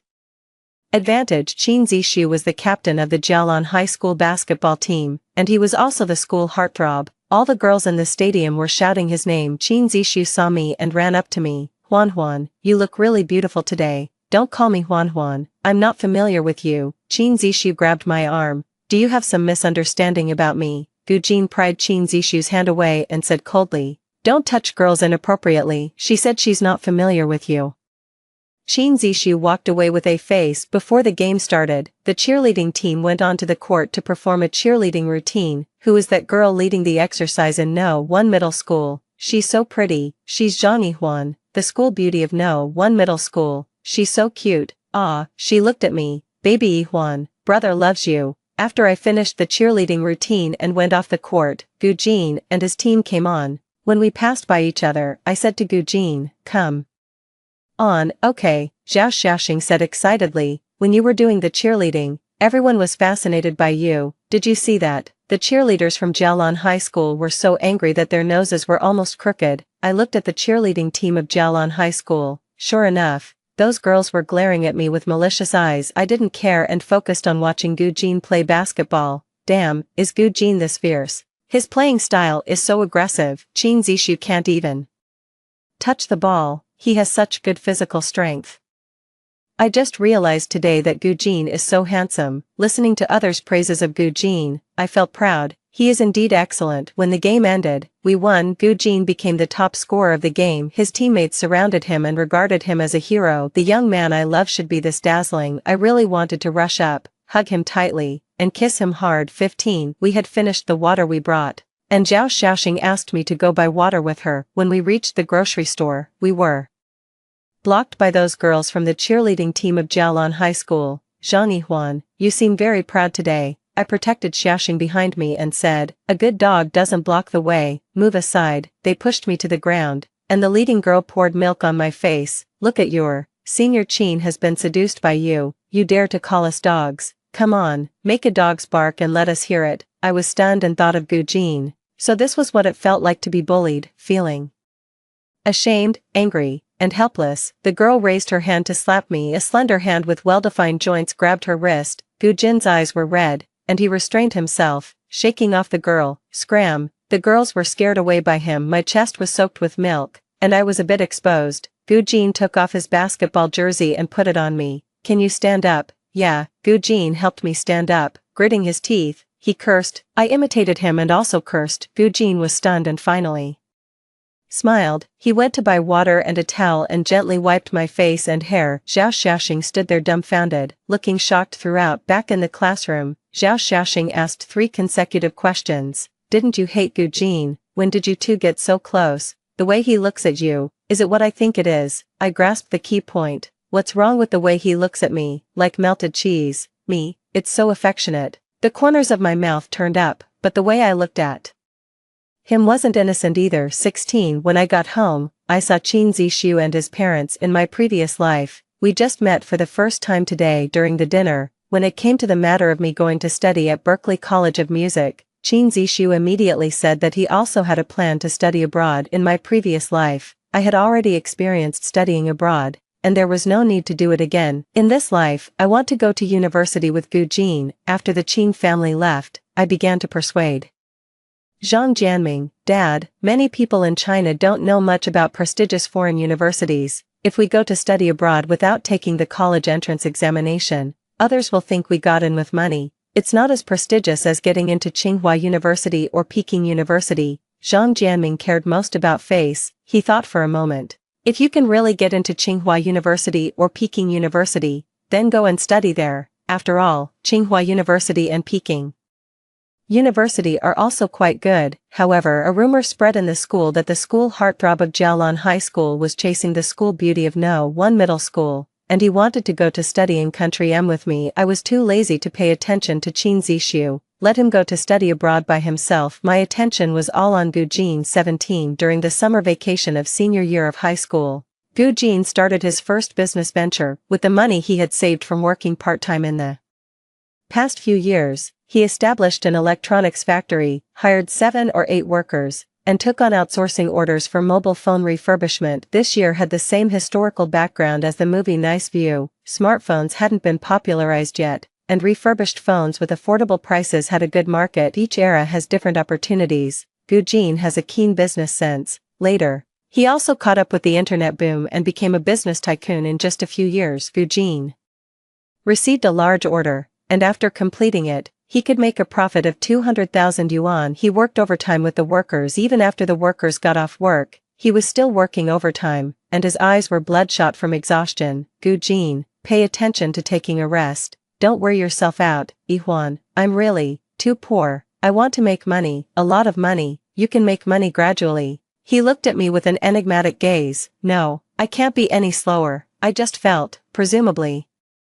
He had endured a lot of hardships along the way. I raised my hand and touched the back of the young man's neck. Gujin, in the future, you will achieve success and fame, and you will get everything you want, so, don't push yourself too hard. Okay, I will. Although Gujin promised me, he still went his own way and worked overtime, staying up late. Finally, Gujin completed the order on schedule 18 on the day of delivery. Gujin called me. Yihuan, yeah, I will have money, and I will become someone worthy of you. Gujin's voice even had a hint of a sob, yet it was extremely firm. Yihuan, please wait for me a little longer. Okay. Somehow, I suddenly remembered the scene of the last time I went to school in my previous life. After I finished my business, I was walking out. It was raining at that time. Suddenly, Gujin ran out in the rain. Are you leaving? Yeah. I gripped the strap of my school bag tightly, really afraid that he would go crazy again. Then, will you come back? Perhaps because I was about to leave my hometown, I felt a bit more sentimental, and my attitude towards him became a little better. I walked closer to him and held an umbrella for him. Under the same umbrella,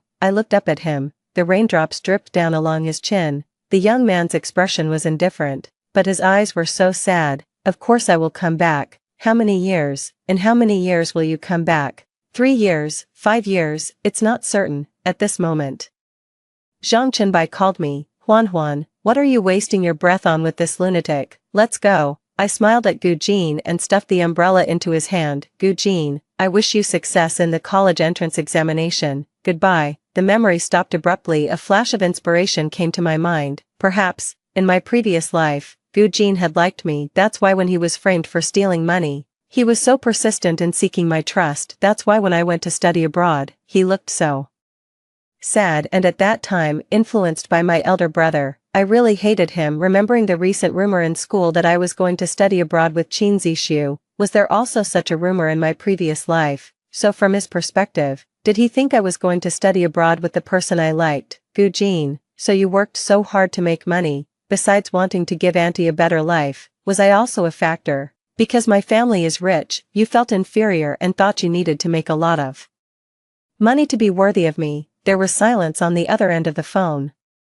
I pressed on. Gujin, answer me. Yes, I smiled with misty eyes. Silly, I'm not going to study abroad with Qin Zishu. I'm not going to study abroad anymore. This time, let's take the college entrance examination and get into Tsinghua University or Peking University together. After saying that, I quickly hung up the phone. My heart was pounding like a drum, and my cheeks were burning hot. Anyway, this counts as my confession. First, 19, I went downstairs, planning to have a glass of ice water too.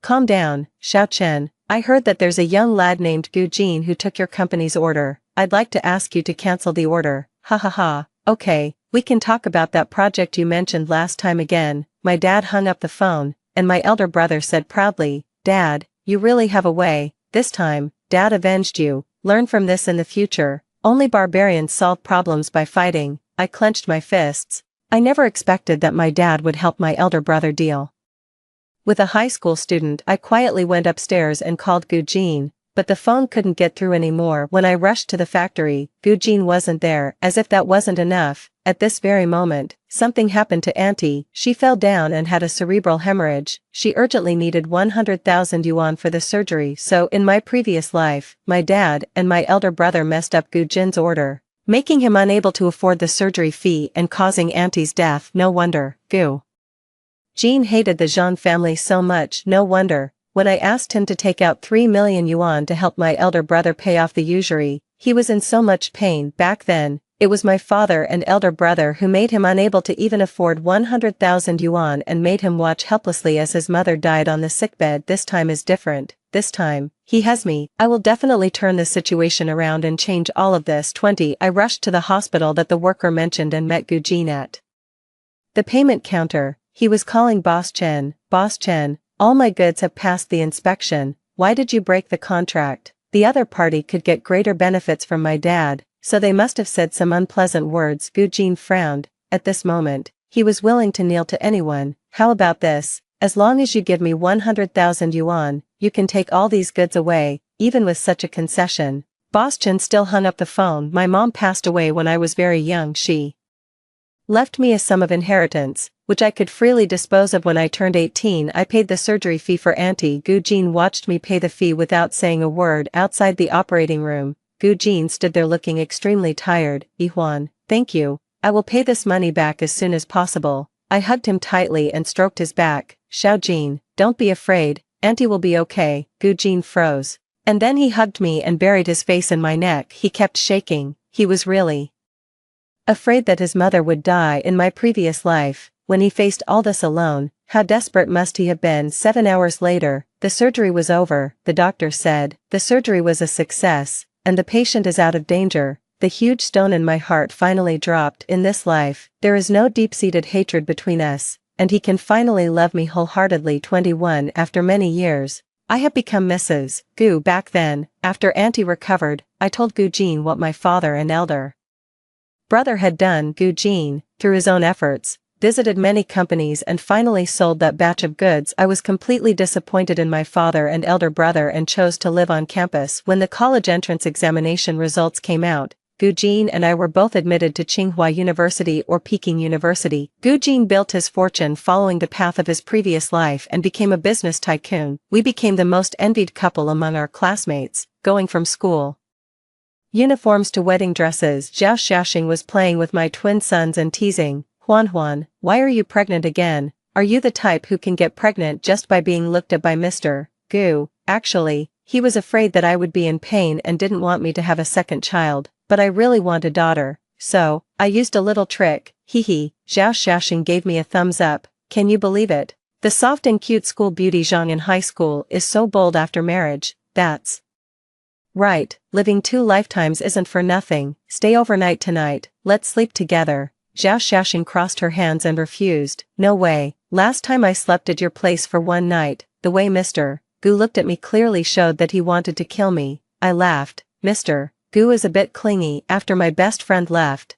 my mother-in-law came back riding a tricycle. Over the years, my mother-in-law has always liked picking up trash. Aluminum cans and cardboard boxes are her favorites. I was worried about her, so I hired someone to accompany her when she picked up trash. Today, she had a great harvest and was stepping on aluminum cans in the courtyard of the villa. Our 3-year-old twin sons like stepping on aluminum cans the most. My mother-in-law and the children were having a great time. I wanted to help, but she immediately stopped me and pointed at my belly. There's a baby in there, daughter-in-law, take a rest. My mother-in-law's mental state is similar to that of a 6 or 7-year-old child, and she can really play well with the children. I sat on the deck chair and watched them having fun. I felt a sense of contentment as if time was passing peacefully. 22. The doorbell rang, and my dad and my elder brother came. Recently, the Zhang Corporation, due to poor management, had its capital chain broken. They came to ask for money. I had already given them all the inheritance my mom left me, but it was still just a drop in the bucket and couldn't fill such a huge gap. When I saw them coming, I immediately asked the nanny to take my mother-in-law and the children inside. Zhang Jianming said dissatisfiedly, I came to see my grandchildren. As soon as I arrived, you asked someone to take the children away. What do you mean? If you just came to see the children, of course I would let you see them. I've given you all my money. If you came to ask for money, there's not a penny left. Zhang Baichen snorted coldly. Gu Jin is so rich, what's wrong with him helping the company? He doesn't owe you anything. Back then, you messed up his order and made him unable to afford the surgery fee. You almost killed his mother. Why should he help you? They had already killed her once. Seeing that I was emotional, my father and elder brother were afraid that I would get too worked up and harm the baby, so they left. Gu Jin's body visibly stiffened, and the ferocity on his face hadn't faded away, but he finally stopped. Just, Yihuan, why are you crying, Gu Jin?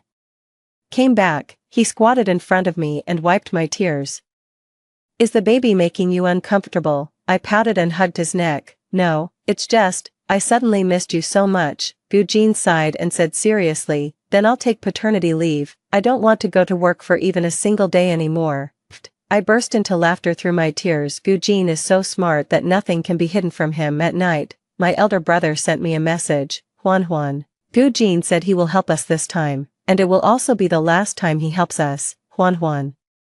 Brother knows he was wrong. It was my fault back then. Others all say that Eugene has a stubborn character and an even harder heart, but as soon as I cry, he softens his heart. Eugene brought me a glass of warm milk from downstairs and watched me drink it with a loving expression. He really is like a male nanny. "Husband, when did you start liking me?" "At the opening ceremony of Senior 1. When you gave a speech as a freshman representative on the stage." "Wife, I fell in love with you at first sight. It turns out that in both lifetimes, he has always loved me, only me." Story 2. It was the third year of being forcefully taken and I was reborn back to his teenage years. At this time, Fu Huai was just a poor student being bullied by others. This time, I didn't go to save him. I was so cowardly that I could only secretly watch from the corner until that time when he almost lost his life. My mind went blank, and I rushed over regardless, coming to his rescue. The next second, I was forcefully pulled into his arms, and his breath landed by my ear. "Darling, why are you still soft-hearted?" 01. Ran. "The person being beaten seems to be that poor student in our class." My best friend's voice sounded beside me. She took a casual glance and tugged at me, wanting to leave. "Let's stay away from them. It looks scary."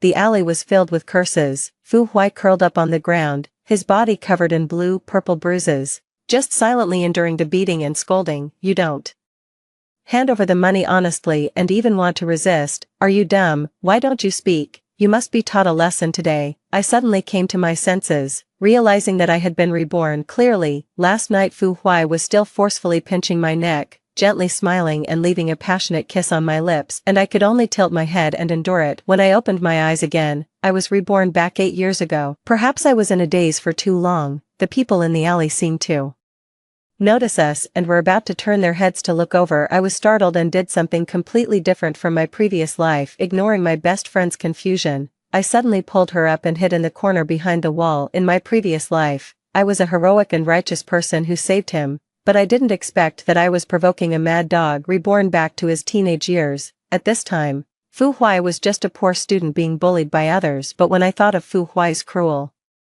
and unpredictable appearance in the future, and how he forcefully took me through an arranged marriage, I definitely didn't dare to provoke him again in this life. So I was so cowardly that I could only secretly watch him from the corner, and my eyes involuntarily fell on that embarrassed and pitiful figure. My best friend observed me for a long time and squinted her eyes, asking, "Oh, I know, Ning Ran, do you want to save him?" I quickly retorted, Who wants to save him?" I dodged her gaze, not daring to look at her. "I won't save him." My best friend sized me up and down. "You're acting strange." I pretended not to care, withdrew my gaze, and casually found an excuse to change the topic. "Let's go quickly, or we'll be late for class." But I didn't notice that after I left, the person who fell on the ground suddenly raised his eyes. It was like a slippery and cold snake sliding inch by inch, landing on my departing back. 02. When I arrived at the classroom, I found that everyone was laughing and passing around something. A boy sneered and raised the envelope in his hand. "Sister Ran, you're finally here. Guess what this is?" I frowned and looked at the envelope, and my body suddenly froze. At the same time, he had already said it out loud. "Ha ha ha, it's a love letter written to you by that poor student in our class." What a low-class person to dare to like Sister Ran. It makes me laugh. He's like a toad wanting to eat swan meat. In a flash, I suddenly remembered in my previous life, it was also at this time that Fu Huai's love letter to me was discovered. Everyone was laughing at him, almost belittling him to the dust, and I had long been behavior of theirs, coupled with various previous incidents. I felt that Fu Huai was very pitiful. On a whim, I accepted this love letter. The whole class never expected that I would agree to Fu Huai's confession. They dared to mock Fu Huai unscrupulously, but they didn't dare to provoke me because my family was rich. So in my previous life, with me protecting Fu Huai, gradually no one dared to bully him anymore. However, at this moment, looking at this love letter, I just felt sweating all over. Fu Huai was still being beaten in the alley, so he couldn't come back for a while. While he was away, I had to solve this matter quickly. I immediately took a step forward, wanting to snatch the love letter. The boy raised his hand high, not giving it to me. Sister Ran, don't you want to hear what he wrote to you? I directly turned cold-faced. Give it to me, don't make me say it a second time. He pouted and honestly handed the love letter to me. Holding this familiar love letter again, I just felt it was burning my hands. During the 3 years of marriage with Fu Huai in my previous life, countless nights, he repeatedly pestered me, forcing me to read out the shameful words in the love letter. In this new life, I must not leave such a big hidden danger. I must destroy this love letter as long as these people in the class don't take the initiative to say it. Even if Fu Huai finds out that the love letter is missing, he can't suspect me. So I sent away the onlooking crowd. I walked to the trash can at the back of the classroom and quickly tore the love letter to pieces. After destroying the evidence, I finally let out a sigh of relief. My brows relaxed, and I stood up briskly. Turning my head, I saw Fu Huai, covered in injuries, standing quietly at the door of the classroom. I didn't know how long he had been watching me. 03 Now I'm really in trouble. Well, now in this life, Fu Huai will definitely not fall in love with me again, but he might hate me. What would be the consequence of being hated by the future big boss? I didn't dare to think. Yet there was someone who was so insensitive to say, "Hey, that poor student, did you see? Our sister Ran doesn't like you at all." That's right. What are you trying to do by writing a love letter? Disgusting. Before, our sister Ran was good to you, but you can't bite the hand that feeds you. Right, don't like, disgusting, bite the hand that feeds you. These words clearly reached Fu Huai's ears. He finally raised his dark eyes and looked at me. I just felt my eyes go dark. In this life, I just wanted to keep an ordinary classmate-like distance from Fu Huai, but definitely not to draw hatred in front of him. After thinking for a long time, I decided to strike first. I tried to look as upright as possible and said to him, "Classmate Fu, I don't like you." Fu Huai stared at me without blinking. I was so scared by him that I stuttered for a moment, then forced myself to continue. "It was really wrong of me to tear up the love letter, but I hope you can focus on your studies in the future. There's no possibility between us. In my previous life, I was wrong in giving him too much hope and being too good to him, so that he fell in love with me. So in this life, while we still don't have much interaction, I have to strangle hope in the cradle." After saying that, I nervously waited for his answer, being humiliated in public and catching me tearing up his love letter. Fu Huai, such a proud person, must hate me to death. After a long time, he finally spoke. This future head of the Fu family lowered his eyes in inferiority, and a bitter smile curled at the corner of his mouth. "Okay, I'm of humble status and not worthy of Ran Ran." He slightly lowered his head and inadvertently exposed the scars on his side face and neck. "It's reasonable for you to hate me. Me 04 Is this still the unpredictable Fu Huai from my previous life? His attitude towards me before was not like this. I tried to keep a straight face and said seriously, "As long as you understand." He softly Ed, "I'm sorry for bothering you, me, but then again, am I being a bit too harsh?" I stood there, slowly lost in thought. Tearing up the love letter seems, indeed, a bit excessive. Before I could figure it out, a clear and angry voice came. "Ning Ran, you're really going too far." A girl couldn't stand it anymore and finally couldn't help but stand up for Fu Huai. "How can you bully people like this? He just fell in love with you. Do you really have to tear up the love letter?" The girl, being very friendly, went up to pull his sleeve. With a bright smile on her face, just like I was in my previous life, she unreservedly offered a helping hand to Fu Huai. "Fu Huai, don't be afraid, I'll protect you from now on." 05 After I rejected his love letter, Fu Huai really seemed to stop pestering me. And that girl named Tian and started to take the initiative to go to and from school with Fu Huai. She even replaced me and became Fu Huai's new deskmate. She would pester Fu Huai to ask him to explain problems to her. In return, Hienan would bring him cookies she made by herself. The only thing that made me strange was that although I had deliberately distanced myself from him, I still, just like in my previous life, always happened to run into him being bullied. For example, he was made things difficult by the boss when he was working part-time. For example, he was robbed on the way home from school. For example, he was pranked in the classroom. I didn't go to save him. I could only shrink in the corner and watch him struggle alone, being bullied. Occasionally, when our eyes met, he would just look away and pass by me, covered in scars. The smell of blood on him wafted to my nose, and I found that there were some new injuries on him. In my previous life, I always nagged while helplessly applying medicine to his wounds. This had almost become my habit, so when he passed by me again, I almost blurted out, Fu Huai, can you bandage your wounds properly? When he heard me call him, Fu Huai's eyelashes trembled, and there seemed to be a glimmer of light in his eyes. What's the matter? I realized I was out of line and stammered, nothing, you heard wrong. Another voice interrupted, Fu Huai, why are you injured again?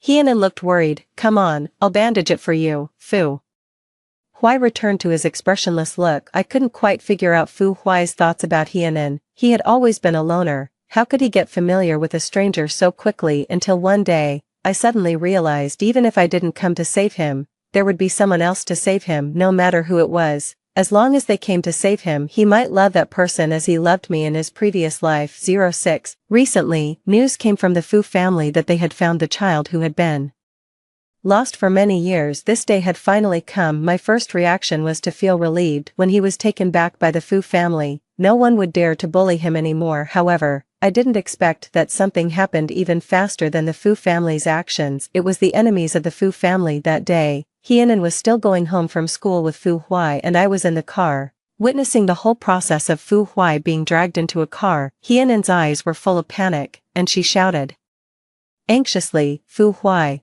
I'll call the police. Don't be afraid, this kind of thing never happened in my previous life. I was stunned for a moment. After reacting, I immediately told the driver to secretly follow the car in front. We followed all the way to the outskirts, and Fu Huai was taken into an abandoned warehouse. I had to quietly hide in the bushes, constantly observing this situation over there. But I waited until evening, and still no one came to save him. I had a bad feeling. I called to inquire about the news. Finally, I found out that Hienan didn't call the police at all. She was originally arranged by the enemies of the Fu family to be by Fu Huai's side, and the reason why the Fu family spread the news that they had found the lost child, in fact, it was to divert the attention of their enemies. The real purpose was to protect the youngest son of the Fu family. I suddenly realized, so after all, no one could save Fu Huai. Hearing this news, I was so anxious that I walked around in circles. The only fortunate thing was that in this life, I had reminded my parents in advance, so we avoided the bankruptcy, so my family was still qualified to negotiate with the kidnappers. Fortunately, the other side just wanted money, and my family had plenty of money now. The negotiation lasted until the next morning. I hid in the small forest outside the warehouse for a whole night until my family called me, telling me that the negotiation was successful and they would release him immediately.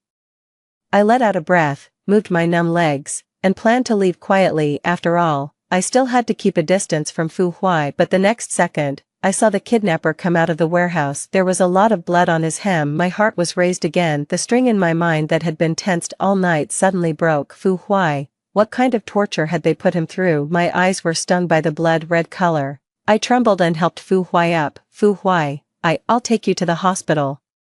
Hold on a little longer. He slowly opened his eyes and looked at me for a long time.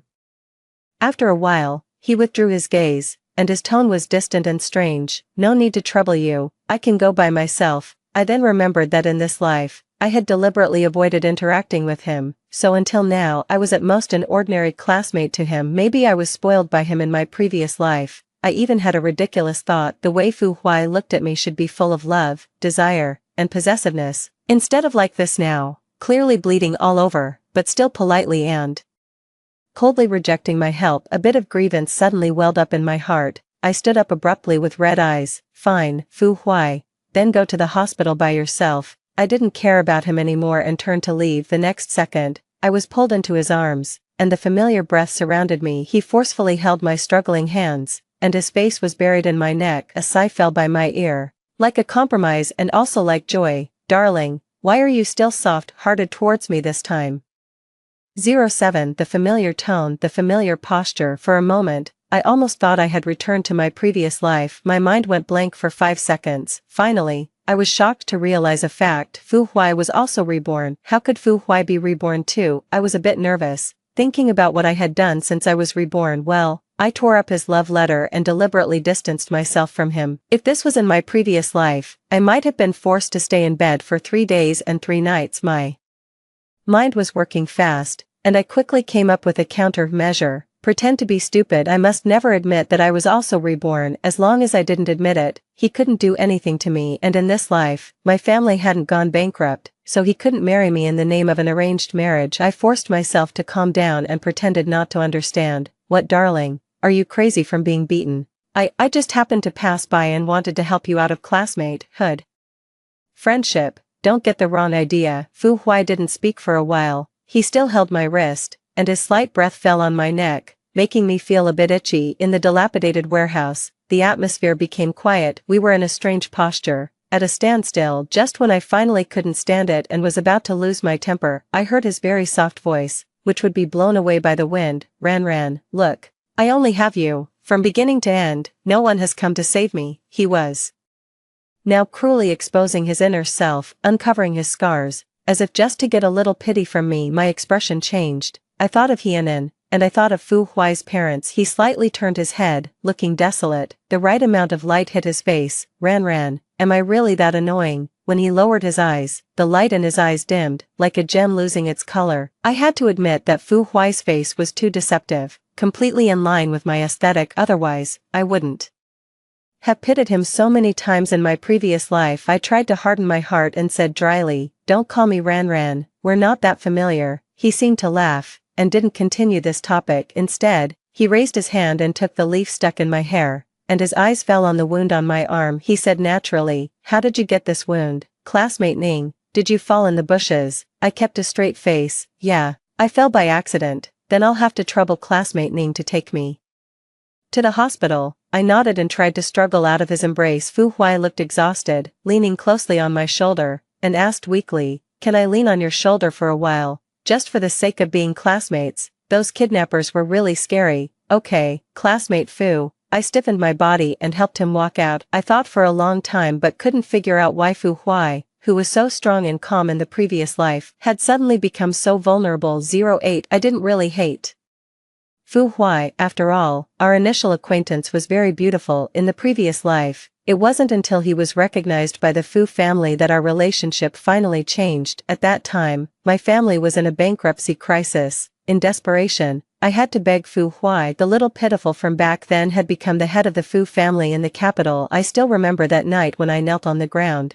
with tears in my eyes, begging him to save our family for the sake of our past affection. He looked down at me, his expression unfathomable. After a long time, he finally chuckled. Of course, Ran, but there's one condition. He lifted my chin, and his voice was strong and unassailable. You have to marry me. The lights flickered, and there was a thunderclap outside. I looked up at him with a pale face, in disbelief, because at that time, I was already engaged to my childhood sweetheart, Shen Chang, and was about to marry him. But in the end, the wedding was held as scheduled. I wore the wedding dress I had carefully chosen, but I married Fu Huai later. I heard that Shen Chang's family had gone bankrupt. It was Fu Huai who did it, and at that time, I was locked in the villa by Fu Huai. After making a big fuss, I still couldn't see Shen Chang. Even though he still provided for me well, I still didn't like being locked up by him and having my actions restricted everywhere. I hated his strength, hated him for infiltrating every aspect of my life in a very strong way, just like a wild beast marking its territory. When I realized it, my whole body was already filled with Fu Huai's aura. 09 After that day, Fu Huai and I maintained a very delicate classmate relationship, but he still had a lot of hostility towards my childhood sweetheart, Shen Chang, and in this new life, I was surprised to find that my feelings for Shen Chang had unconsciously faded. So many times when he invited me to go out, I refused him with various excuses until that day when he came to invite me to his grandfather's birthday banquet. Shen Chang looked pleading. Ran, please don't reject me anymore. Okay, in the previous life, I refused Shen Chang because I had an appointment with Fu Huai for tutoring. I looked at the class schedule. There was no class that day. After all, we had been childhood sweethearts for many years, so I agreed. At this time, the Shen family hadn't gone bankrupt yet, and the birthday banquet was held grandly. There were many people in the banquet hall. Unconsciously, I had drunk several glasses of wine until my eyes became dizzy and my body became weaker and weaker. Finally, I realized that there was probably something wrong with the wine. To avoid arousing suspicion, I hid in the corner and unlocked my phone to ask for help. However, before I could make a call, my phone was snatched away. I looked up in panic and saw Shen Chang's gentle face. His fingertips slowly stroked my cheek, and the words he said were chilling. Ran, you shouldn't have rejected me so many times. A guess emerged in my mind.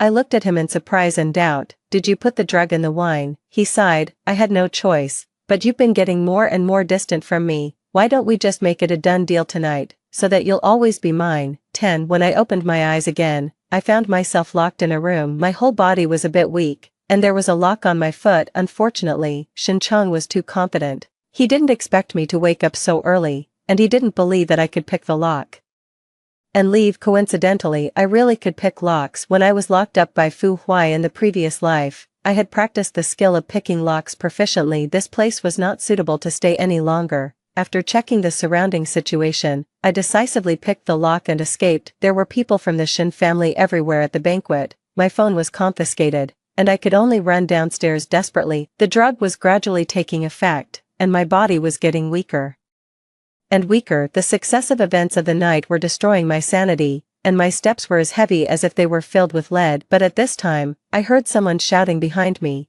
"Catch her quickly, don't let her run away." The childhood sweetheart who was gentle and polite in my memory had now completely changed his face. I couldn't even imagine what would happen if I was really caught by them. Tears blurred my vision, and fear grabbed me like an invisible hand out of the corner of my eye.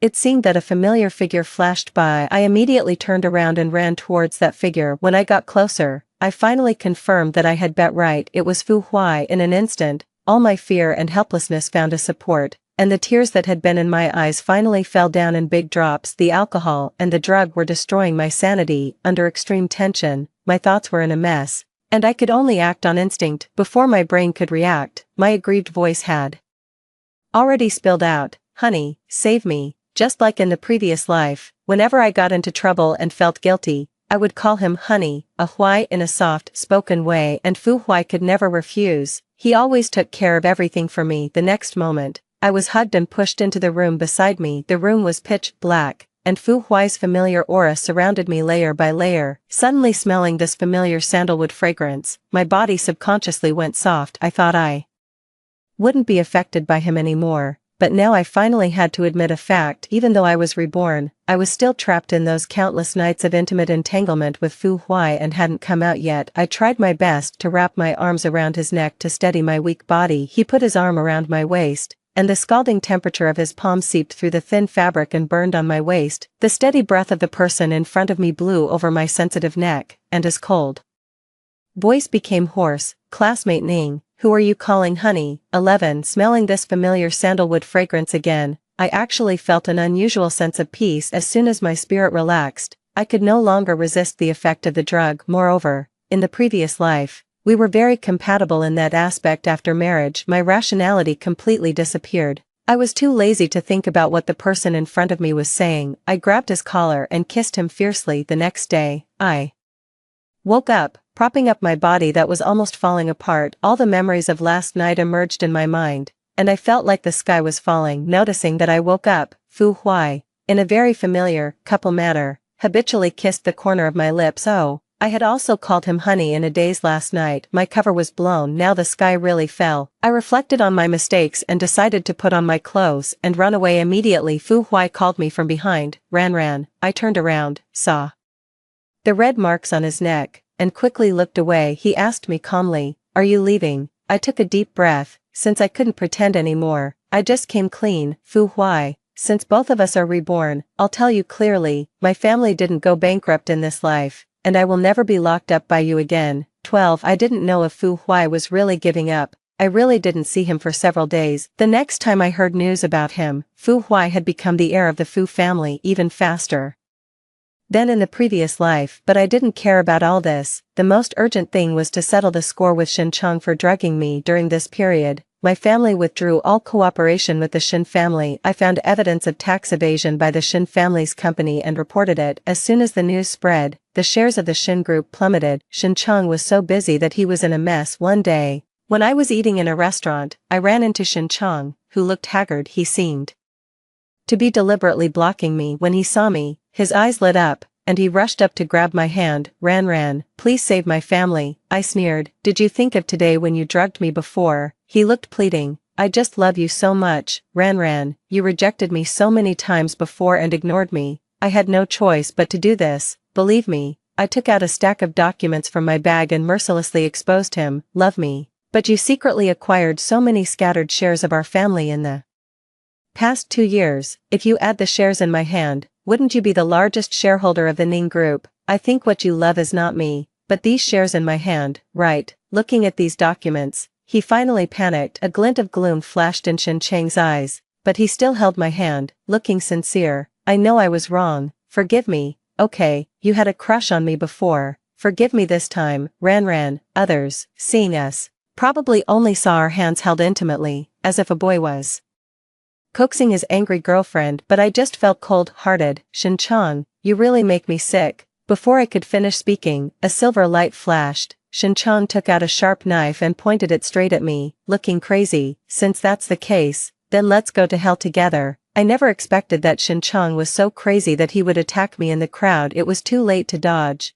I just wanted to raise my hand to block. However, the expected pain didn't come. There was a sound of a knife stabbing into flesh. I looked up in panic and saw Fu Huai tightly holding me in his arms. His lips pursed. There was a pool of blood on his shoulder. He didn't care about the wound on his shoulder. He subdued Shin Chang in a few moves, and the bloody knife fell to the ground. Suddenly encountering this change, the crowd shouted in panic, and the scene became very chaotic. For a while my mind was buzzing.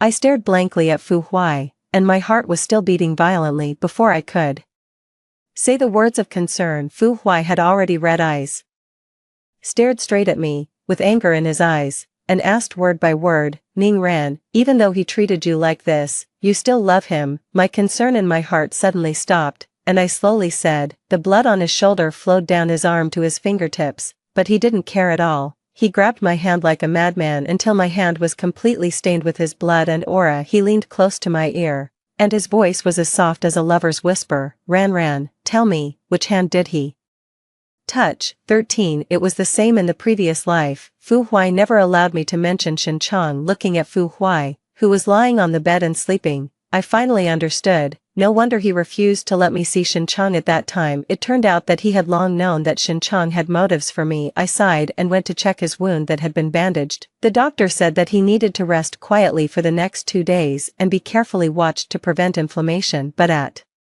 night, Fu Huai had a high fever. He murmured, his hot fingertips tightly grasping my sleeve. Ran, don't abandon me again. I looked at him with a complicated expression, standing by the bed and watching him for a long time. Fu Huai recovered very quickly and was discharged from the hospital in a few days. He had been eerily calm these past 2 days, completely unlike the out-of-control appearance when he was smiling and smearing blood on my hand that day to prevent him from having a sudden high fever again in the middle of the night. I had been sleeping with him recently until one day, I woke up again. Out of the corner of my eye, I saw a familiar chain. I subconsciously raised my wrist and looked, and it was empty. Then I met Fu Huai's gaze. He naturally pulled me into his arms, making a clank sound, and around his pale neck, there was a large, blatant pure, black collar. One end of the chain was connected to the collar. He stroked the chain and calmly put it into my hand. Ran.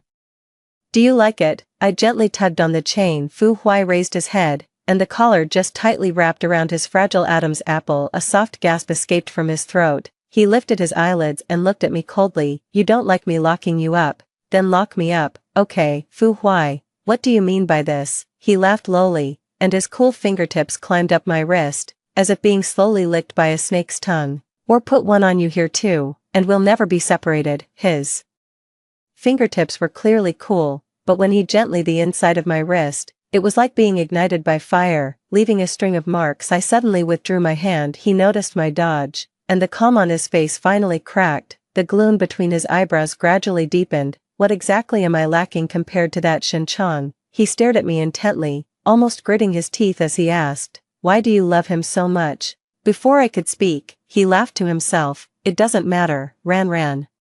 As long as he's dead, you'll be able to love me, right? You can hate me, take revenge on me, take revenge for as long as you want. Fu Huai forcefully grabbed my hand and handed his chain to me. You can lock me up, or put a tracker on me, and control my everything, as long as I can see you. His eyes were sad, like a corrupt and gorgeous flower. I couldn't help it anymore. I suddenly stood up and glared at him. Fu Huai, are you crazy? I've said I don't like Shin Chang, he said. I don't believe it. I was almost amused. I had explained so many times these past 2 days, but he still didn't believe me. I nodded and looked down at him on the bed. Fine, then lock yourself up like this. Believe it or not, I don't care. After saying that, I turned around and left, slamming the door loudly. Fu Huai sat quietly on the bed, like a lifeless puppet, staring blankly in the direction I left. After a while, he finally laughed self-deprecatingly. 14. I was so angry that I walked around in the living room outside for 2 rounds from morning to night. When I finally calmed down, I found that it was already dark. For a whole day, Fu Huai had been staying in the room and didn't come out. When I realized this, my first thought was that Fu Huai hadn't taken his medicine today. I felt like I was also a bit crazy. I wiped my face and looked at myself in the mirror. Finally, I had to admit, I was also trapped. The bedroom was pitch black. Fu Huai was curled up in the corner of the bed. I switched on the light with a pop, and the room was instantly lit up. The strong light stung Fu Huai's eyes, but he stared at me without blinking. I walked over and looked at him expressionlessly. Get up and take your medicine. He just stared at me intently, as if he was afraid that I would disappear the next second. I stood there impatiently, holding the bowl. I put the bowl aside. I directly reached out and grabbed that chain, and pulled it forward. He was caught off guard, and the collar pulled, forcing him to raise his head. I held the medicine bowl in one hand and the chain in the other, and directly poured the medicine into his mouth. But I didn't control the strength well, and poured it a bit too quickly. The medicine water flowed down from the corner of his mouth, across his pale neck, and disappeared into the collar. Fu Huai just quietly endured it, trying to swallow all the medicine. After feeding a bowl of medicine, I casually put the bowl aside. Then I grabbed the chain and kissed his lips. The bitter taste of the medicine spread on the tip of my tongue. I didn't care and just kissed him deeply. After the kiss, I pulled back slightly and looked steadily into his eyes. Fu Huai, I like you. I couldn't quite recall when exactly my feelings had changed. Maybe it was when Shin Chong stabbed the knife towards me, and time again, Fu Huai shielded me with his body. Perhaps it was when he held me close in that abandoned warehouse, calling me darling, or perhaps it was even earlier. I didn't have the urge to dig deeper. I stared at the stunned him and repeated firmly, Fu Huai, I only like you. I stopped having feelings for Shin Chong a long time ago in the previous life, and now, it's only you, MMPH. Before I could finish my sentence, Fu Huai's hand shot up to grip the back of my neck, and he kissed me urgently. This kiss was fierce and intense, making it hard for me to catch my breath. I tugged at the chain, trying to make him stop. The collar constricted tightly around his neck, causing a faint sense of dizziness from lack of oxygen, but Fu Huai didn't seem to care at all, continuing the kiss without hesitation. When the kiss finally ended, the only sounds in the quiet room were our soft pants. He leaned down, burying his head in the crook of my neck, his arms encircling my waist, completely enclosing me within his embrace. Ran, is what you said true? This was the first time I had ever confessed to someone, and I felt a bit awkward as I nodded. Of course it's true. But I have to make it clear, you're not allowed to lock me up anymore. As long as you're good, I won't leave. Got it? He agreed readily. Okay, I won't lock you up, and you're not allowed to lock yourself up either. This time, he was silent for a long time. I thought about it for a moment and reluctantly made a concession. Fine, you can lock yourself up occasionally. He smiled, his eyes curving like a child who had finally gotten his favorite candy. I was speechless. I really couldn't understand why this person was so eager to be chained up. Fu Huai smiled and placed the chain back into my palm. Then don't unlock it tonight, okay? I was a bit slow to react. What? But he had already leaned in, his eyes tinged with a faint red at the corners. You take the lead, pull it if it hurts, darling, I'll make you satisfied. I didn't know how much time had passed. Just as I was on the verge of exhaustion and about to fall asleep, Fu Huai gently kissed my eyebrows and eyes.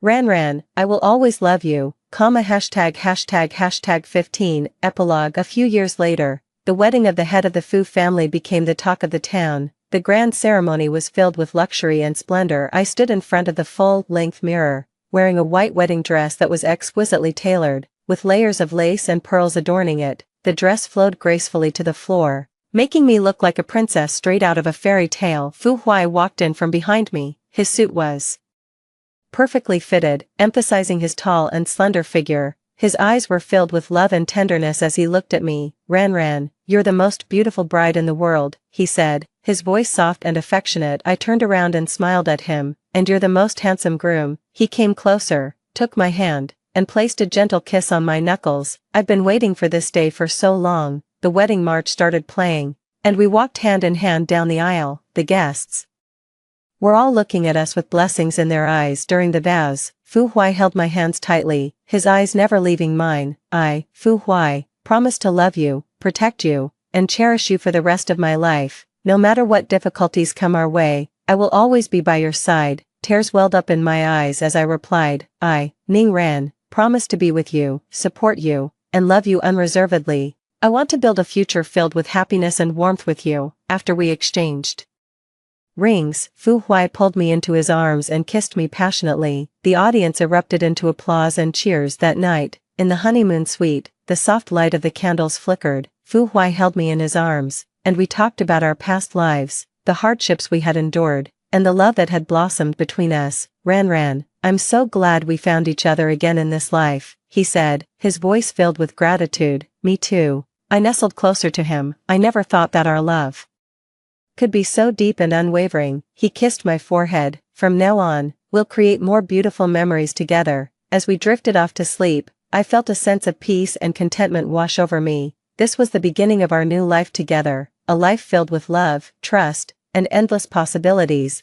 Over the next few years, our lives were filled with a harmonious blend of joy and tranquility. Fu Huai's career continued to soar. Under his shrewd leadership, the Fu Group expanded its business scope both domestically and internationally, venturing into new industries and achieving remarkable success. Despite his busy schedule, he always made time for our family. We had a beautiful little girl. Her big, bright eyes resembled mine, while her stubborn and determined personality was a carbon copy of her father's. Watching her grow up was a daily source of wonder and happiness for us. She was the most precious gift in our lives, a symbol of our deep love. On weekends, we often went on family outings. Sometimes, we would head to the beach, building sandcastles with our daughter, running along the shore, and enjoying the warmth of the sun and the sound of the waves. Other times, we would visit the countryside, exploring the beautiful scenery, breathing in the fresh air, and introducing our daughter to the wonders of nature. One sunny spring day, we decided to have a picnic in a large park.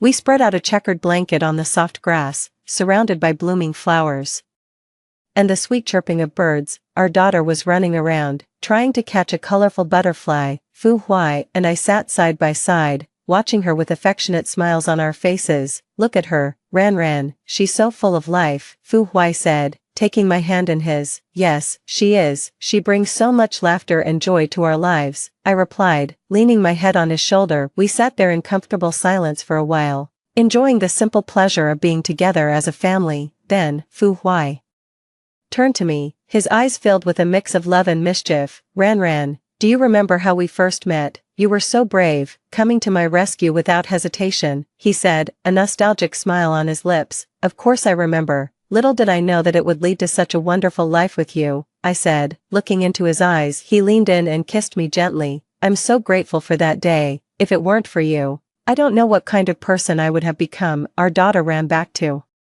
us, holding a small bouquet of wildflowers in her hands. "Mommy, Daddy, look what I picked for you," she said, her face beaming with pride. "They're beautiful, sweetie." "Thank you," I said, taking the flowers from her. She climbed onto Fu Huai's lap. "Daddy, tell me the story of how you and Mommy fell in love again." Fu Huai looked at me, then back at our daughter. "Well, it's a long and wonderful story, my dear. Once upon a time, there was a kind-hearted girl who saved a poor boy. That girl was your mommy, and that boy was me, and from that day on, our fates were intertwined." As he told the story, I listened with a warm feeling in my heart. Looking at my husband and daughter, I realized that I was the luckiest person in the world. Our journey had been filled with twists and turns, but it had led us to this perfect moment, a moment of pure happiness and contentment. The years passed, and our love only grew deeper. We supported each other through every challenge, celebrated every success, and created countless beautiful memories together.